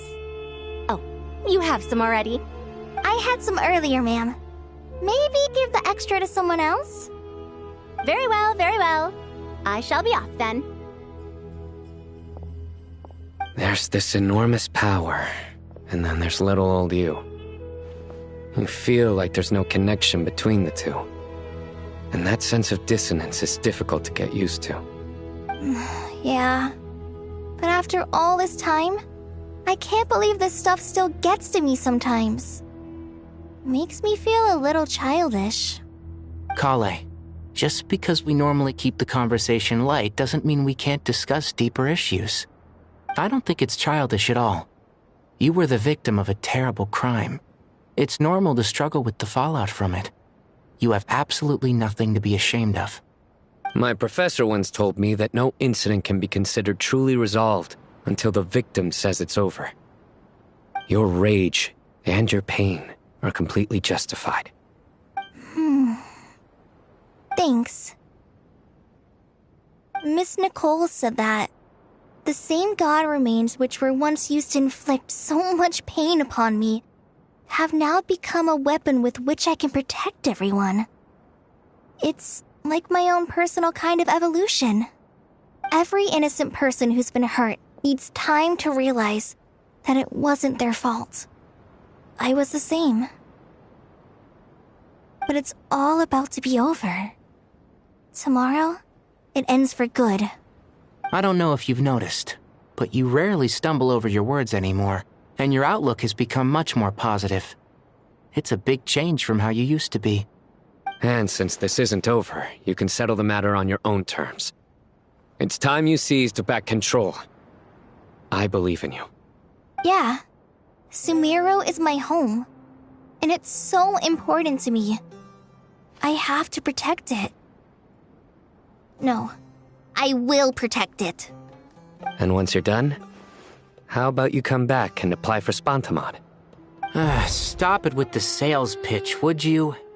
Hey, excuse me. There are still 3 unclaimed cups of juice here. Why don't you take one each? Ugh, my arms are getting sore from carrying them around everywhere. Madame Farazan, why are you... Here, let me take them off your hands. Thank you, Madame Farazan. Drink up and enjoy my handiwork. I think I'm going to make something else now instead. Please, try to relax, Madame Farazan. Your nerves are starting to get the better of you. I know, I know.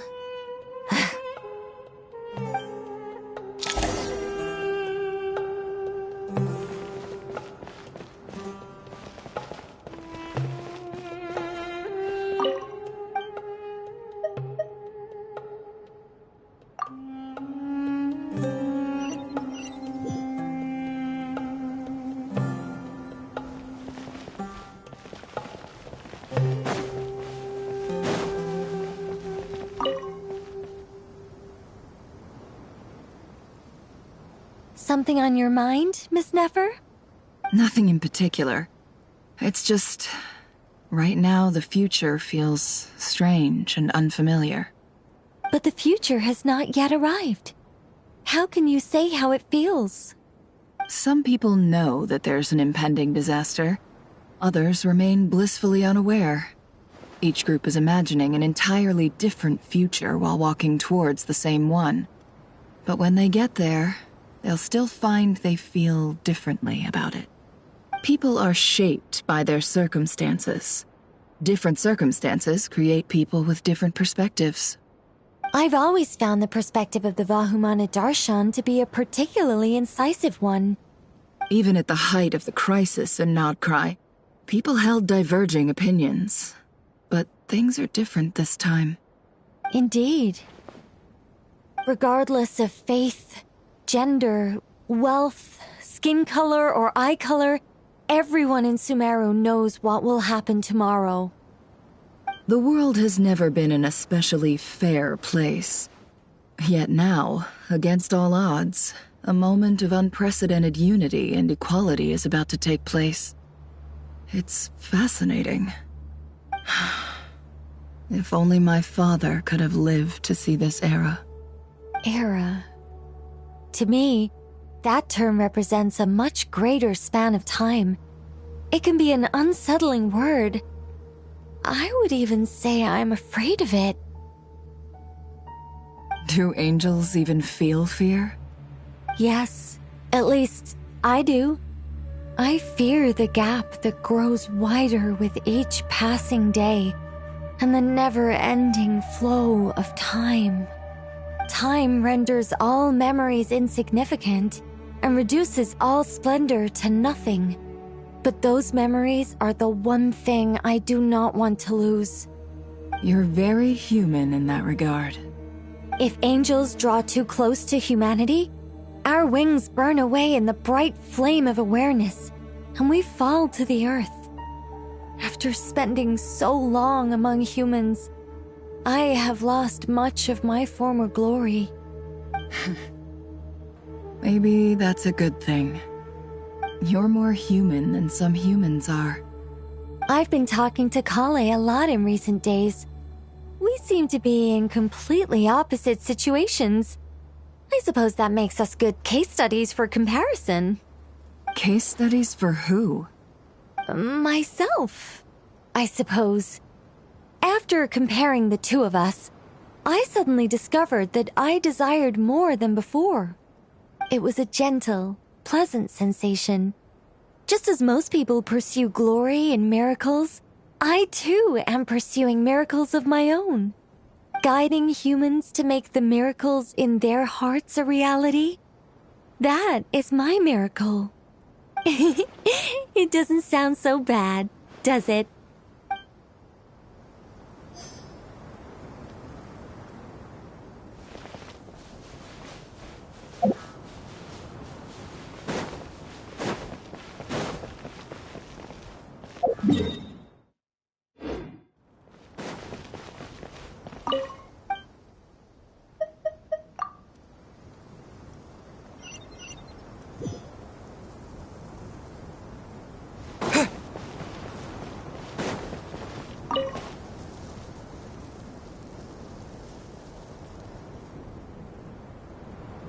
Look at the time. I should head back. I'm so sorry. I was in a hurry and didn't look where I was going. Are you all right? I'm fine. Wait, you're... Have we met? Not exactly. I think we may have crossed paths by the house of Dana before. Oh. You're Hat Guy! From Vahumana, right? You recognize me? The clue's in the name, Mr. Hat Guy. Fair point. It's getting pretty late. What's keeping you up? I could ask you the same question. If I'm not mistaken, all the workload for the Ratawahis Darshan wrapped up a good while ago. Well, I have something of a background in Satyavada life, so I was helping the Dendro Archon make some preparations. But I must have lost track of time. Did you find the experience enlightening at all? Honestly, it was tedious and uneventful at first. But eventually, I think I did sense some profound truths. But they also brought a lot of suffering with them. I was told that I even shed tears while I was meditating, though I have no idea why. Sorry. I hope I'm not scaring you. Not at all. It just proves you're very accomplished in your research. Good night. I wish you all the best for tomorrow. Thank you, sir. You too.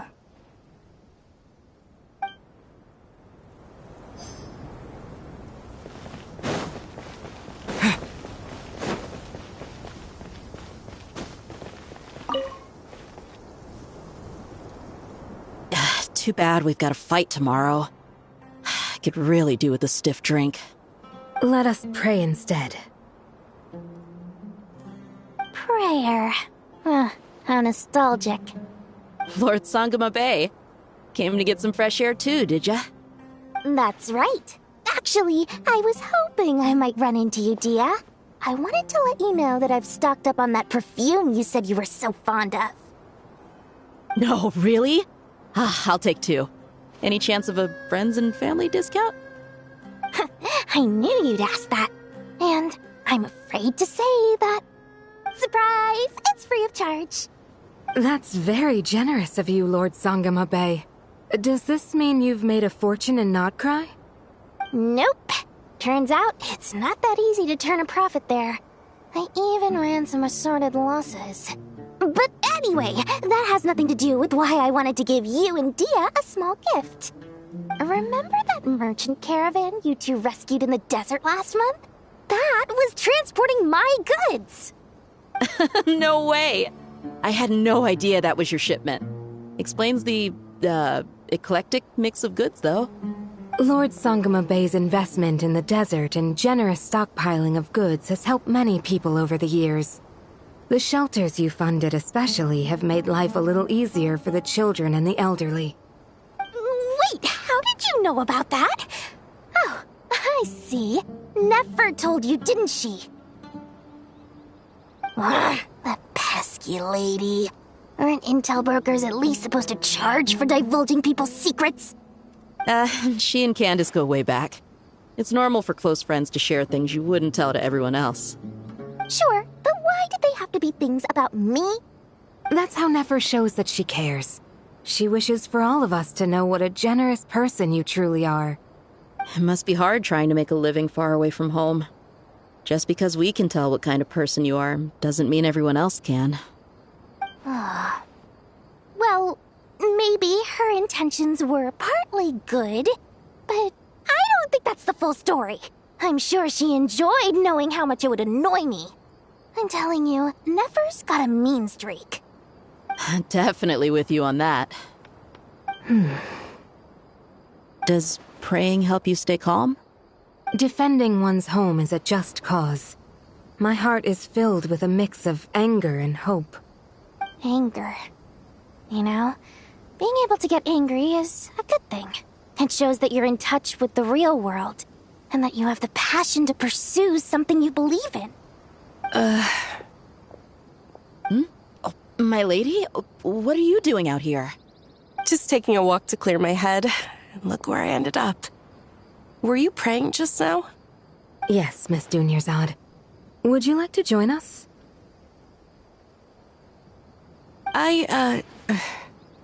Come on, it's fine. She won't mind who you pray to. Oh, then sure. I remember you, Miss Dunyarzad. You visited my shop before. If I recall correctly, the god you worship is the Dendro Archon, correct? That's right. She is such a gentle and kind god. But to me, she's more than just a god I worship. I see her more as a friend. And so do many others. She's not some almighty god who reigns on high, but a genuine friend. Agreed. She's a wise teacher and a good friend. I spoke with several people during the evacuation. everyone's aware that tomorrow's battle is one that ordinary people can join too. A battle to fight for our friends and our homeland. Oh, it makes me glad. I can finally do something for those who protected me. You've grown so much since we first met. Oh, a compliment? Ooh, more please. Thank you. My lady, you've always been a remarkably strong and ambitious person. It's indisputable. And that's not just a compliment. It's a statement of fact. What are you praying for? Our beliefs may not be entirely the same, but we both wish for the same thing. I pray that everyone will rise to the challenges ahead and return safe and sound. I pray for the safe return of all my companions.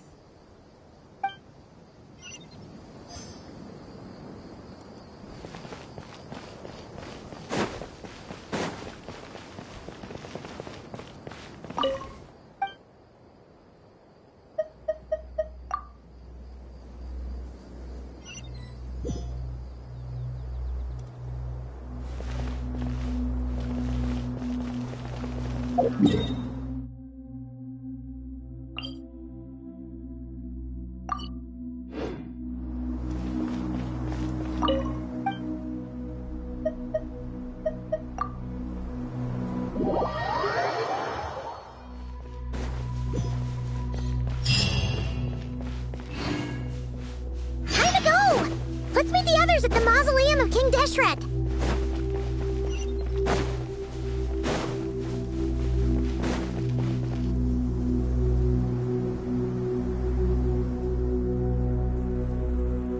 I have not felt this way in a long time.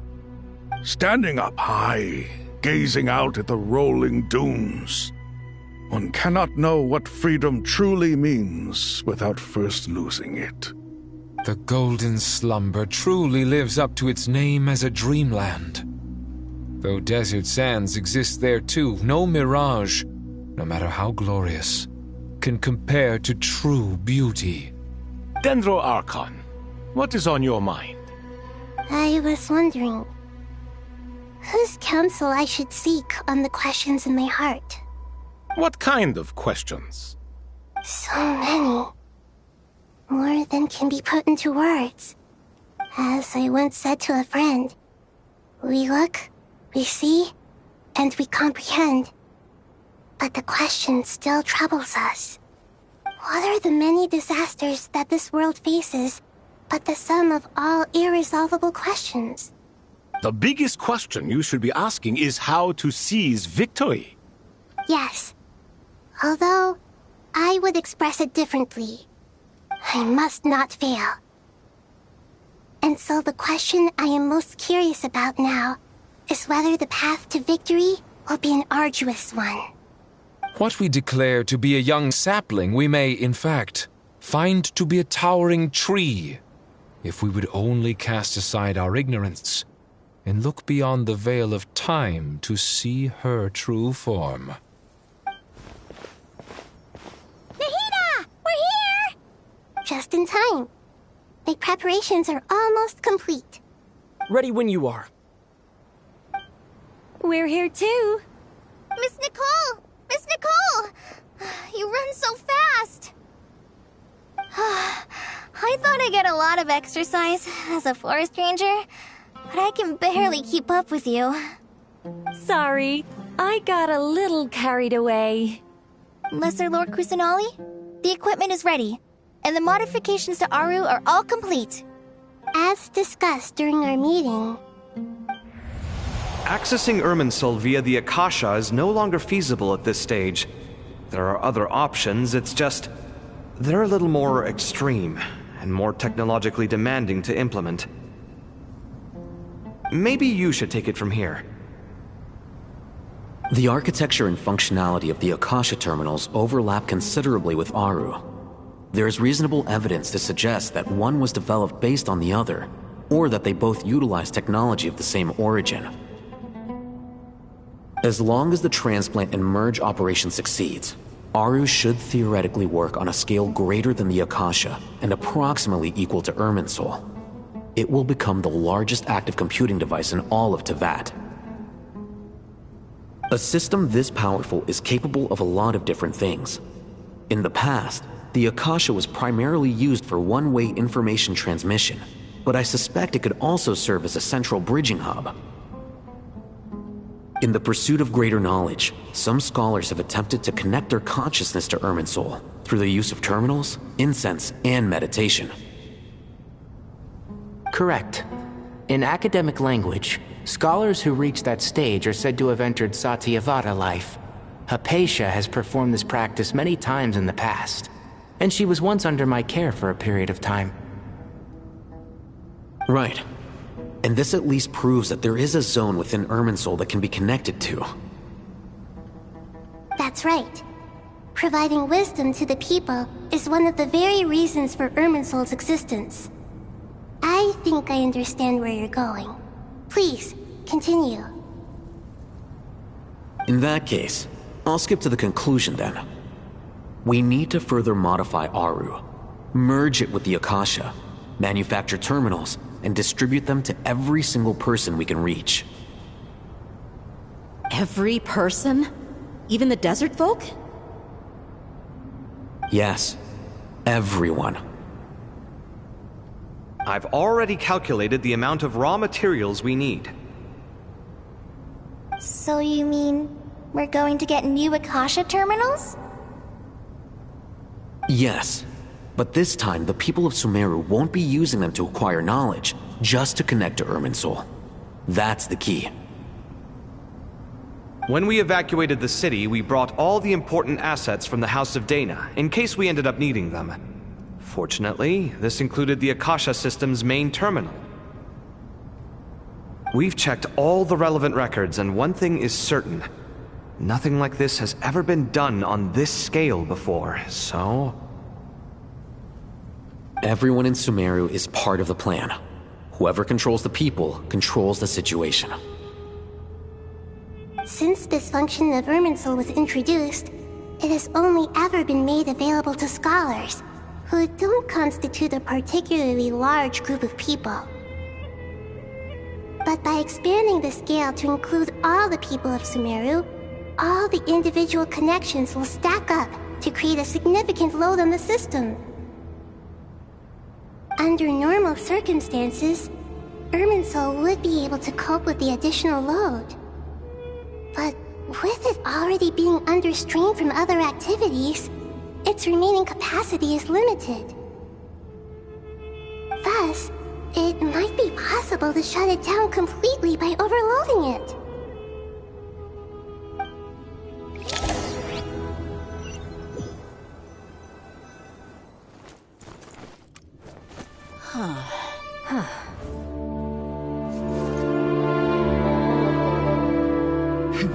Counting down.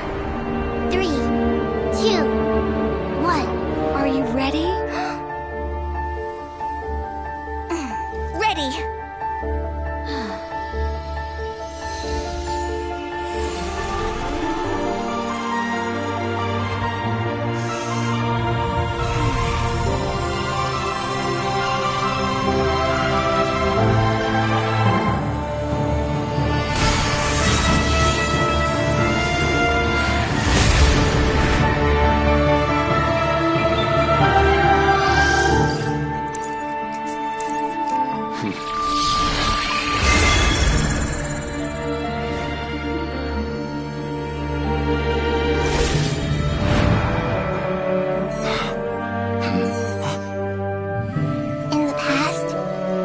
People sought knowledge, they turned to the Tree of Wisdom.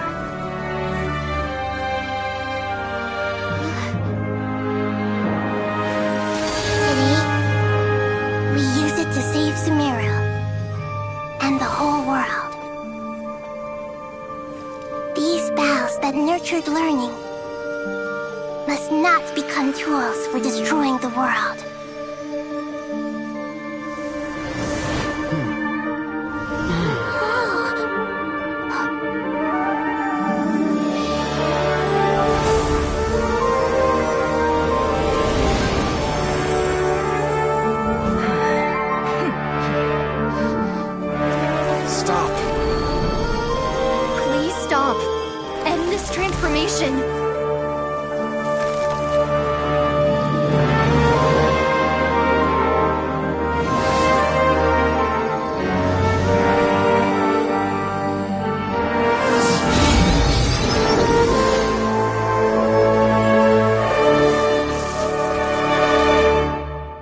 would shut down Irminsul just to stop me?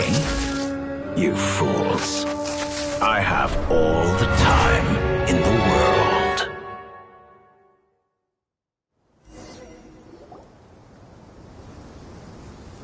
Success! The evil Irminsul tree is still growing! Great!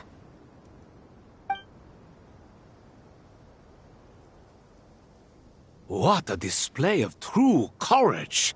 The courage to think and the courage to act! I never thought I would witness the shutdown of Irminsul with my own eyes. Perhaps this is human wisdom in action?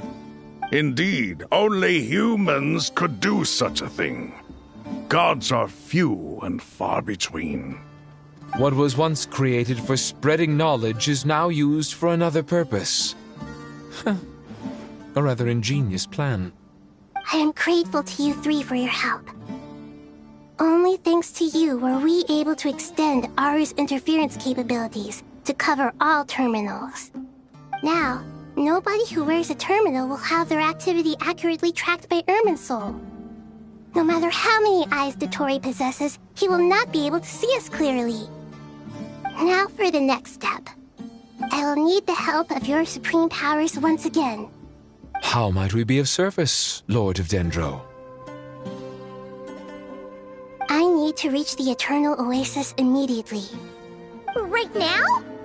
In that case, Ibis King, would you agree that this is a fine opportunity to dust off our old tricks? Never. I assume you have that chess set with you? You mean the one you gave to me as a gift? Asking for it back, are you? How could I? You misjudge me. I just wanted to show you another way you can use it.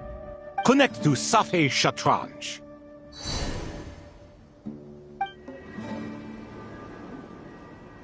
Safei Shatranj? You mean that place in the desert? Thoth's chess set gains its power from the chessboard laid out in the desert by King Deshret and ourselves. All ceremonies conducted using the chess set must be activated via Safei Shatranj. In other words, the chess set is an extension of the chessboard. In the past, moving a chess piece was a sacred and momentous act. Transfer initiated. Entering live combat mode.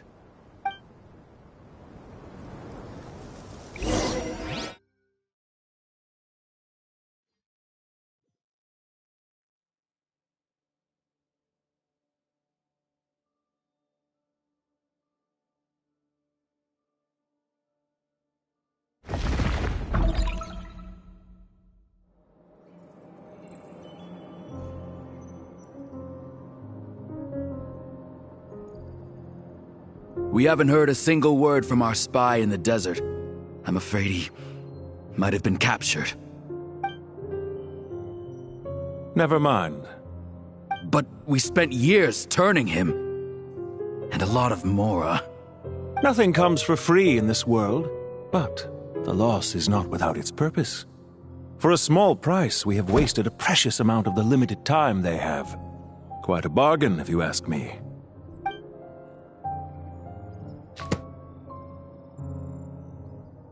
Understood. Weighing profit against loss is a necessary part of life. But to tell the truth, I have been operating at a loss since this all began. Since many centuries ago, in fact. For instance, why would a banker act as the executor of a will? If you hadn't deposited your personal belongings at Northland Bank, I would have no reason to be here right now.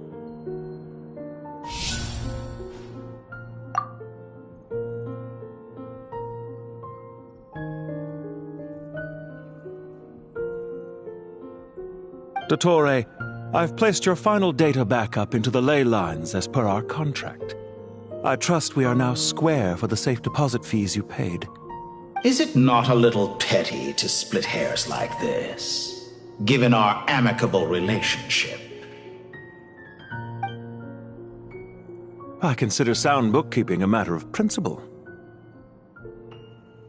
Do not forget that you only live to see this day thanks to me. In fact, every day of your life since you met me, you've been living on borrowed time. Why, that's hardly a fair assessment. I will concede that my survival was perhaps at your whim, but I became a harbinger on my own merits. Managing money is not like other professions. Mine is not a role I could have acquired based on your recommendation alone, and certainly not one I could have lasted so long in without genuine ability. The information stored in the ley lines is quite comprehensive. Rest assured, I have not forgotten how strong your pride is. Well, I presume you have no sense of fragmentation while talking with me. How could anything possibly go wrong with such strict measures in place? The remainder of your soul was split in two, with one half sent to Nodcry and the other stored in the most secure vault of the Northland Bank. Though I must say, your disdain for the other segments is quite amusing. Zandik is you, and you are Zandik. Zandik created the segments, yet you, a segment yourself, reject him.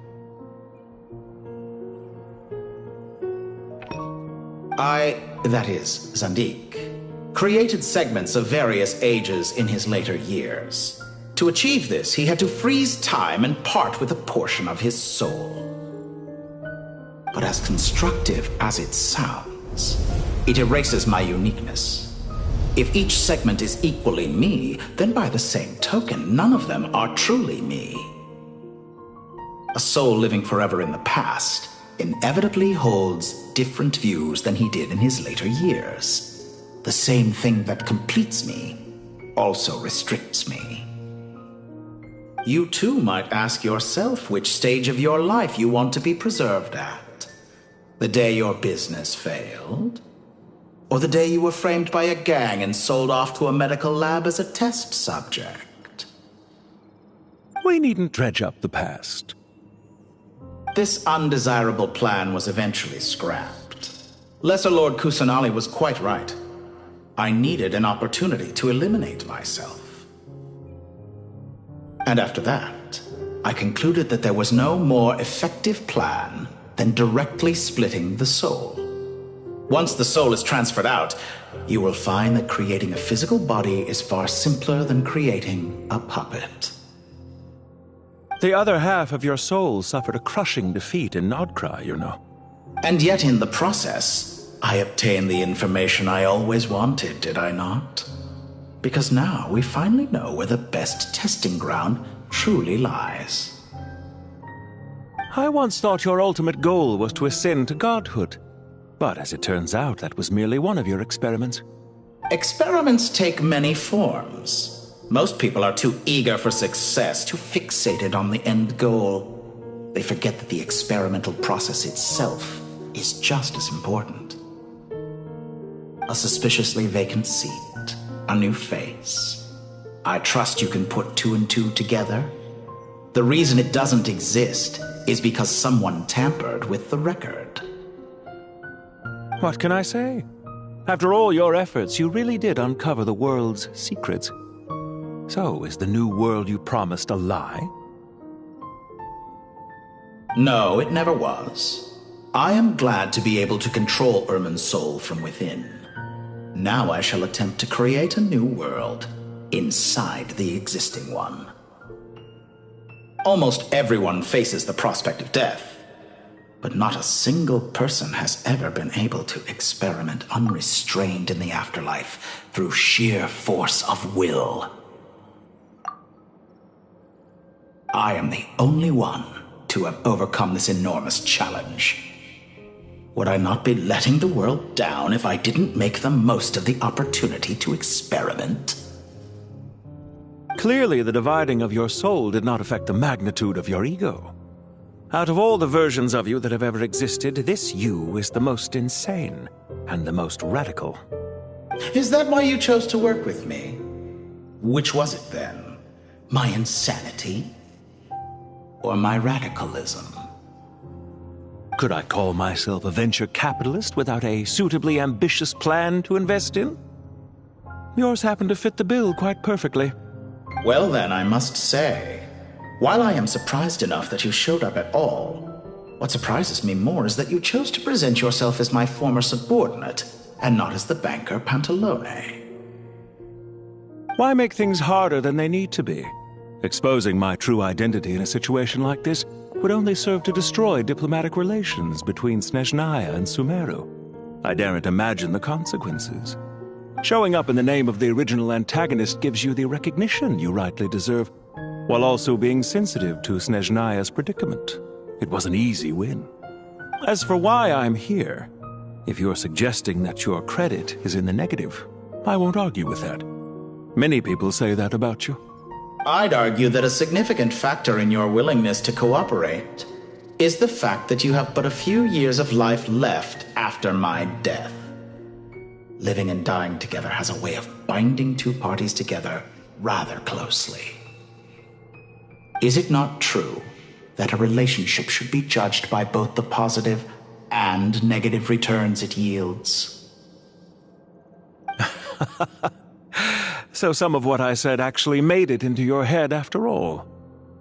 It's true that I hope you don't die too soon, but don't you find that a strange thing for me to say?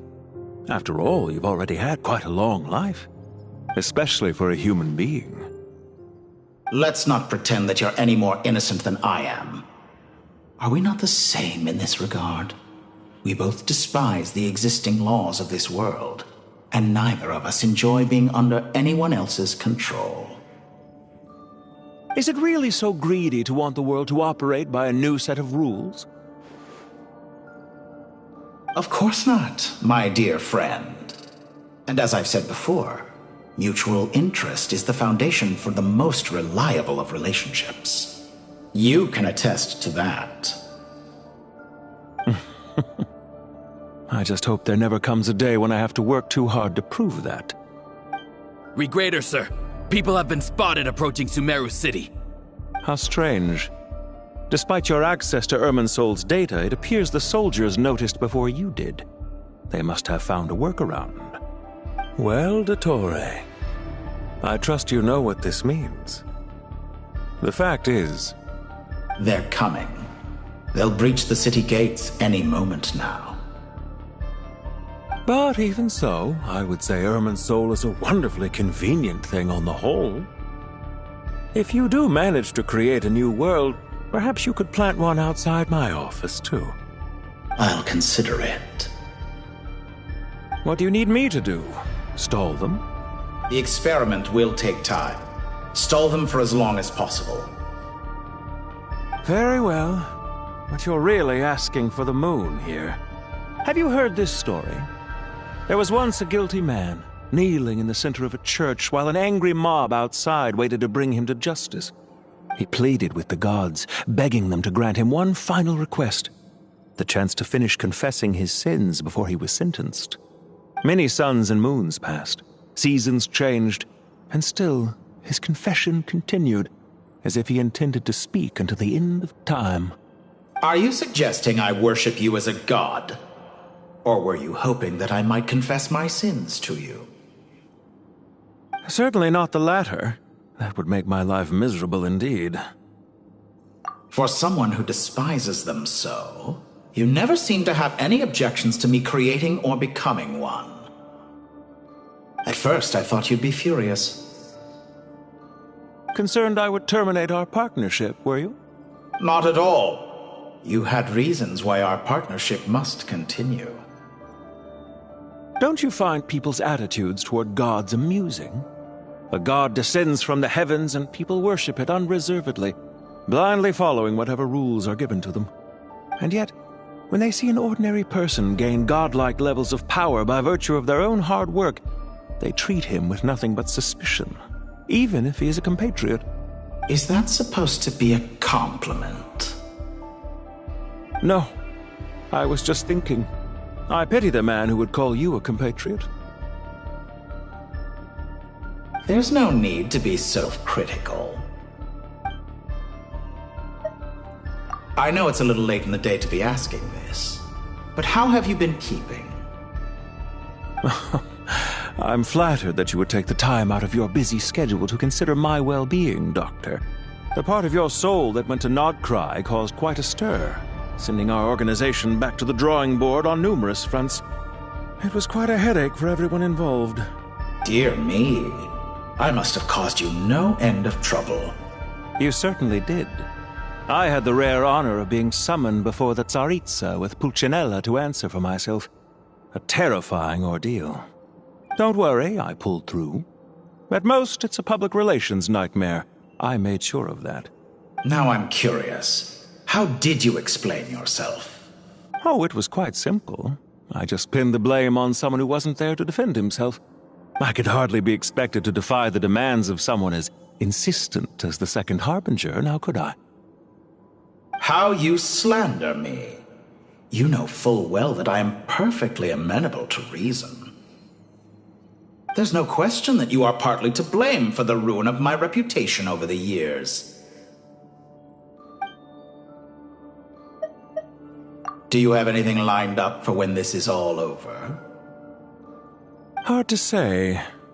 Field work always takes quite a time. Once I'm back at Snezhnaya, I'll start with a well-earned cigarette. Why are you so eager to ruin your lungs after I went to the trouble of replacing them for you? If you have an issue with it, feel free to try to stop me. What's on your mind? The limits of humanity. It's a pity. Despite running countless calculations, I find there is simply no way to reduce any further the amount of one's soul required to sustain an individual. It's rare to hear you admit to being unable to achieve something. I beg to differ. For instance, as I've told you before, the original me was prone to motion sickness and couldn't make long train rides. Ah, yes, of course. One of the reasons you often sent yourself out on errands. What are you thinking about now? A new experiment. In the event that my soul was depleted, say we extracted my data from someone else's memories, yours for instance, and then combined it with your intact soul as the base material, what would we create? Such a scenario would be impossible. Oh? As long as your current soul survives, there will be no need to create a new individual. Don't forget, you were the one who approved of the present situation wherein only one Dottore remains. And if you ceased to exist, who would be capable of performing this experiment?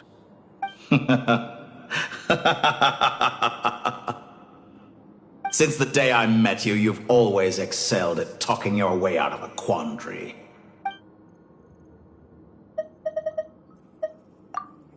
Isn't it a little too early to be saying goodbye? Not that I wish to keep you from your business, of course. Very well. Let's leave the conversation there for now.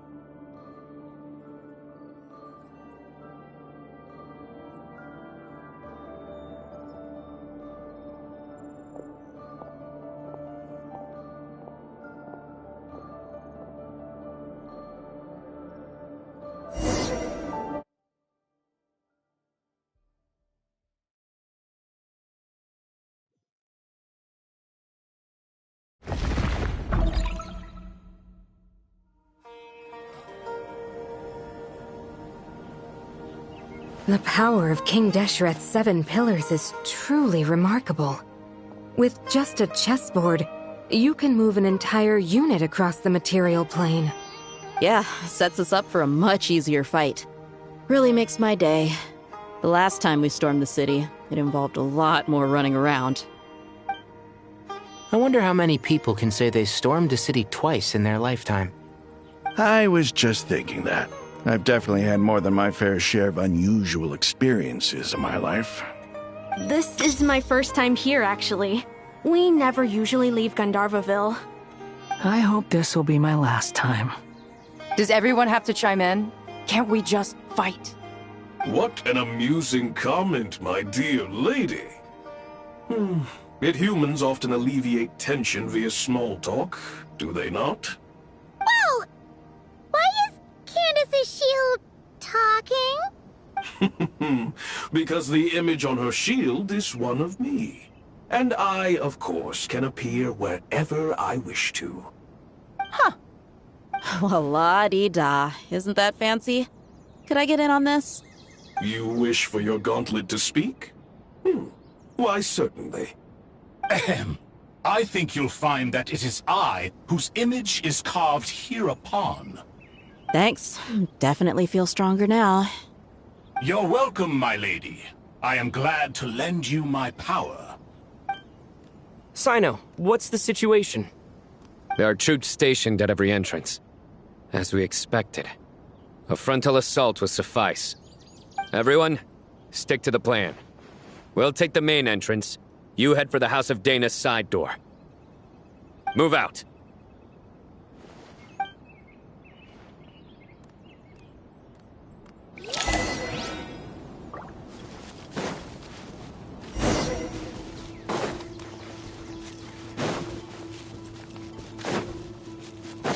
Out of my way! Take this! Watch out! Get lost! Thank you, Jet. You gotta be more careful. If you're not ready to put your life on the line, you can't be certain of defeating your opponent. She's right. Keep your wits about you, Rana. Let's get it on! Yield! You asked for it!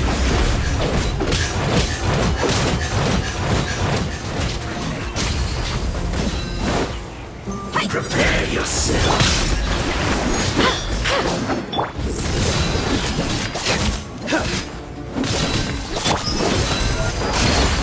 You can't run from death. Take them out and secure the harbor. Reinforcements will arrive by water. Consider it done. Show no mercy.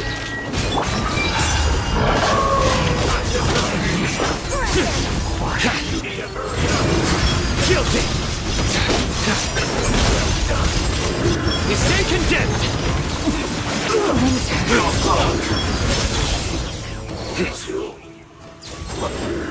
Guilty!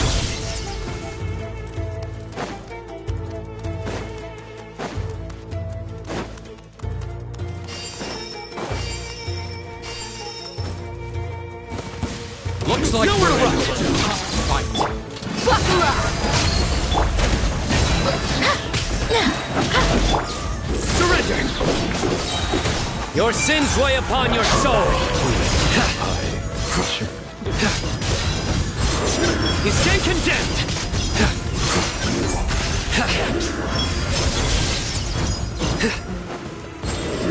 Guilty! Use the force off. Let's get it on! Ha! Please! Hear my prayer! Nowhere to run! Save yourself the pain. Gloves off! Into! Jammed!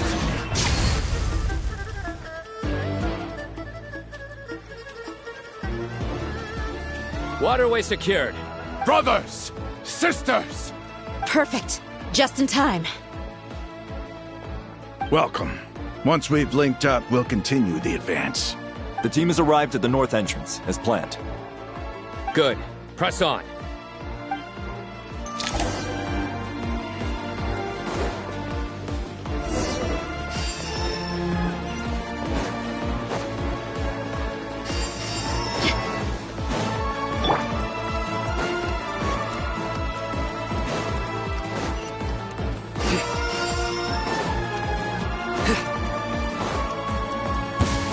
Are you here to play? Come on! Do your work! Let me lose myself a little. Judgment is upon you. Guilty!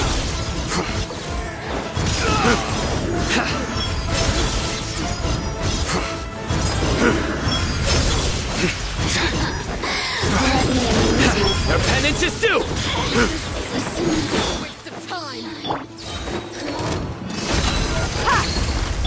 We shall prevail! Yield! You asked for it! Couldn't! Nowhere to run! Through me, justice is served!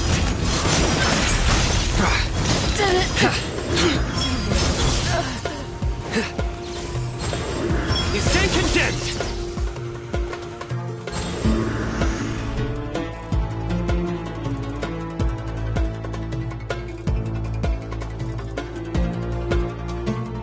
Look out! It's an ambush! Finally. We need to hurry. Take the middle road now. Mahamacha Sino, area clear. Don't relax just yet. More Fatui approaching from the right.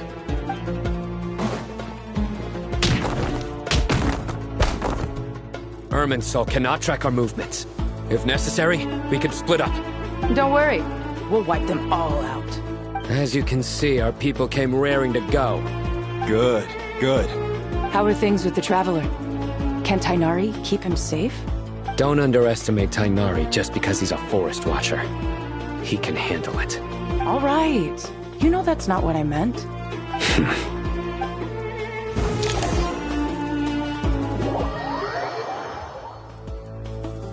Sino and the reinforcements have drawn the Fatui's fire away. It's our turn. By using a cluster leaf of cultivation, we can pass through certain terrain silently. Good luck with that. We'll just fly up there.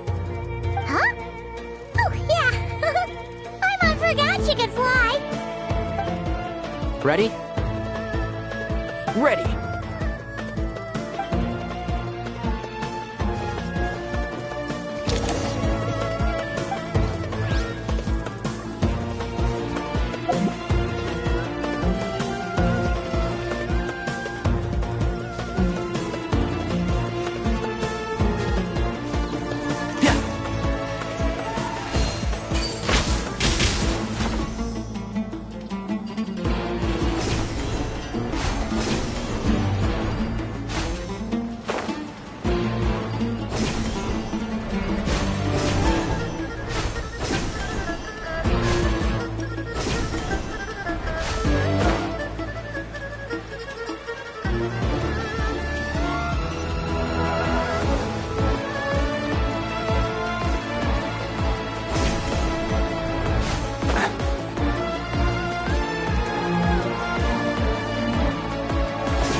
Enshroud! Scorch and burn! Do it! I hear everything! Time for the big one! That's far enough!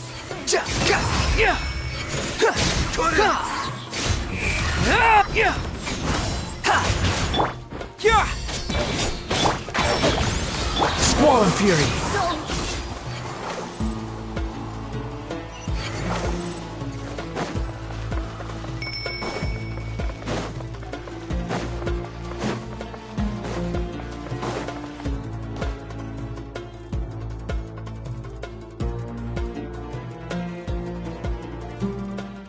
Fatui soldiers up ahead.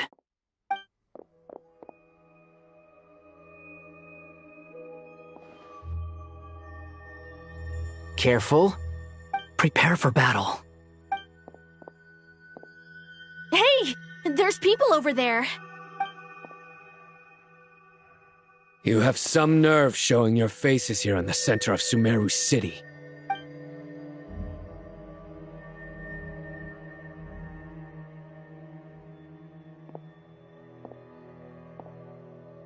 You're right on schedule.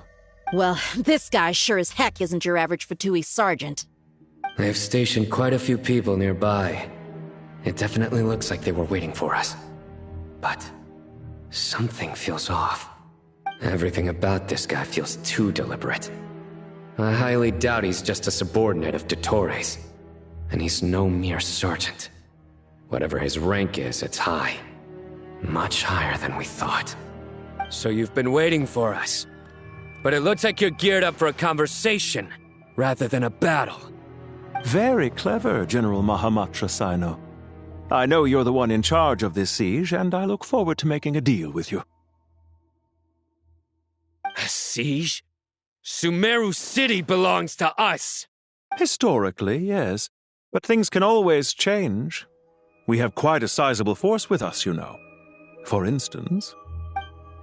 There's a Fatui ambush at the North Gate. Can you handle him? We can for now. Yes, I'm quite sure both sides can hold their ground for the time being. The battle has not yet reached its climax. But what happens next? Do you enjoy watching bloodshed? Surely some of those here are people you count as friends. Once a war begins, some people must die. I doubt you wish that fate upon anyone you know. Wait a second. It's a trick. He's not even there. Silence! He disappeared. What was that? A ghost? Curses. He was never there to begin with. That was just a shadow projected there to lure us in. Enough talk! Attack! I apologize for being unable to accompany you at this crucial moment, but I am compelled to leave for reasons beyond my control. Please excuse me. Sumeru's General Mahamatra is quite ruthless. It's a good thing I wasn't there in person. Your illusion held them up for a time just fine. But now that they have seen through it, they will realize you were just a decoy. Decoy or not, what matters now is that they will be heading your way imminently. Not imminently. They are already here. Too slow. Behold!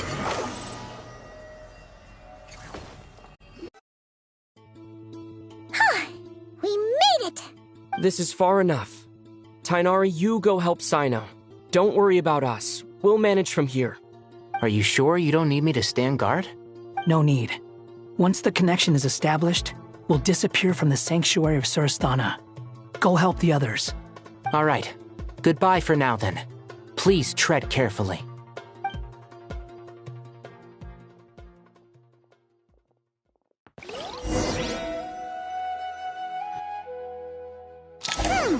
Now where's the interface Nahida mentioned? Come on! Where's it hiding? Found it! We can connect to the inside of Irminsul through the Sanctuary of Surasthana's built-in security system. You should be pretty familiar with the process. Is it the same route as last time? For the most part. We don't need to adjust any of the parameters. Then I should be fine. And Paimon? Once you're both ready, we'll set off. Wait! The stakes are way higher this time, right? Maybe Paimon should stay outside and help the others. Then, you can focus on the fight without having to worry about Paimon. Huh?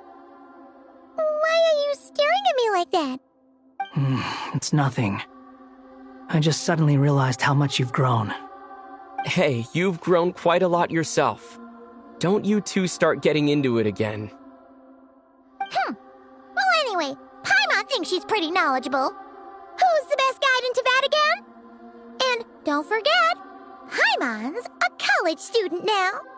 If we say Alhatham's not a weirdo, it's hard to explain how he came up with the idea of you applying to the academia. But for all that he counts, you're doing surprisingly well in your studies. She just goes to show how important it is to have someone supporting you. And Paimon's not the only one. Let's not forget that you only became a student because of Nahida's personal recommendation. That's fair. I have learned a lot in Sumeru. Oh yeah. Did you ever come up with that ugly nickname you promised me? What? No way! We're friends now! Paimon gave up on giving you one ages ago. Anyway, isn't Hat Guy enough of a nickname for you? Fine. Suit yourself. We need to go. Paimon, if you're staying, look after yourself. Will do. Paimon's gonna link up with Tainari and Sino. You guys are the ones who need to be careful. We will be. Bye for now.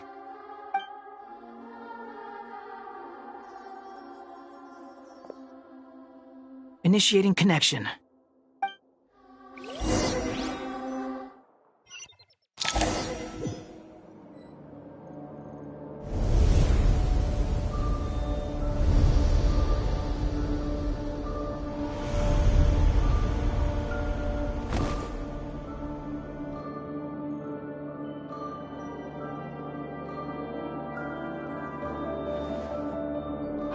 Well, here we are again.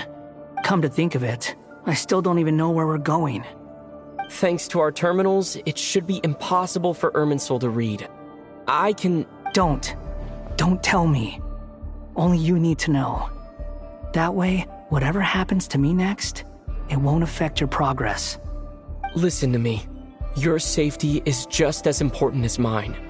Don't even think about sacrificing yourself for the greater good. We came here together, and we're leaving together. All right, if you insist. I won't argue with you.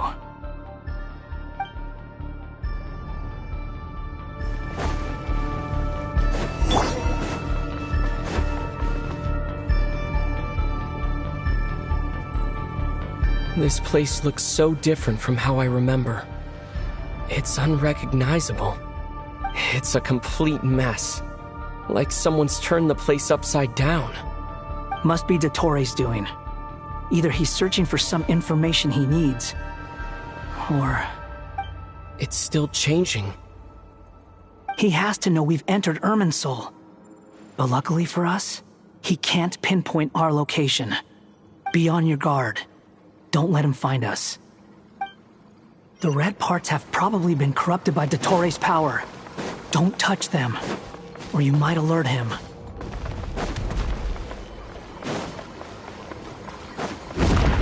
He's looking for us. Tread carefully. That wall could be a problem. Fortunately, it looks breakable. Give it a shot.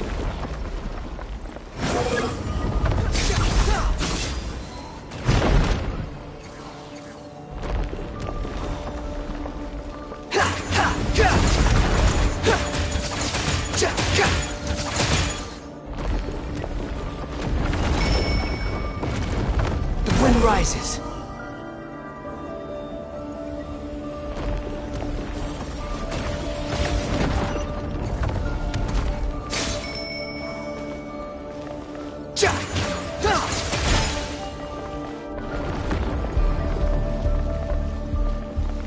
Squall and Fury.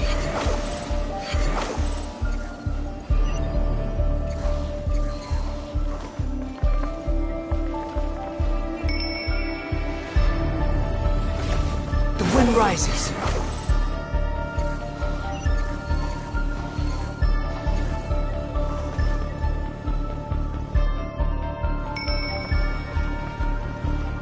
Behold!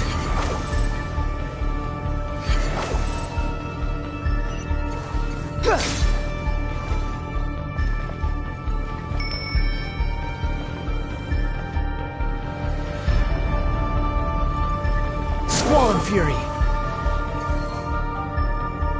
Search for it.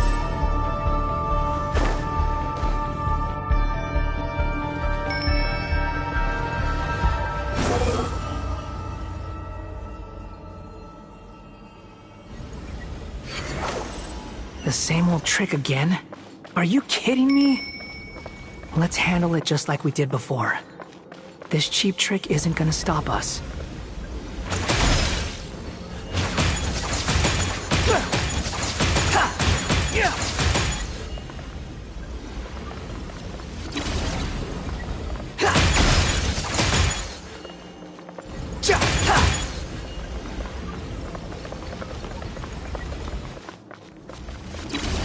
Quit following me.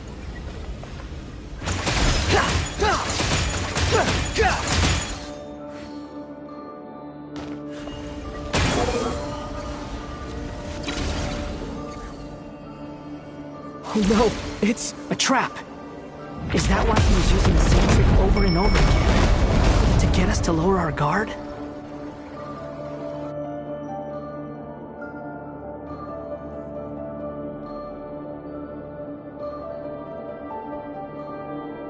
I'm trapped!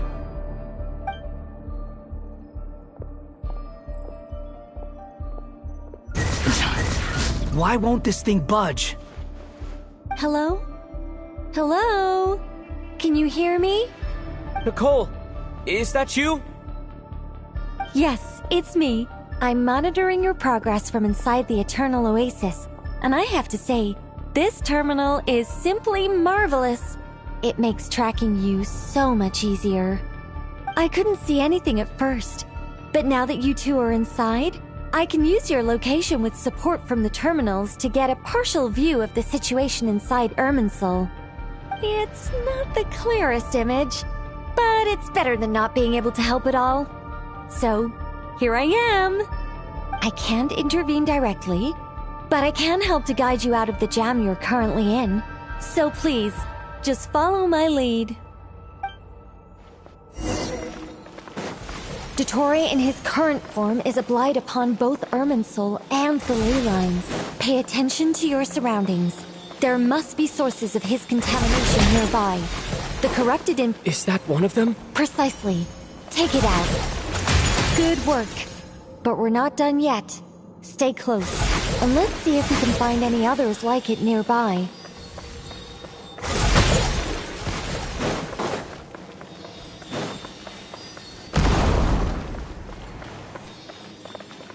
Quit following me.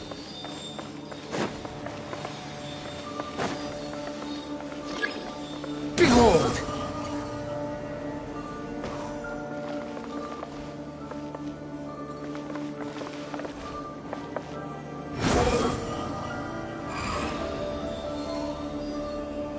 This must be another one. Agreed. Now... Wait! Watch out! It's Dottore. I think he's found us.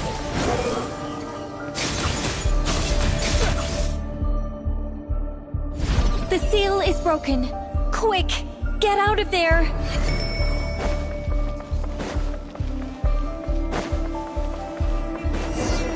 And where exactly do you think you can run to? Wait, what is that? Pursuers!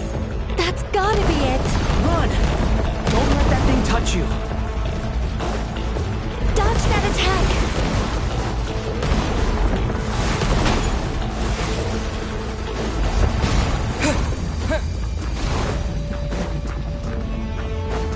There's more than one path. Which way do we go? To the left! Trust me! Fleeing like vermin. What a pathetic sight. Hey! Watch yourselves! Stay focused! There's a cliff ahead. Jump! More of those corruption sources. Destroy them as you did before, and open the exit as quickly as possible. They're relentless. Is he trying to wear us down? You'll just have to destroy these too.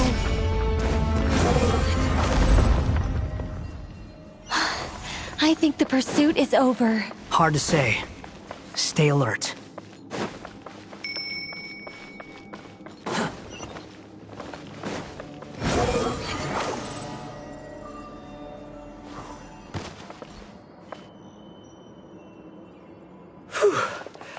I think we've made it to relative safety. Phew, goodness. That was tough. You doing okay? I'll be fine. Don't worry. Take a short rest, and then... Nicole? Nicole! The connection's been cut. But that means... Look at you supporting one another. How very touching.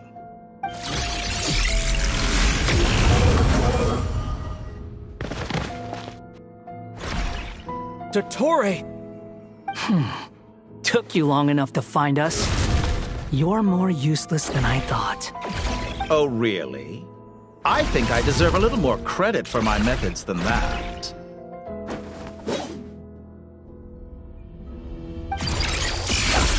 Rather than hunting you down, I chose to let you roam free. I indulged your presumption that I was unable to track your movements, played along with your clever little plan. Fleeing is for animals, but I rather enjoy watching you flee. Some things lose the will to run altogether as soon as you put them in a cage.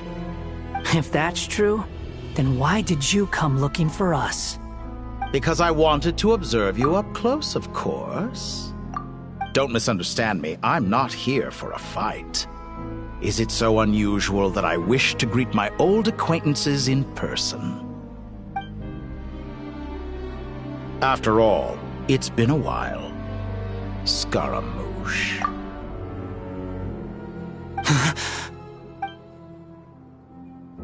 Why are you so afraid? I have done nothing unprecedented in discovering the truth. Nor did I go to any great lengths to uncover your story. You made a bold series of moves in deciding to erase yourself. And with the power of this great chronicling device called Irmin's Soul, you were able to achieve something quite remarkable. Once most people form an opinion about someone, it tends to imprison their mind. Yet you managed to erase every trace of your existence. A novel take on death indeed. However, this meant that you stood out to me all the more when I saw you in Nodcry. I didn't even have to go looking for you.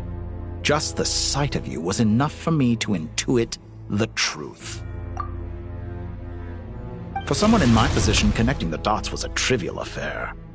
It would have been more surprising if I hadn't managed to piece it together. You seem very pleased with yourself for figuring it out. I'm sure you'd even be more delighted to learn the full extent of your crimes. That would hardly be necessary. Besides, isn't there something that concerns you more right now? Something that fills you with dread? Let me put your mind at ease. I have no intention whatsoever of restoring any of the records you deleted. For one thing, it would be exceptionally difficult. But more to the point, I doubt that the prospect of losing your current life is all that frightening to you. Because in your case, the cruelest twist of fate is that you'll never again have the chance to make up for any of your mistakes. Isn't it? Dottore?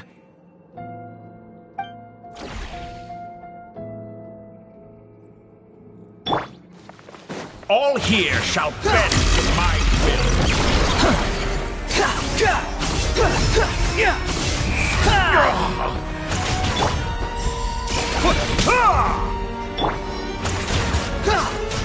Behold!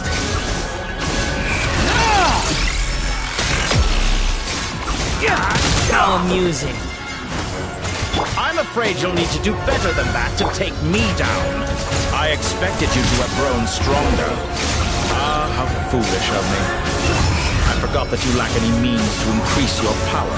You will pay for everything you've done! Oh, will I now?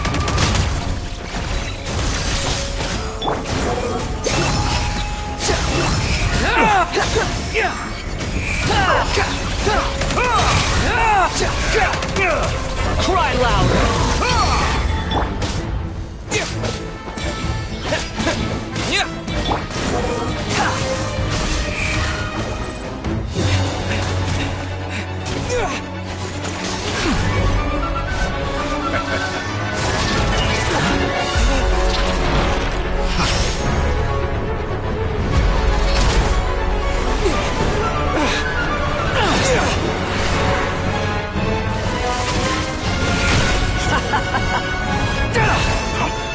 Does the prospect of death amuse you? I could ask you the same question! I'll distract Dottore. You focus on the mission. Got it!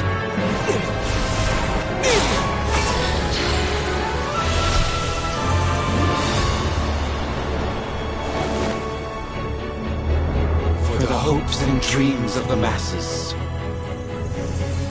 Open the secret door on this enchanting night. May wisdom's light light, eradicate ignorance and darkness, and hereby fulfill our ancient vow. Commence data extraction.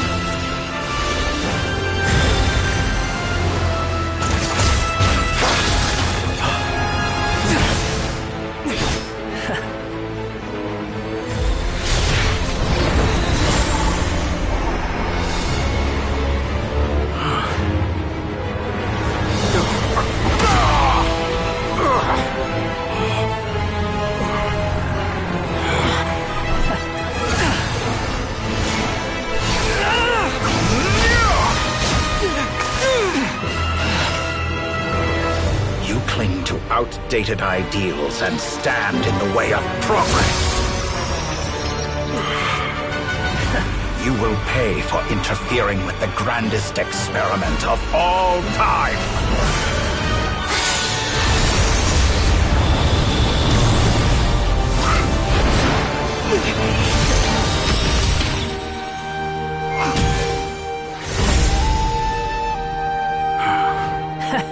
Good timing. Dottore, as clever as you are, you fail to understand wisdom. Wisdom takes many forms, but the path you have chosen eschews them all. Huh.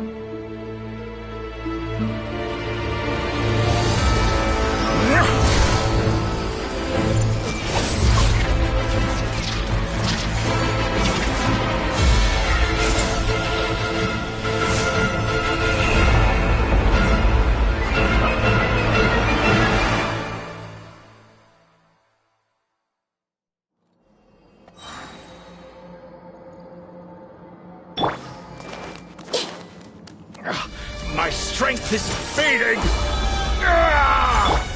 Since you are within Irminsul, it stands to reason that any power you wield comes from it.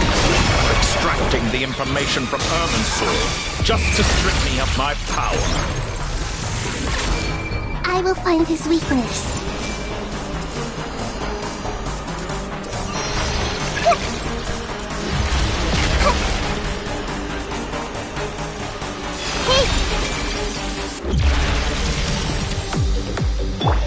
Time to ignite!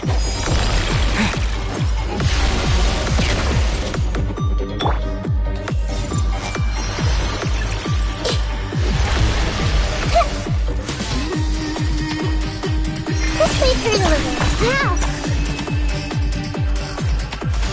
I admire your attempt to introduce a new barrier, but it's nowhere near enough! I see everything!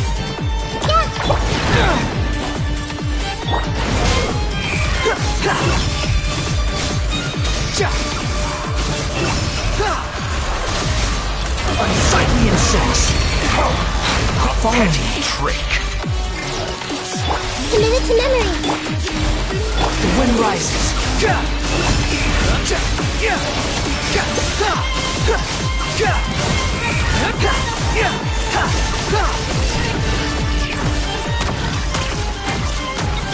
Let's wait through the river. The Temple of Wisdom! Time to ignite! Behold! Burn all before you! Flame of the primal flame!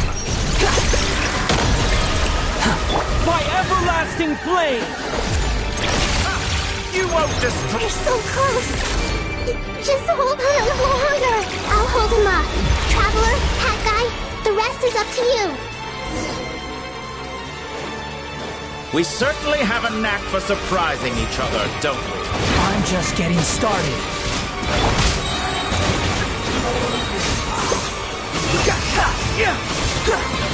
Just like a little... It's time! Say your prayers! The enemy offensive, but watch your back!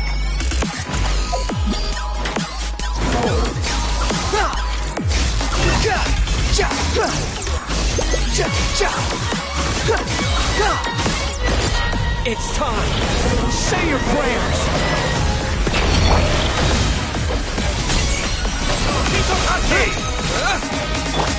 The wind rises.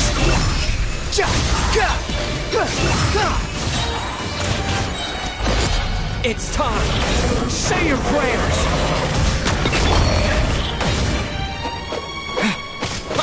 burn all before you! Squall and Fury, upon the gate.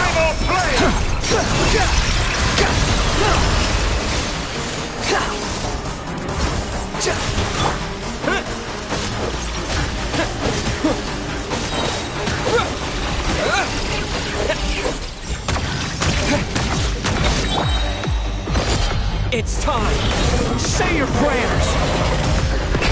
Finally, time for you to die. Excited? Time for me to die?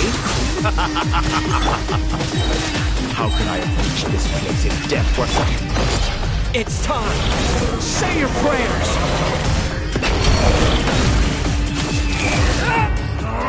That's enough!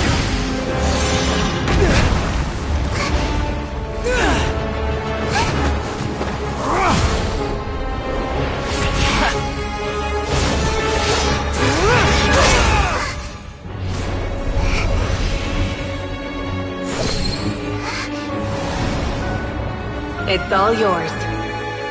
Do with it as you see fit.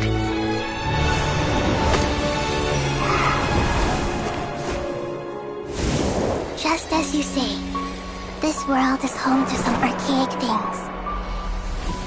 And as you suppose, you are a formidable opponent. You have long coveted the secrets of wisdom. So now, I will demonstrate true wisdom in action. I invoke my supreme authority as the keeper of Irminsul. Commend me or condemn me. But give your verdict now!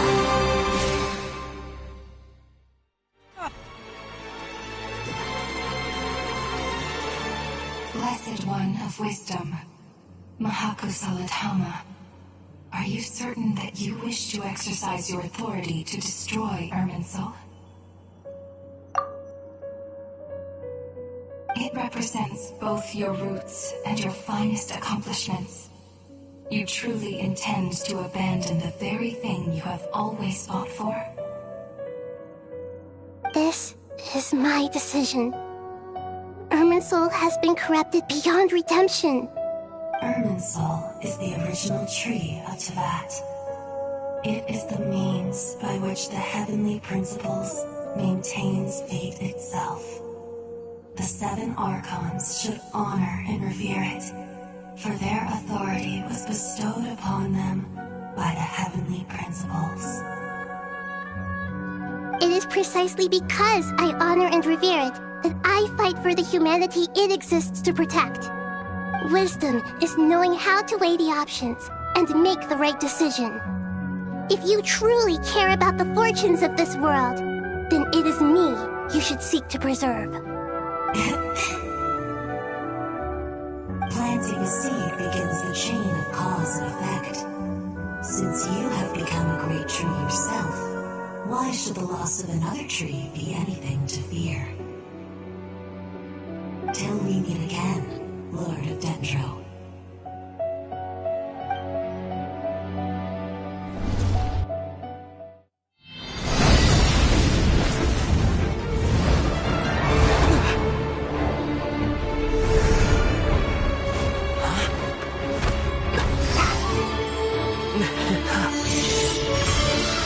The first flame. The pure, cleansing fire.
Shall we? Where were we? I was suggesting that you needn't perform when signing a contract. You're only sitting here because your bank demanded an evaluation of the trustee. So you told a story about a young scholar from a merchant family in Sumeru? I told a compelling tale, didn't I?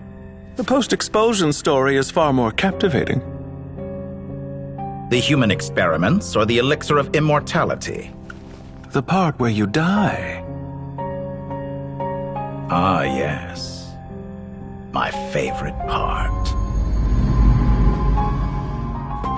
The 35-year-old Segment thought of himself as Dottore, reserving the name Zandik for the original specimen. Of all the Segments, he was the most selfish. After his expulsion, Dottore searched for a new direction. He joined the Fatui, studied Elazar in great depth, secured resources. He was rather fortunate in his career. Zandik turned to Conrian technology and successfully created his segments. But this was not immortality. Even with backup segments, his body would still age. Still, thanks to Snezhnaya, Zandik found the ideal base for his experiments. Then a perfect partnership materialized at a crucial moment. The year that both parties realized they needed more time. Fortunately, Zandik succeeded. In a miraculous turn of events, he gained the extra time he needed. I seem to recall it differently. All right, it's true. No matter how much elixir he took, Zandik remained human and continued to age. Then, on the morning he turned 85... Help me up!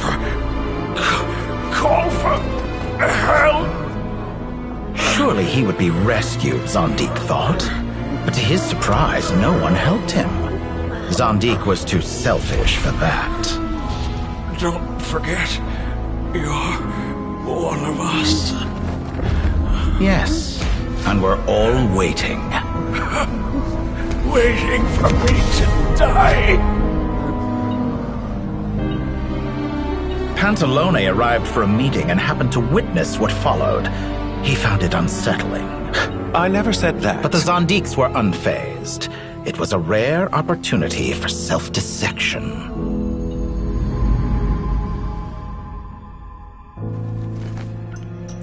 What does all that have to do with you depositing your data at Northland Bank? It has made me cherish my time in this world all the more. Fair enough. So you do have a sense of self-preservation.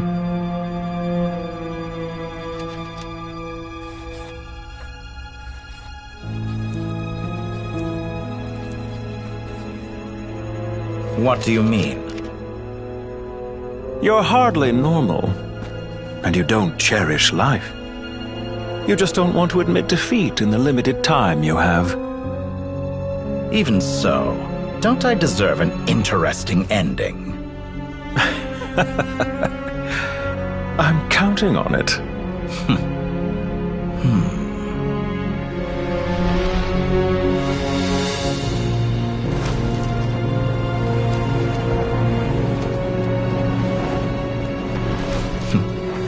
If nothing else, I expect my funeral will be a grand affair indeed.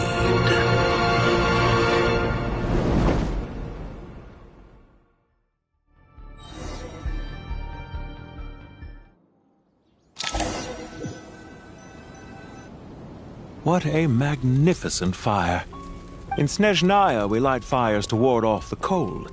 Fire, it seems, is antithetical to ideas such as cold, frozen, and unchanging. Perhaps it has always been that way. From the beginning, fire has been used to drive away wild beasts and warm the body and mind. You could say it's a form of treatment.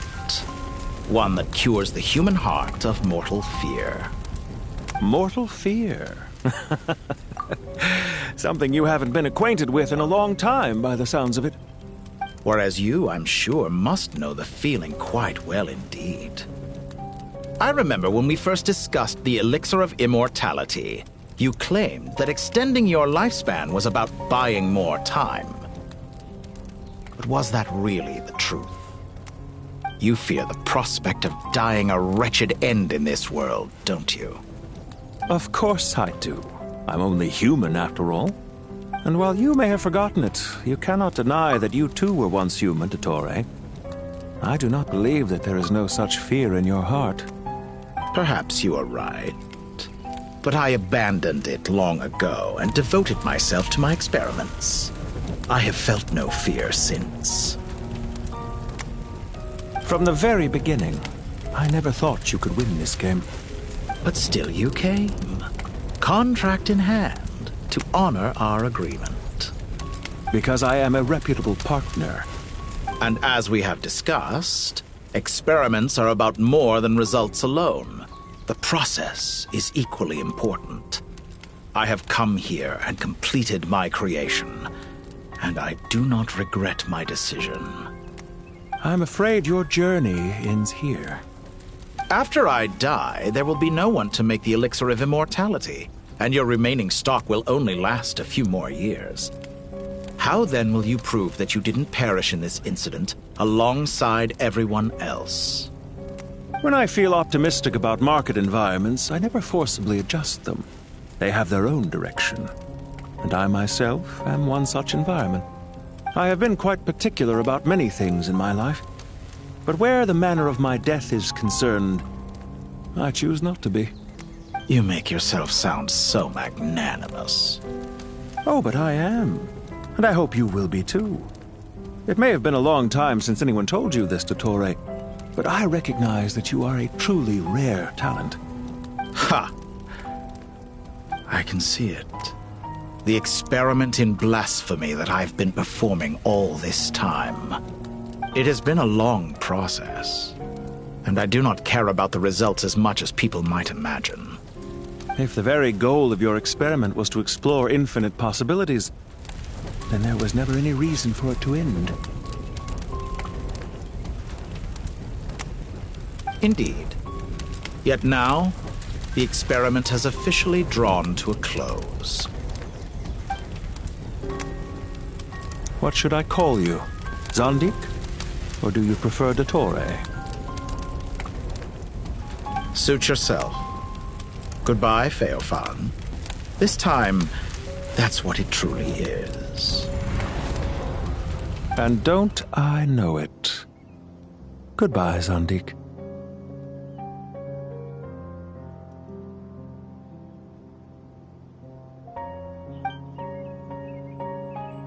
I could have carried out many more experiments, but to me, Lord of Dendro, this outcome is certainly not the worst.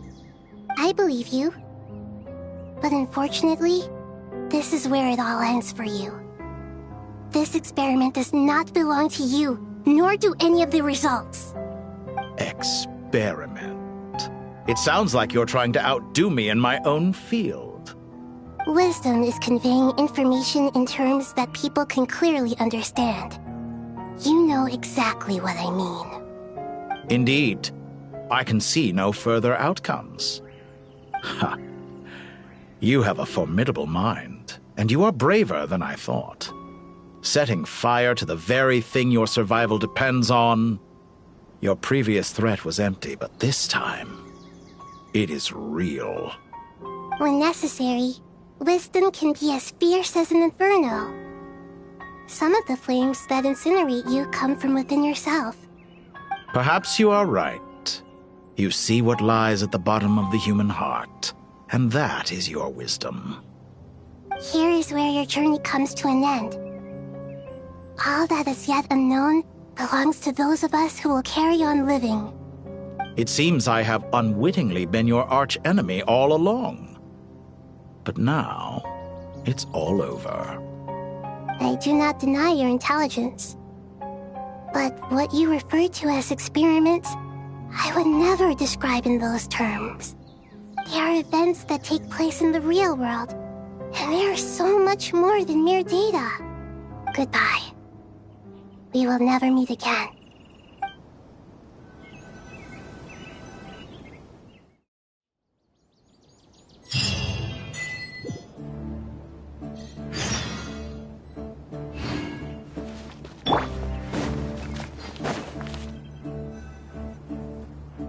Well, that's the last of them. Everyone on the list is already back where they should be. It was a long, hard road, but we finally finished escorting everyone back. I just pray that we'll never need to leave again. I hope we can stay here forever in this peaceful paradise of our own choosing. Paradise. In the annals of the Temple of Silence, that word carries great significance. It represents the hopes and desires of the gods. They're longing for a place to rest. I wouldn't think gods need such a place. People always think they're the only ones who can lose their homes. They forget that gods too need a place to reside. As the Goat King once said, "A god without his people shall cease to exist." Gods need their believers every bit as much as their believers need them. Only we can truly understand how much the desert faith has faded over the centuries. But we still talk about the gods as though they're part of our lives. Given the myriad ways in which gods and humans interact, I'd say they really are. How else could Dunyarzad consider the Dendro Archon a friend? Well, that sounds about right to me. Describing them as friends sure makes us feel a whole lot closer. If you told me a few years back that I'd have this many friends, I'd have called you a liar. Belief is a choice, just like friendship. We've made our choices through battle. The right ones, wouldn't you say? I'll be heading back to the Temple of Silence. I heard the Goat King and the Ibis King decided to pay us a visit. How about you? It's back to Aru Village for us. Still plenty of supplies to distribute and people to help. Until next time, old friend. As long as you can find the time, you're always welcome to visit us in Aru Village. Right back at you. Make sure to drop by the Temple of Silence the next time you're free. Word is that 2 of the other 7 pillars, Shezapang and Bennu, might also be dropping by. Since you're wearing the symbols of their power, it'd only be fitting if you came to see them for yourselves. Dropping by? That makes it sound like they're visiting a neighbor's home. Well, the temple was founded by Hermanubis, so I guess to them, that's exactly what it is. Guess that's true. All right. We'll make sure to find time to stop by. Stay safe on your journey home. I will.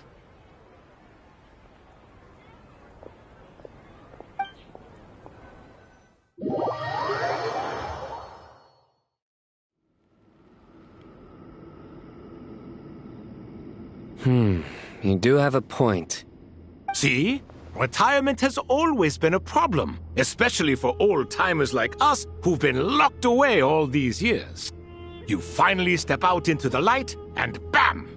You're face to face with a whole different world. Naturally. What do you think, Layla? Huh?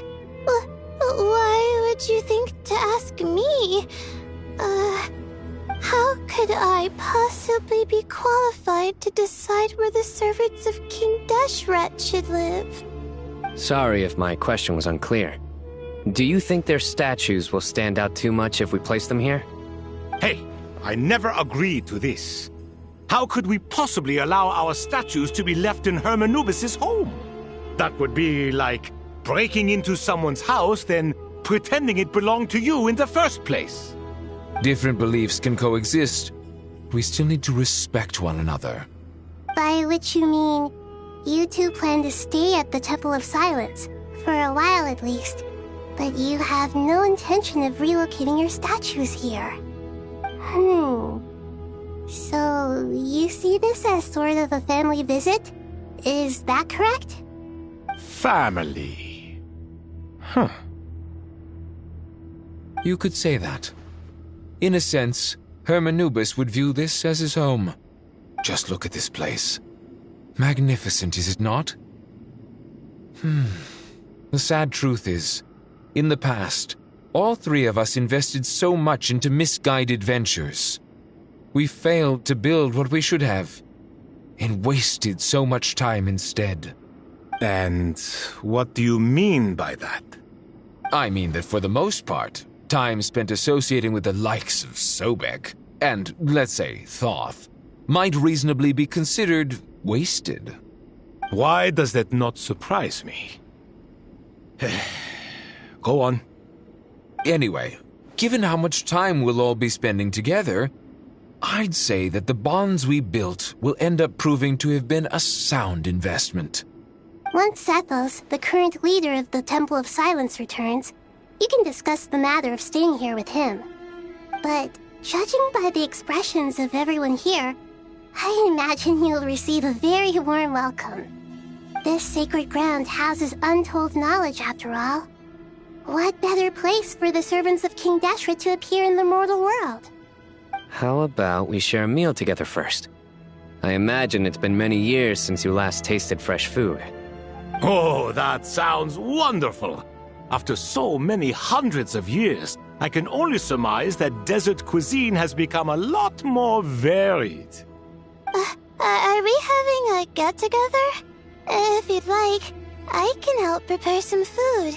After all, Lord Thoth, you helped me so much in the desert, and I still haven't properly thanked you. Oh, my, that would be wonderful. I'm touched that you still remember. How the times have changed! To the people of today, it seems the Ibis King has become a kind and passionate god. And you, Mr. Herreshoff?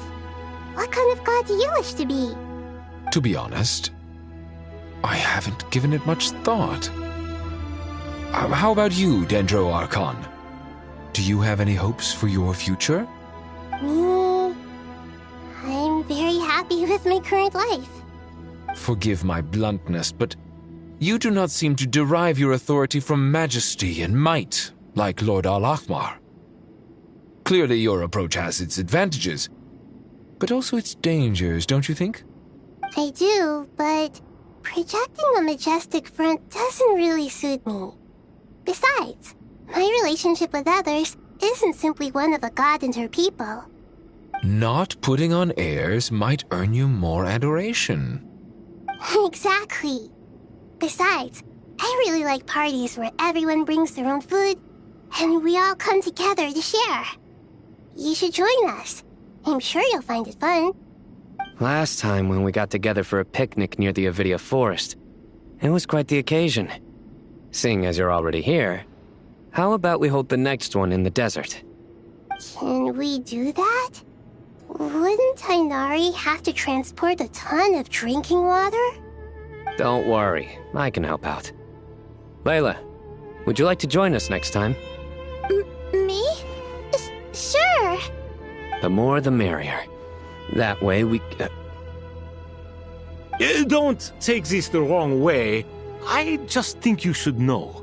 When it comes to passing the time, chess is more our thing. In that case, Dendro Archon, what do you say? If I were to compete against you, I can't say with certainty I'd win, but I certainly wouldn't mind giving it a shot. Where's Sobek? I'm sure he'd be good for a few rounds. Cards, cards, cards! I'll always prefer chess. I wonder what variant of chess we're talking here. Mr. Thoth, is there some sort of astrological significance to this game? Oh, I'm glad you brought that up. As long as the leader of the Temple of Silence agrees, we can search Hermanubis' place for books to teach you how to play.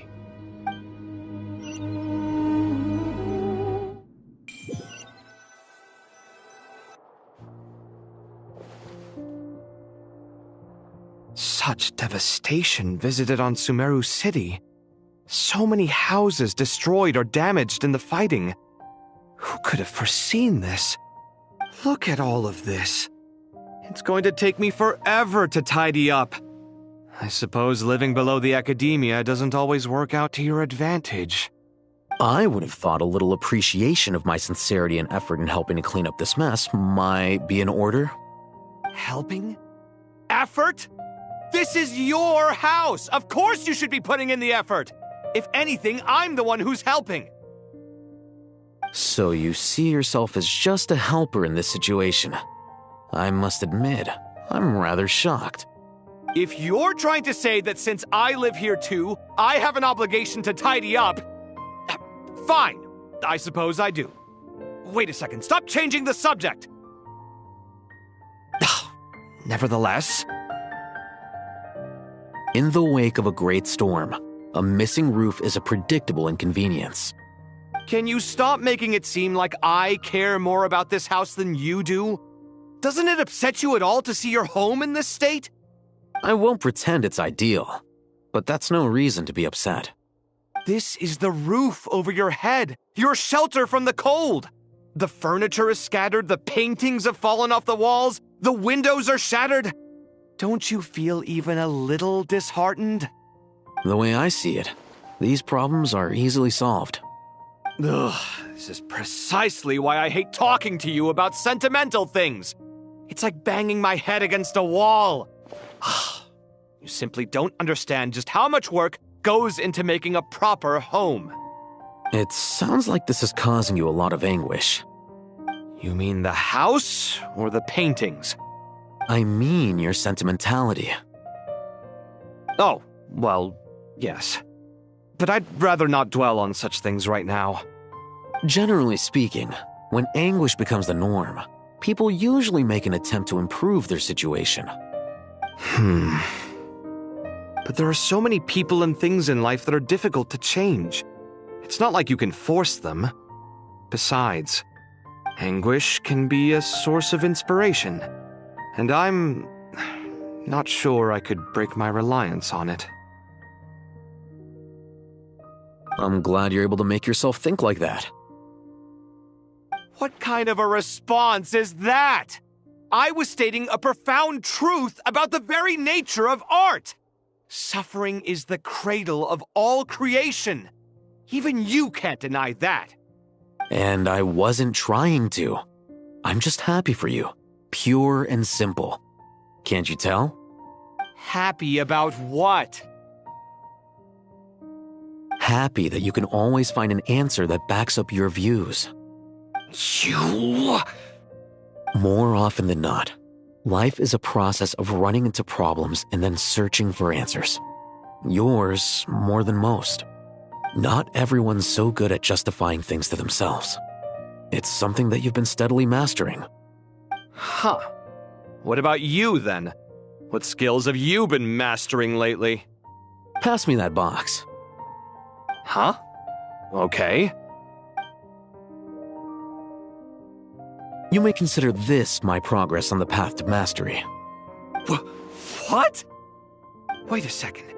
Isn't that box mine? Hey, it is! It must have fallen off that shelf! I'll hate them! Those are my paints and inks! Would you like me to put it in your bedroom for you? Huh? I mean, sure, if you don't mind. What kind of progress is this? Does he think he can bribe me? Not that giving me back my own things is much of a bribe. These books on the floor, they're a complete mess. And this one, didn't he say it was an out-of-print collectible? It's completely covered in dust, and some of its pages have even fallen out. Ugh, guess I should help him repair it. This one too. And this one.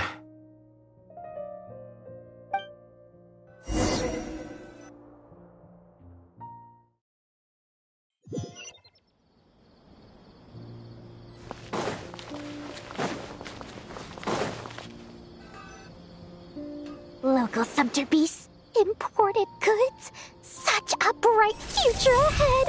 I can picture the Mora just rolling in.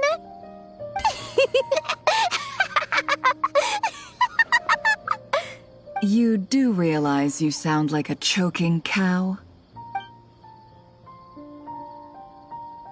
It's called being imposing.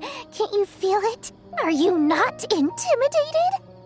Oh, I'm positively shaking in my sandals. What commands do you have for me, oh mighty Lord Sangamabe?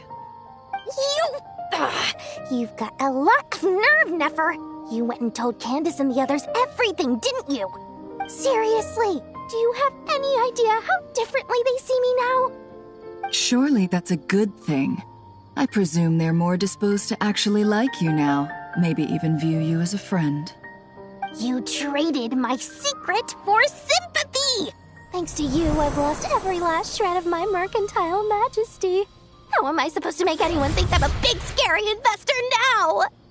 The dark days of Lord Sangamabe are behind you. Why not take this chance to make a few honest friends? Speaking of friends, since when did the notorious Lady Nefer gain such an admiration for holier-than-thou types? A moon chanter here? An angel there? Who'd have thought it? A coming together of fates, nothing more. No need to throw around accusations of admiration. Forget it. You're right about one thing at least. Making friends is never a bad thing for a merchant. So, I really took a loss this time.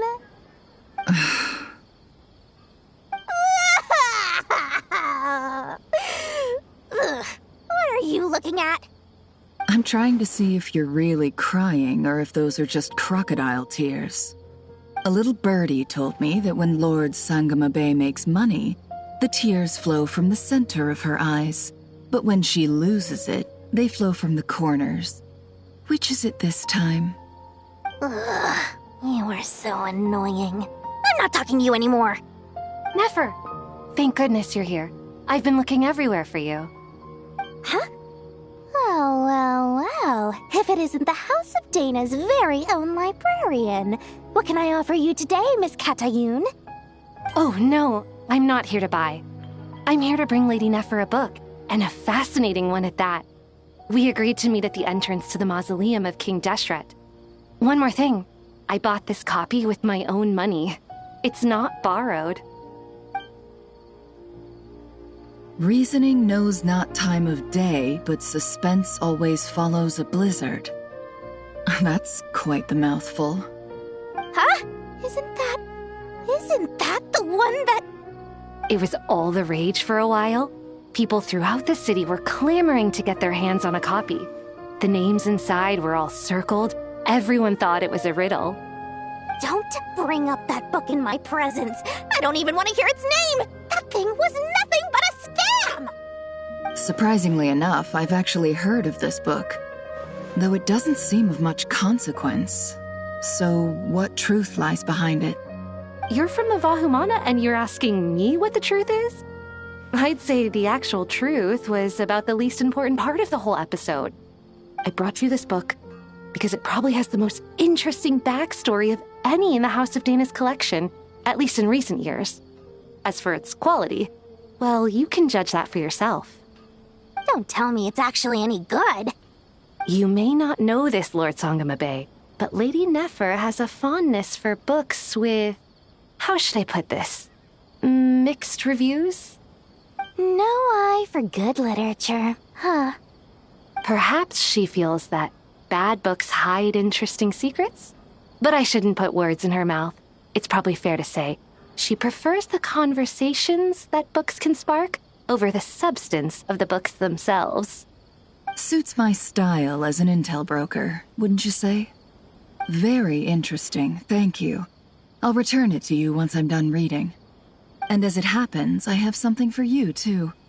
Incense? I imagine you've already used up the incense I gave you last time. Here's some more. This batch is from Nodcry, so the scent won't be quite the same. Well, actually, I've been saving the incense you gave me. I couldn't bring myself to waste it without a special occasion. But I'll gladly accept this, too. And I promise I'll use it this time. Katayun, you haven't changed a bit.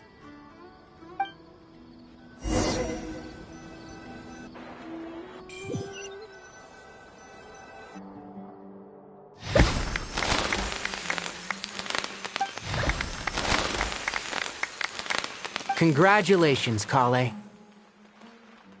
Well done, Kale.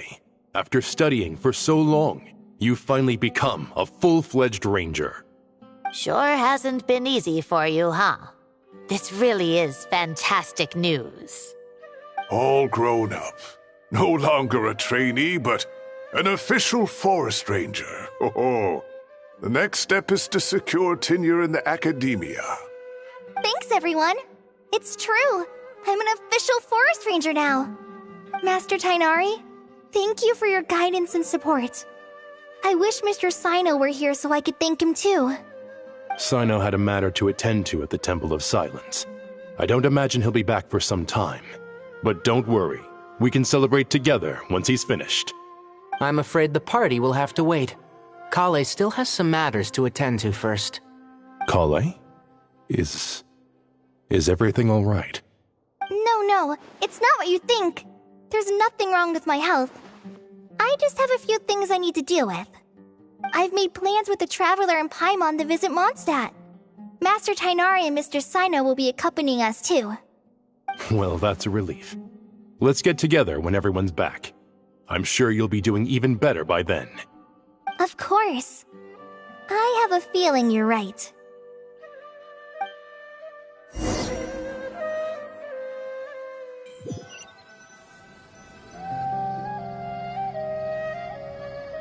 Phew! After all that catching up on sleep and food, Paimon's feeling full of vim and vigor again. For someone who spends so much time resting, your recovery routine is surprisingly simple. Hey! Paimon's been working her butt off too, you know. She flew all over the city helping everyone out. Don't worry, I saw how hard you worked. Alright, we all know you're the most hardworking person in Teyvat. As long as you're rested and full, that's what really matters.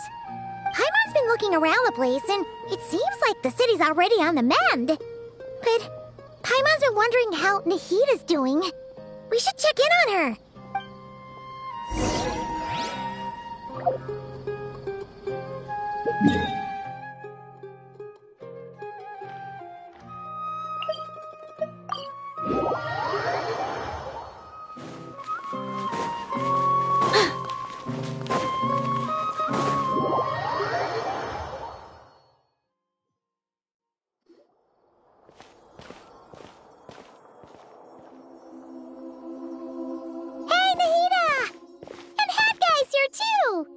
Traveler, Paimon! What's going on here? Nothing much. Nahida was just expressing concern for my physical and mental well-being. Oh, the Traveler told Paimon all about that. We've both been very worried about you. Are you feeling alright? You make it sound like I'm on the brink of some kind of breakdown. Truth is, I'm doing much better than you might imagine. If we can just get to the bottom of Dottoro's intentions, we can minimize his negative influence. That's the sort of thing I excel at. Just listen to that newfound optimism. It seems like having you enroll in the Vahumana was a truly inspired move. I can really see the positive influence. Observe, a classic Sumero specialty. Chalking everything up to education and learning. To be honest, even I can sense the change in you. Everything Dottore said to you was a way to manipulate your mind. Fortunately, you're no longer under his sway. Can someone as old as me really continue to grow? If it helps, just think of yourself as a late bloomer. It's all a matter of phrasing, and it comes down to what standards you measure yourself by. For a puppet, developing at such an age is perfectly normal. But if you choose to call yourself a late bloomer, it sounds more like you consider yourself human. However you see yourself, well done. All right, I see what you mean. Anyway, what's your next step? What else can I do but complete my current courses? Everything else can wait. Anyway, that's enough chit-chat. There are still things in the city I need to help out with. I'll be heading there now.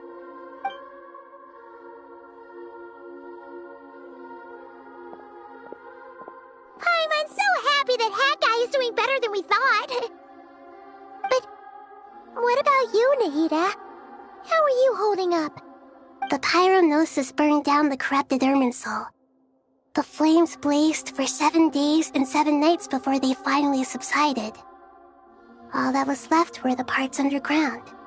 Now, Aru shoulders the responsibilities that once belonged to Irminsul.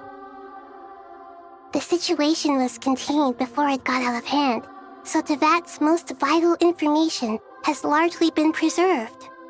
Irminsul has a strong influence over you, doesn't it? How will you cope now that it's gone? There is no need to worry. Thanks to Nicole's extraordinary talents, my connection to Irminsul has been severed and transposed onto Aru. Angels can do things like that? They can. Such abilities are precisely what makes them so powerful. The goddess of flowers, Nabu Malikata, once claimed that she too could perform feats beyond the reach of mere mortals. In my eyes, much of what she went on to achieve reached such transcendent levels. Her and Nicole really are both fascinating and magnificent. So, does that mean your situation is stable now? Correct. Just imagine that Aru has become the new Irminsul, and the essence of my existence has been bound to it. The wisdom of Sumeru has ultimately converged into a single, unified entity. Should we ascribe this all to fate, or is it merely fortune? Whatever it is, the important thing is that you're okay, Nahida. Dendro Archon, Lesser Lord Kusanali. Oh, thank goodness you're here. Greetings, Traveler and Paimon. Sir Nevis, do you have something urgent to say? Yes, there's something I need to report. We've received a message from Snezhnaya.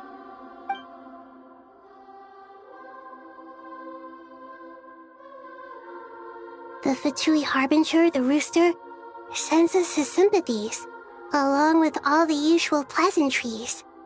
His stance is that, following the unrest and Nod Cry, Dottore was subjected to internal censure. This madness was the act of a rogue element, one who cannot be seen to represent the Zapoliarni Palace. No less than can be expected. Snezhnaya paid a heavy price working to stop him. They even lost one of their own harbingers. The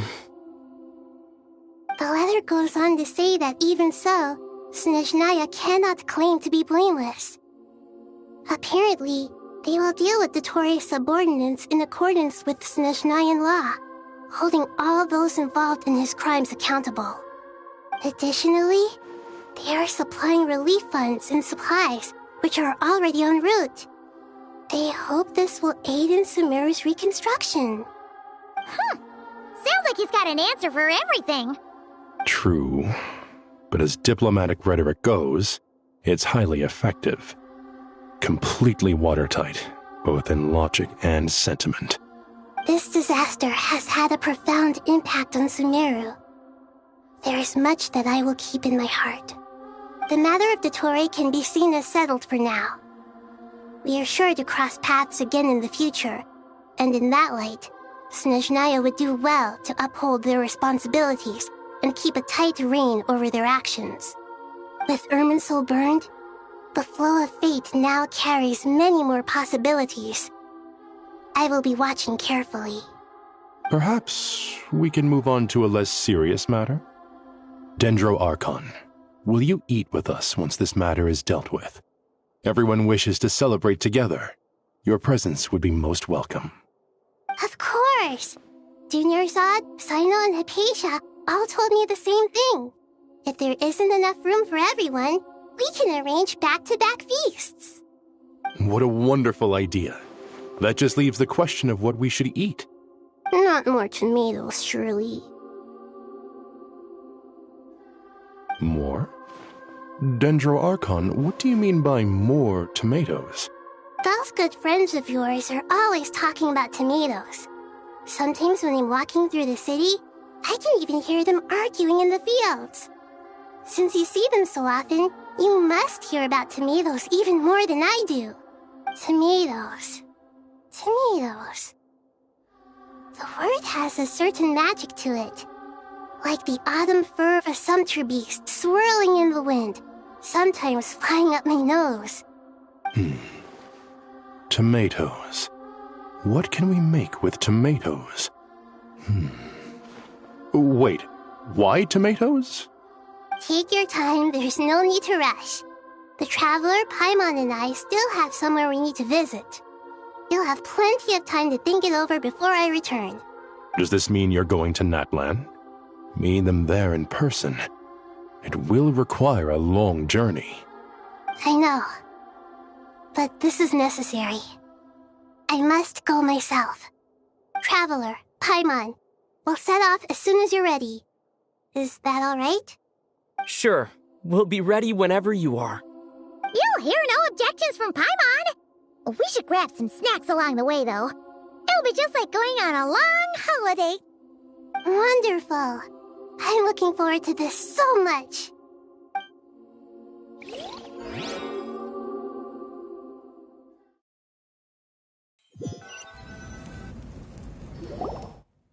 Natlan is such a lively place. It's super cheerful and positive, too. I can see that. There are people outside exercising at all hours. Such a healthy way of life. You came. Welcome, welcome. You must be hungry from your journey. Would you like something to eat? Oh, thanks, but no thanks. We've been eating the whole way here. We had a mushroom platter, Sab's meat stew, butter braised chicken, Hadasara pudding. Paimon's positively stuffed. All right. No need for all that detail. I'm starting to get hungry myself. Maybe later then. We can wait till everyone's got an appetite. Then I'll head out for a meal together. Sounds like a plan. Let's find somewhere to sit down.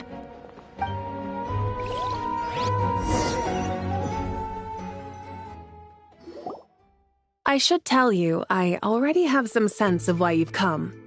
Why's that, Malika? To say thank you. Your senses are spot on. But on top of that, we also feel guilty. Because the pyronosis has vanished? I sensed its loss. Despite scouring through the remnants of Irminsul, we couldn't find any sign of the pyronosis. Not even any trace of it burning to ash. That's certainly unusual. Still, the potential fallout from Irminsul's loss is significant, to say the least. Perhaps the pyronosis's disappearance is simply a knock-on effect of the impact it's had on a certain strand of fate. There's no need to feel guilty. We were clear that this time, there was to be no returning, only giving. Pure and simple. Thank you really is a fascinating phrase. We use it to express gratitude for the smallest of things. Yet, when faced with a kindness too immense to describe, we use exactly the same words. It's not that we lack other means of expression. It's that when we truly need to express our feelings, the simplest and purest words are always the most powerful. You're right. In Natlan, we prefer simple expressions too. Companionship, friendship, support. They might not sound fancy, but the sentiment behind them is sincere. That's wonderful to hear. Sincere feelings are often a vehicle for the deepest wisdom of all. Irminsul's destruction doesn't seem to have done you much harm. I'm glad to see you're doing well. There's still a lot of work to do, but before we begin, we felt it was important to come here and speak with you. Partly to express our gratitude, but also because we felt that seeing you, in a sense, is like basking in warm sunlight. That's a nice way of putting it. I like that. To tell you the truth, though, I'm not a fan of somber meetings. So, since there's nothing more to say, why don't we go bask in some actual sunlight? The weather's beautiful today. What a great idea! Paimon's gonna lie back and soak up some rays.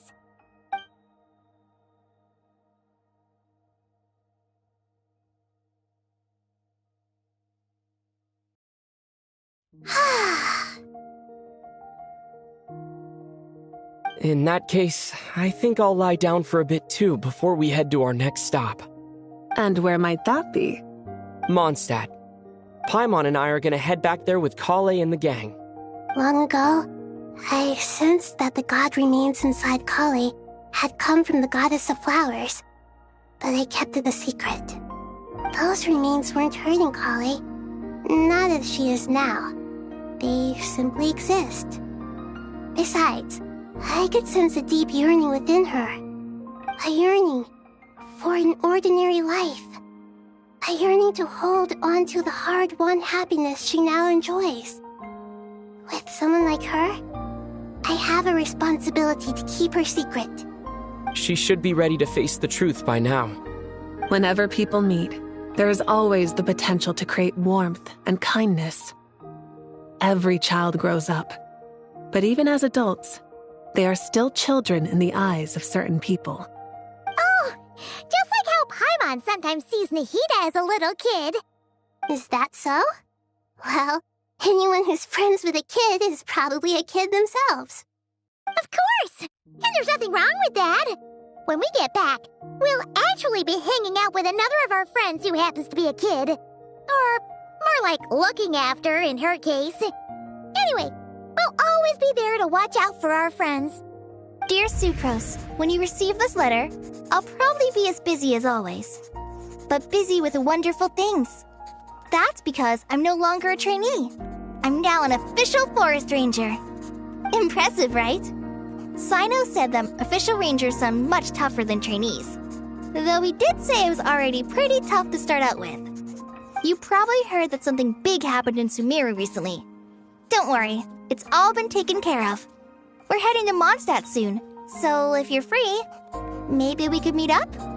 Plus, it's not just me, a few of us are going. Hey, do you still remember that time we all got together? You know, when we all went to the Windbloom Festival? It'll be just like that.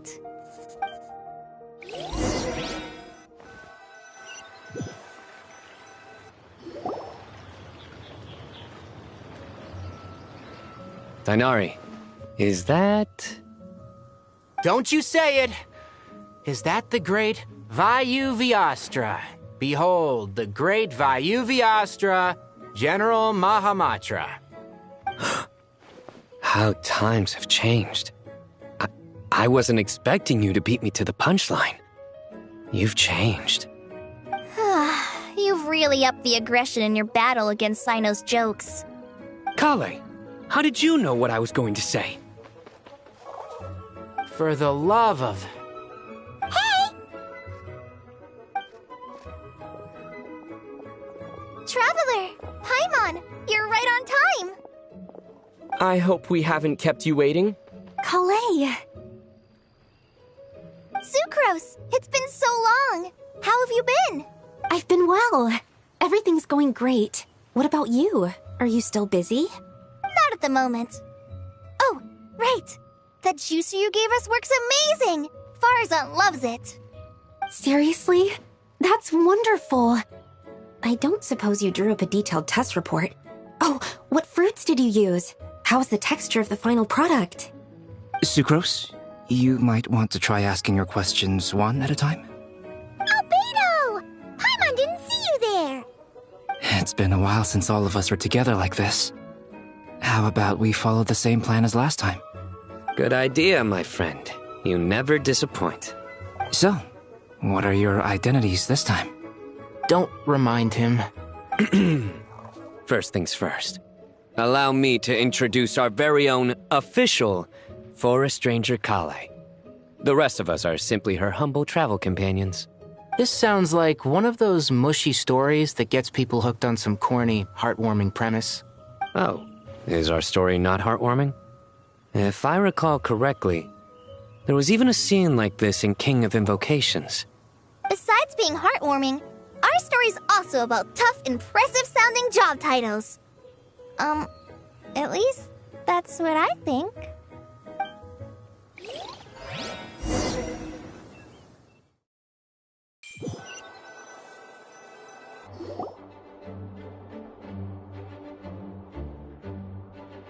Oh, you're here already. I'm still giving Dodeko a little trim. I won't be a moment. A trim? Does Dodeko need haircuts too? Of course. It's important to know how to take loving care of the apples of your eye. All of these trivial matters get left to me.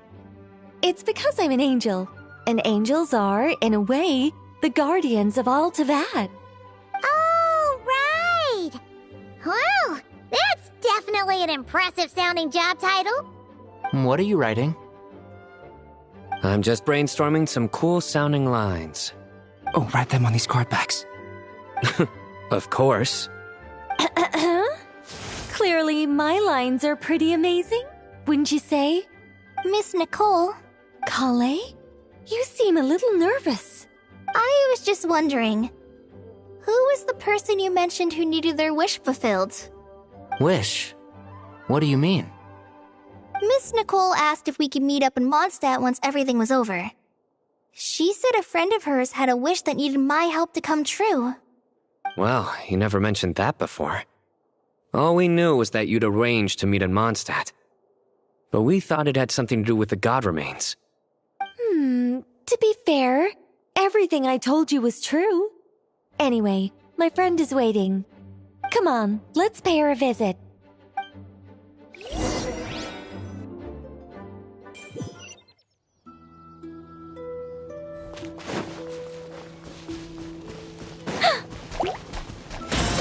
Be gone!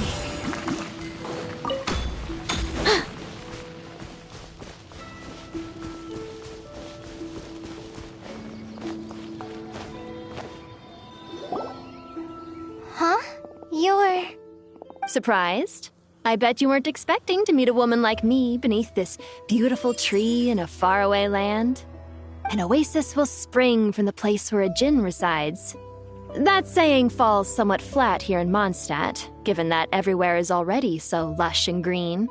Lilupar, what are you doing here? I made friends with Miss Nicole. I asked her to bring me here and then invite Kale to come. The prologue to this story is that I have a wish.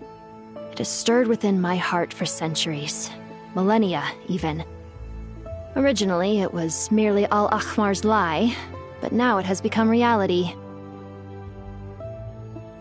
Could this be... related to the goddess of flowers? My dear young lady, my mistress left her final trace in this world upon you. I can't tell you how glad I am to see you here. And now I have seen you, and peered into your heart. You have experienced hardships and suffered setbacks. The torment an ordinary person might expect to face has befallen you threefold. This is the source of your resilience. But, beneath all this, I have witnessed the seeds of desire. You yearn to return to the simple life you once knew, do you not? I do. I want to throw away everything that isn't mine. But how do you decide what is yours? The scars that others carve into your flesh? The kindness and love they inscribe? Are these things not yours as well? They are. This is something I've talked about with Miss Nicole. Miss Nicole said I should learn how to adjust my standards. I just want to live as an ordinary human. Anything beyond that is... Don't you want anything from the remains of the goddess of flowers? She gave me a revelation once. I think that's already more than enough. In the past, you would not have possessed such a rich heart. Your brief life has taught you to hold on to everything good, to home in on kindness. How fascinating. You're nothing like Nabu Malikata, and you're certainly not her. Of course not. I'm not some great and powerful being, Miss Lilupar. Yet I am a djinn. We exist because of the Lord of Flowers. We revere and love her. My wish is to see her one last time, to give everything for her. Kale, can you do this for me? But her remains won't be easy to remove. Are you sure this is what you want? That's beside the point. First, I need to know. Are you willing to do something for the soul of this lonely, wandering woman? I'm willing. But look, you know nothing about me. Even if you have heard the stories about me, all you would know is that I was rightly punished for the many evil deeds I committed. Ah, so you do know. Your lips are quivering, your eyes trembling. And still, you're willing to do something for me. Life has been cruel to you, and yet you've learned to be kind. My dear young lady, to repay your kindness, I too must play my part. Are you sure about this, Lilupar? I yearn to see my mistress. For this moment, the world can burn to ashes, the universe be engulfed in flame. I care about nothing else.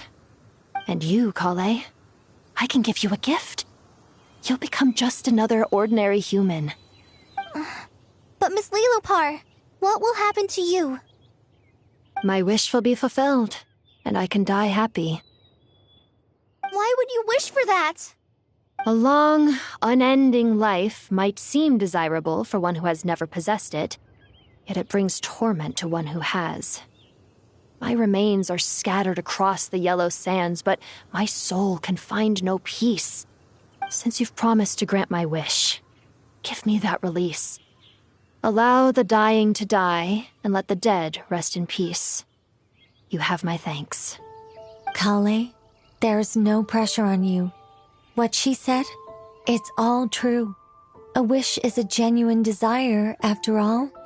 It's as if you want to use the last of your life to give me a better future. Nothing so selfless. We'll be using our futures to fulfill each other's wishes. This is a noble act, a beautiful and secret transaction between two women. I understand.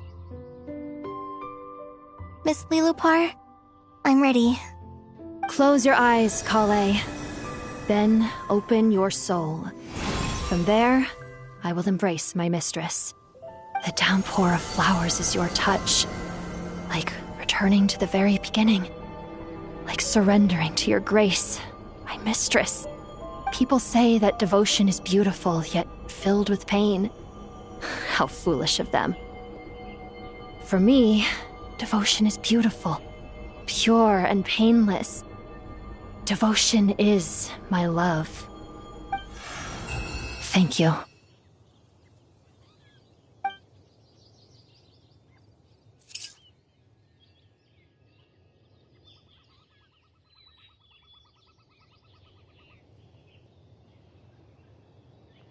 Lilupar! She disappeared? She left, carrying the blessing of flowers. Kale, are you alright? I'm fine. Now that the remains are gone, I don't actually feel any different at all. Those remains weren't hurting Kale. Not as she is now.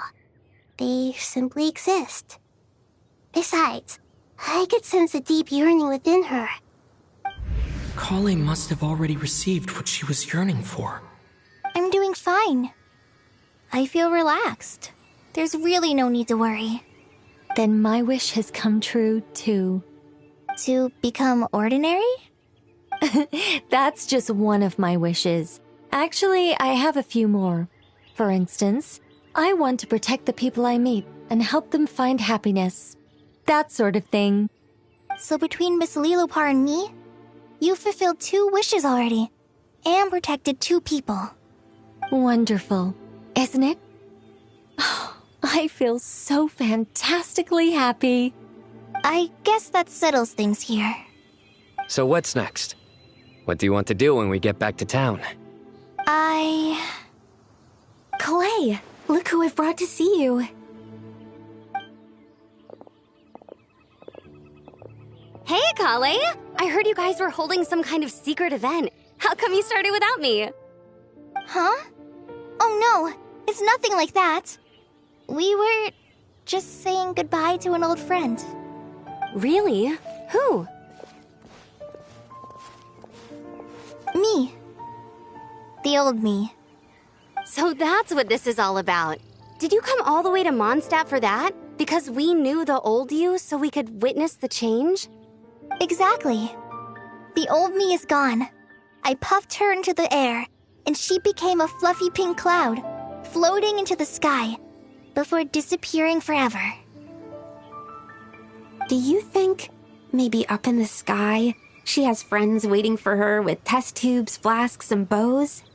Oh, when you put it like that, it doesn't sound so bad after all. What do you think, Miss Nicole? I think maybe that's right. At least, if it were up to me, I'd consider that a happy ending. Dear Sucrose, even though my childhood ended long ago, these past few days have really felt like growing up again. I've become stronger, and I feel like I can finally accomplish things by myself. Surely someone as mysterious as you will find a friend like this fascinating. Always growing, always thriving like a plant. I came to say goodbye to my old self. I know that after this, she'll be gone. Thinking about it makes me feel a little lonely. I know the weakness that kept me company will one day leave me too. But somewhere in my heart, I feel a great sense of joy. It feels like I've always wanted to take this step, to walk towards the new me.